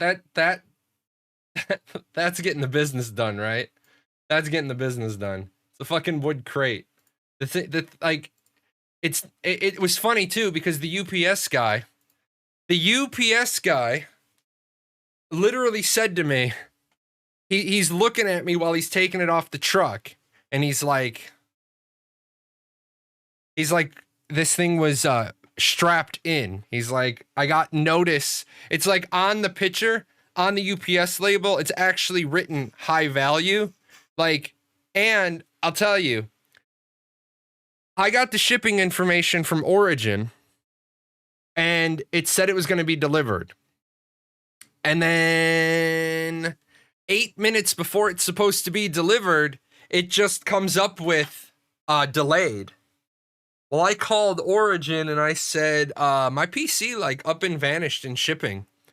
And they were like, the fuck do you mean your PC is missing? I said, my PC was supposed to be here. They're like, yeah, your PC was supposed to be there today. And they looked it up and they're like, where the fuck's your PC? I was like, I don't know. Maybe you could help me with that. They were like, we're going to look into it for you. Now, luckily, the network, we have a former UPS guy, not delivery guy, like up in the warehouse level, and he understands it. So he told me, he's like, no, man, it'd be really easy for your PC to not get scanned because it's going to be moving manually because it's a large bulk item, high value. But Origin was literally on the phone with me the next day. They're like, if you don't have it today, you call us because we want to know.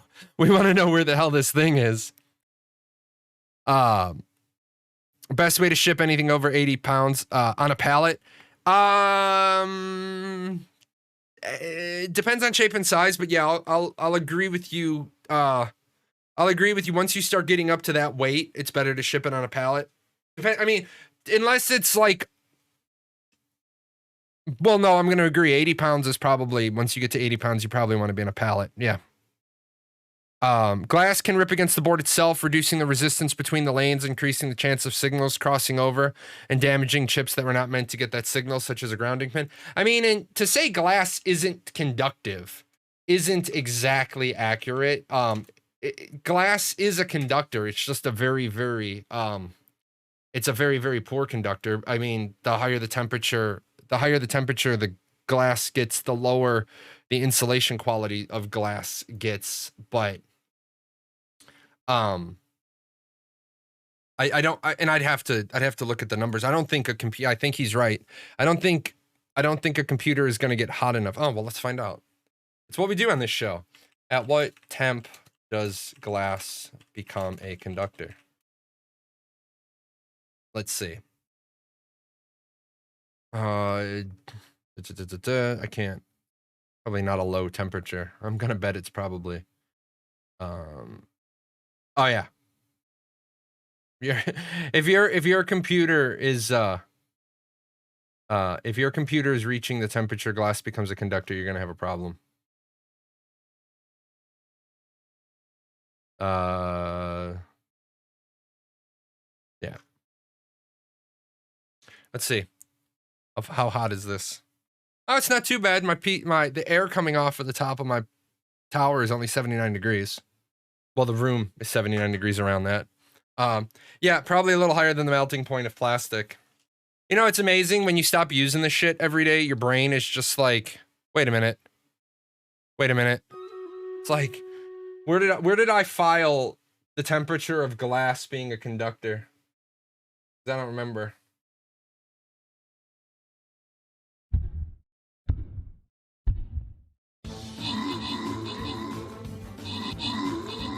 It's just like they tell you, voltage hurts, but amperage kills. I will tell you right now, you can die from half an amp. You can die from half an amp. But you can take 100,000 volts through your forearm at no amps and be okay.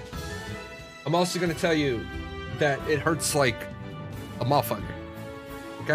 Okay? Cause it hurts. I had to wear a heart monitor for 3 days. I took 100,000 volts through my forearm. Because the fucking diagnostic manual was wrong.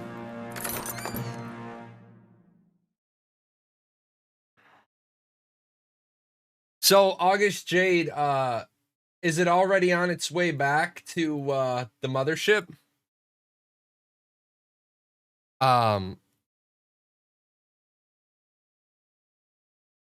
Has it departed for greener pastures? That's all I want to know. What am I just earning gold and getting a level 2? I gotta kill 3 bishops. But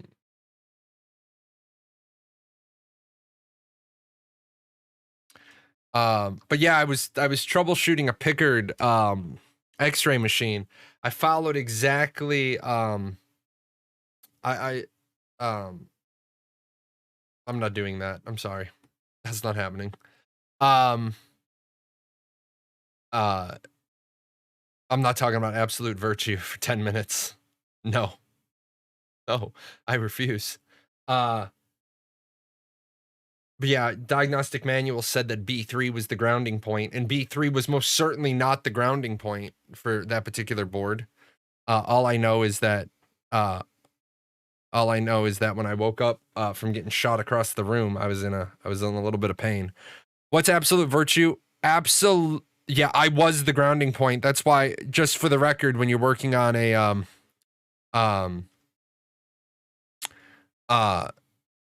yeah, fuck anything with the capacitor. When you're working on an X-ray machine with the large voltage, it's a 2-man job. One person's job is to have their hand on the breaker, and if your buddy starts glowing, you just shut the breaker. Absolute virtue is a boss in Final Fantasy XI. Not just that, difficult bosses and rewards would be a good topic. Sure, put the your topic for 10 minutes back in then. I'll take it as general.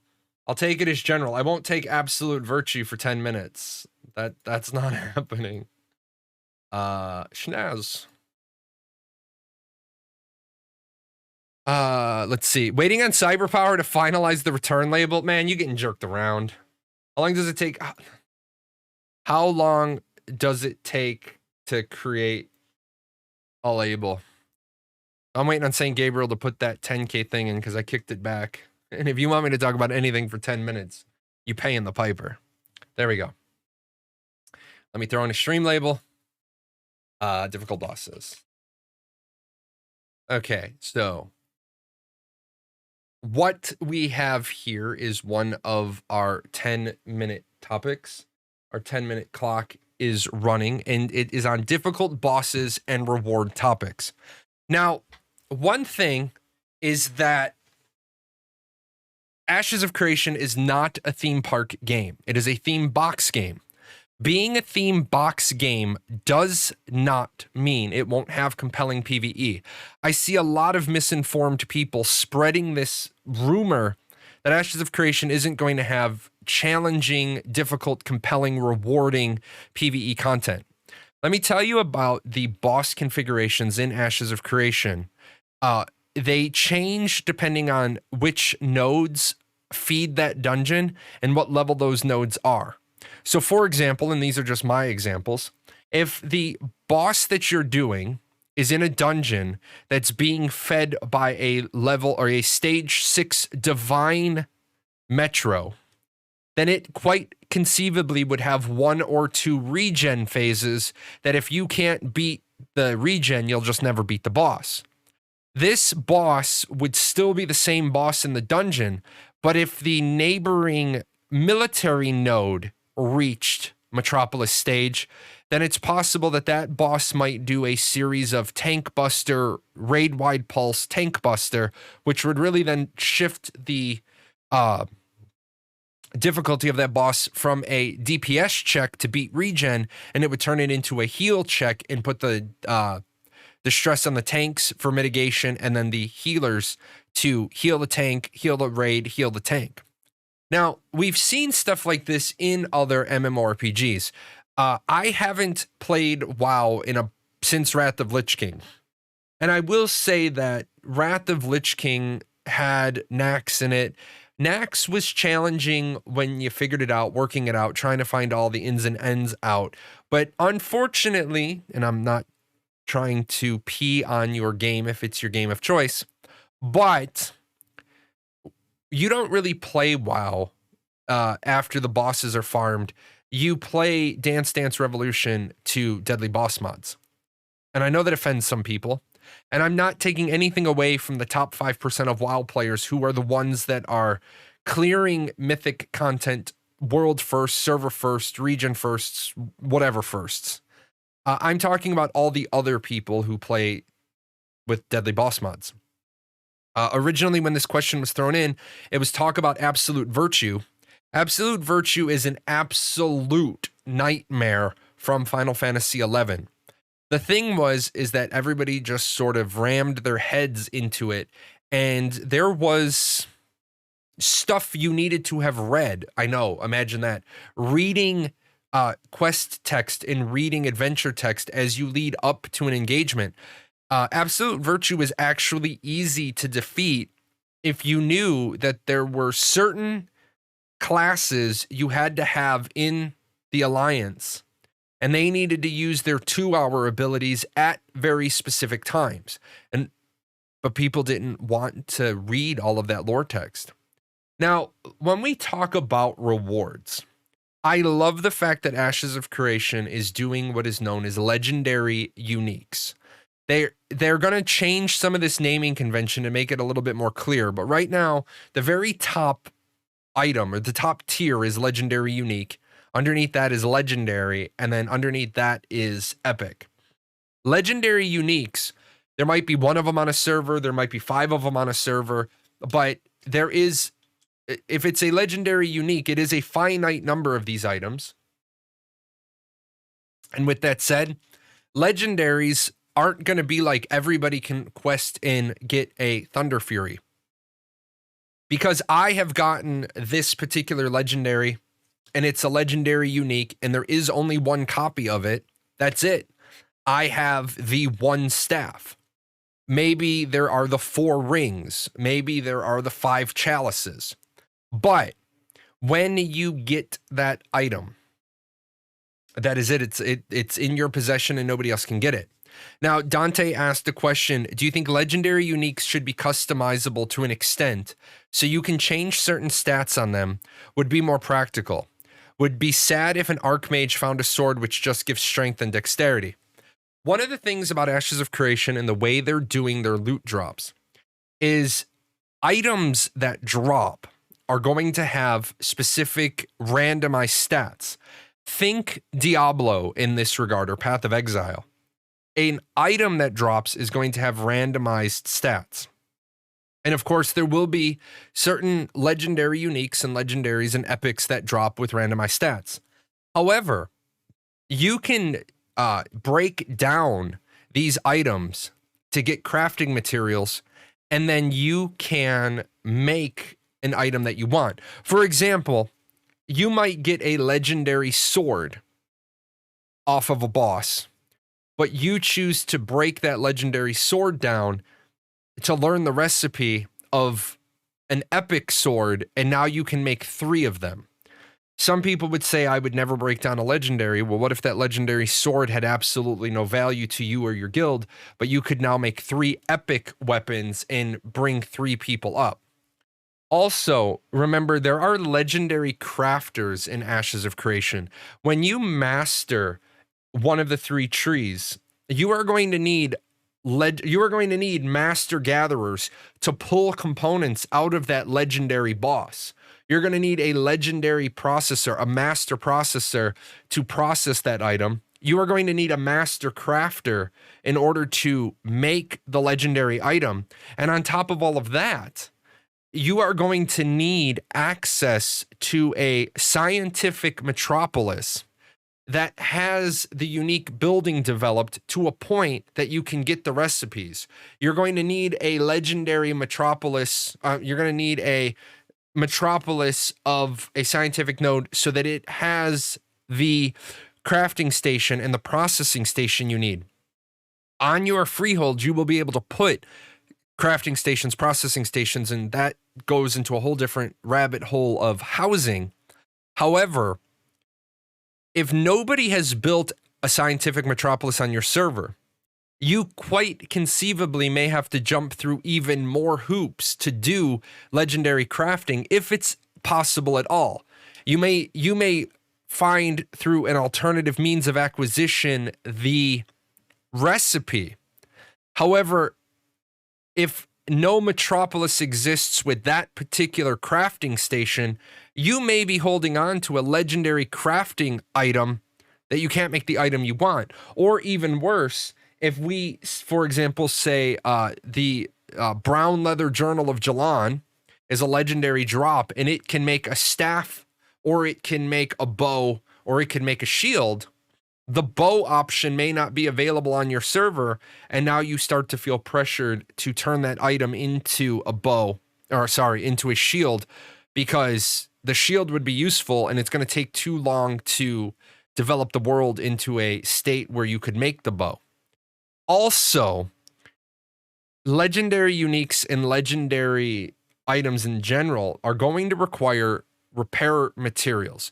Just like the iron sword that you have is going to require gold plus iron ingots to take to a crafter to repair, you better stay on good terms with the crafter who made your legendary item, because a legendary item is going to require a master crafter to make. It's going to take a master crafter to repair, and you shouldn't be whipping out the legendary item all the time for your day-to-day slaying of foxes or goblins or Tulnar, because you're going to need a legendary repair item.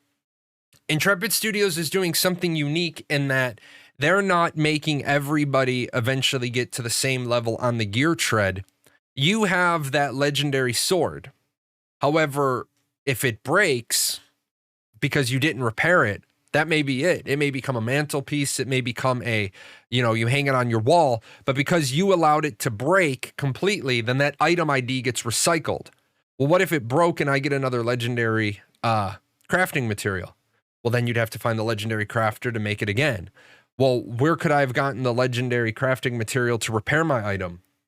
Maybe you couldn't.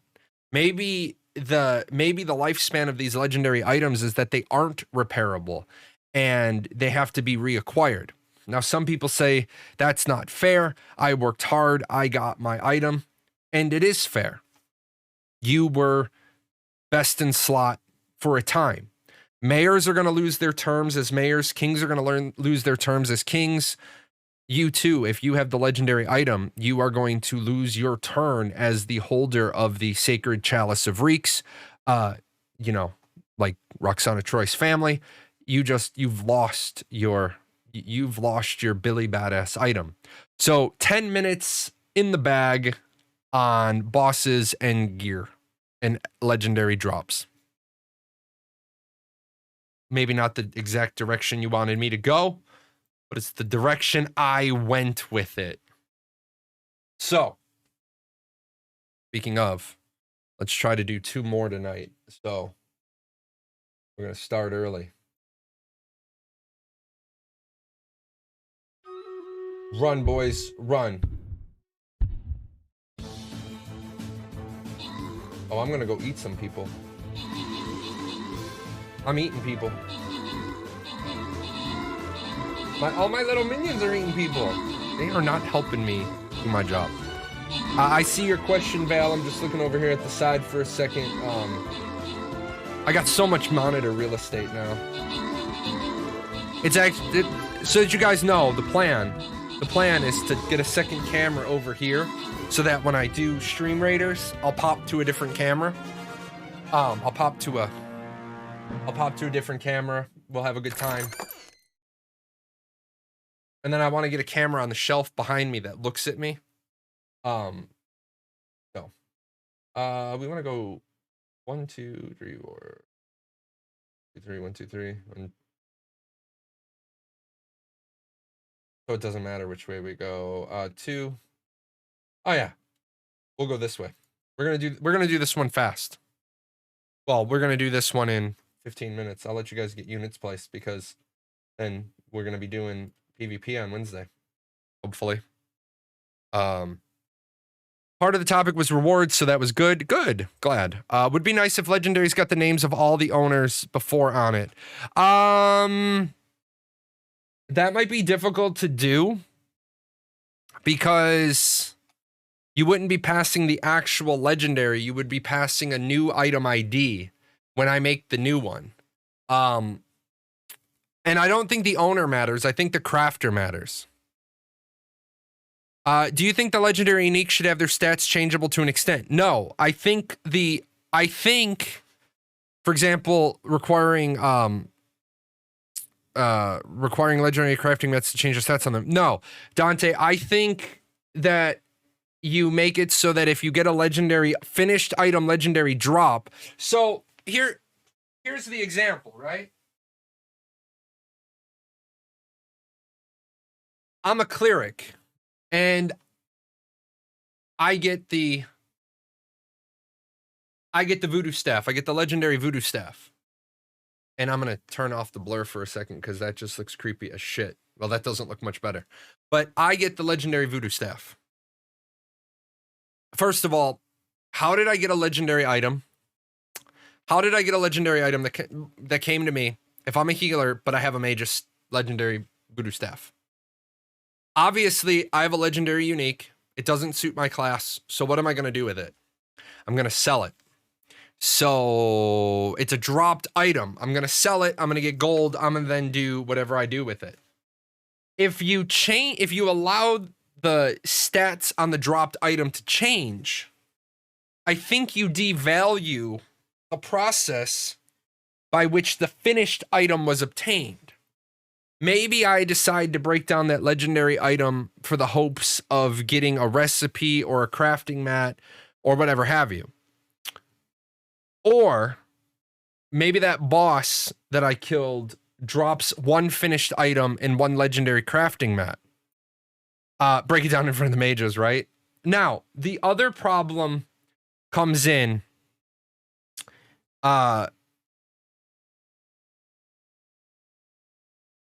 I just lost my train of thought. The other problem comes in when you start having master processors.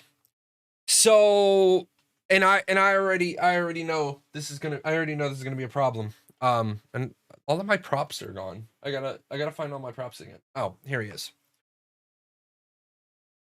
So, Hugo And we go into a dungeon and we kill our spider, our legendary boss, right? And this guy is old as sin. I've had this guy for like my whole life. This is Spinner. This is Spinner. He's from 1996.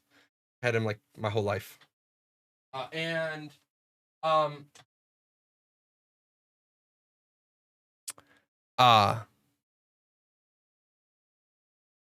we kill the legendary boss. And you need a master gatherer to harvest his corpse. And I'm the only master gatherer in the party. I'm the only master gatherer in the raid. Who does the drop belong to? Who does the drop belong to? Does the drop belong to the raid? Does the drop belong to the guild? Or does the drop belong to me? And you are gonna have this squabble with people. People are going to have this problem. So we're gonna jump ahead on our twins fight, right?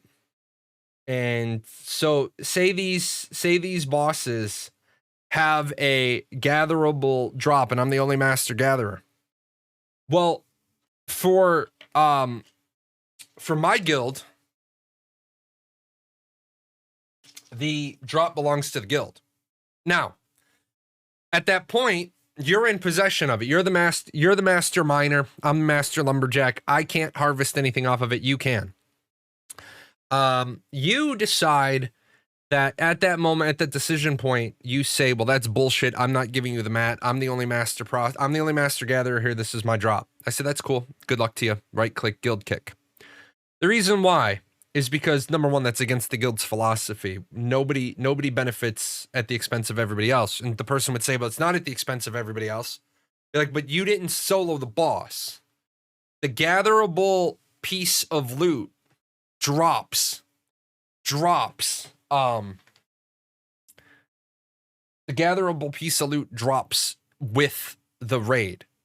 So, yeah, in my opinion, if it's a guild-funded raid, whatever that means, then it'd be a guild drop. If I'm a guild member setting up the raid outside of sanctioned times, then it'd belong to the raid. Yeah, then it'd belong to the raid. If I'm a guild member setting up the raid outside of sanctioned times, then it'd belong to the raid.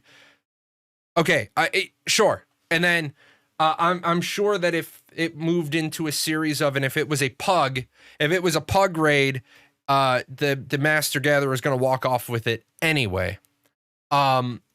Gonna walk off with it anyway because they're gonna say, fuck it, it's a pug raid, I'm never gonna see most of you guys again. But no, I agree with you, Lard. If it's and most of the time my guild doesn't differentiate between guild funded raids and guild raids. I show up, I log in, and I get a list of I get a list of people who attended, and I get the drops. It's not uncommon for me to get like a DKP roster, because my officers are empowered to run raids if it's off hours.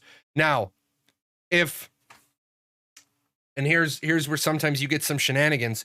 If it's an off hours raid and you send me a DKP list and I don't get a list of who got what drops, like my officers know a properly formatted DKP report is, what event did you do? Who was there? What were the DKP expenditures?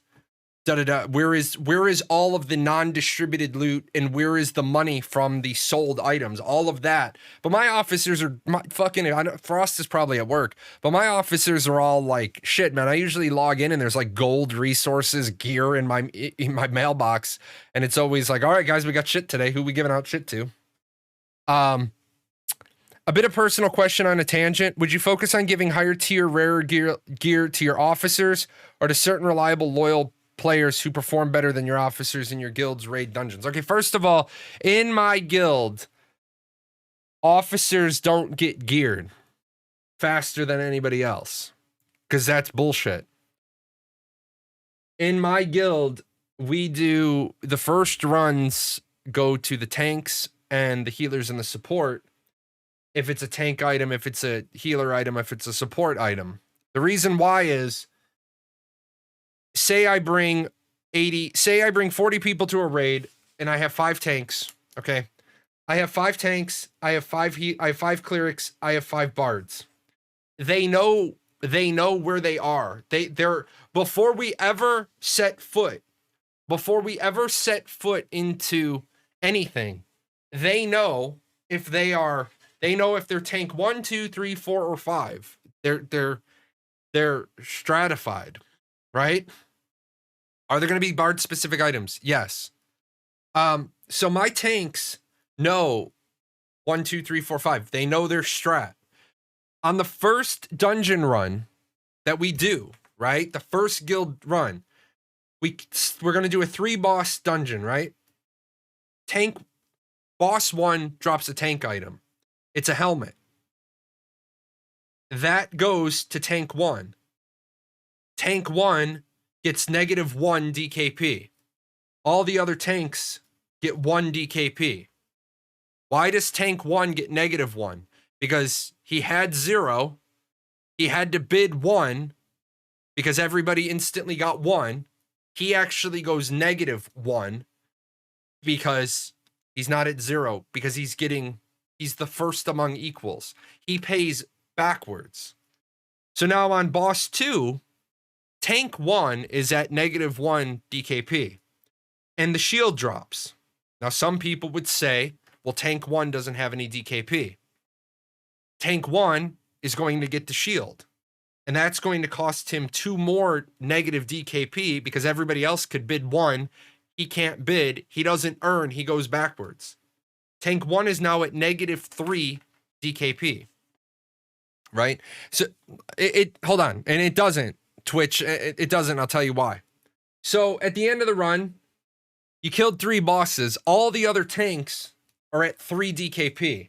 And tank 1 is actually at -6.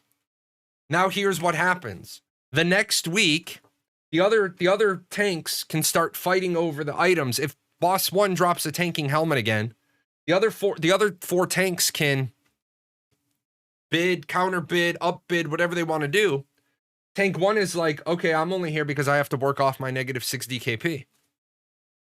But why did tank 1 get fed 3 pieces of gear? Why not put 1 piece of gear on 3 tanks? Because next week, that first dungeon run took us 3 hours. The second dungeon run takes us 2 hours and 45 minutes because the tank is got better gear. Now, what would happen if on the second boss it dropped a piece that tank 1 needed? The tank 1 later, Critical Zen. And baby appointment on Wednesday. Best of luck on that. You gear up your tank 1 and your healer 1 and your bard 1. But then the expectation is, hey, you're in the negative. But I don't rally up people who are shitbirds that are concerned about themselves. Tank 1 is going to be like, yeah, man, I'm geared. Even when tank 1 is completely geared out, tank 1's going to be like, yeah, I'm here. I'm just earning DKP. Well, why are you here? Because the guild geared me. So now I'm here until we get all of our tanks geared. And now here's the best part about Ashes of Creation. It doesn't take long for a organization that does DKP to do DKP bids. And in Ashes of Creation, none of the gear is bound. So why are you passing out gear most of the time at the raid? Just put all the gear in the bag, take it to the guild hall, and distribute it afterwards. Only the people that were at the raid can do first round bids. If there's things that nobody wants, then you throw it in the guild bank and let people buy it out of the guild bank at guild meeting night. You just do the gear auction. It's like I ran. Funny enough story. I ran Serpentis in Arcage. I ran Serpentis well over 600 times. But I don't have my dream ring. I don't even have I never got my permanent dream ring. Because it wasn't the best in slot item for me, and I was helping people get their dream rings before I was even on that step of the quest. Because it's what being a healer is. It's shit, there's content to do, let's go do it.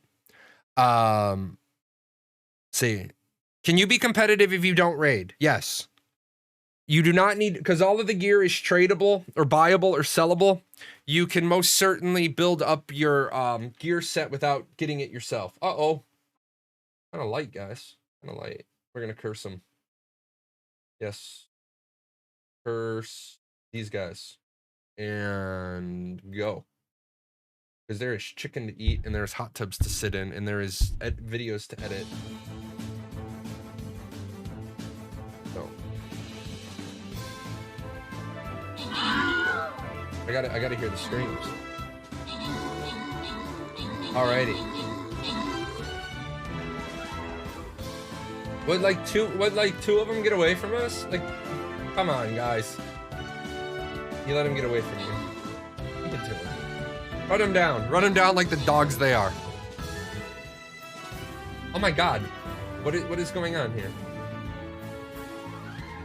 The grumpy old man just been busy up there. They're running away.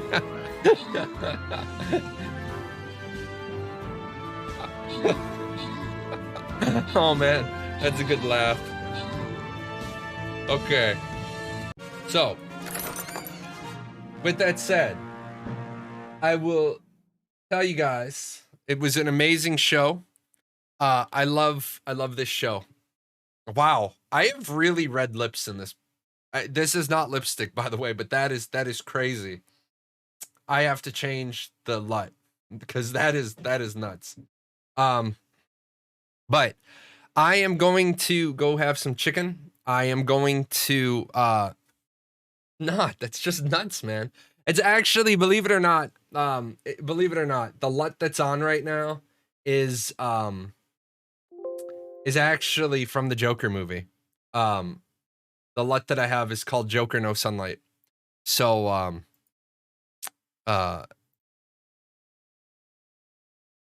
there he is, he's in the back. Anyway, I will be back on Wednesday for this show. I will remind you guys, shamelessly, if you are new to Ashes of Creation and you've enjoyed the show, sign up for Ashes using my referral link. Don't buy anything. It just shows Intrepid that I'm still reaching new people. If you're looking for more information about Ashes of Creation, Ashes 101 is my website. It's like a textbook. And beyond that, I told you guys about the new emotes. So thank you to all the supporters of the channel. I am getting the new panels, the new overlays will be released next Friday in time for A1. And then I have 5 more alerts to get and then more music. So I'm going to get out of here. I'm going to go eat chicken, and you guys, I'll see you on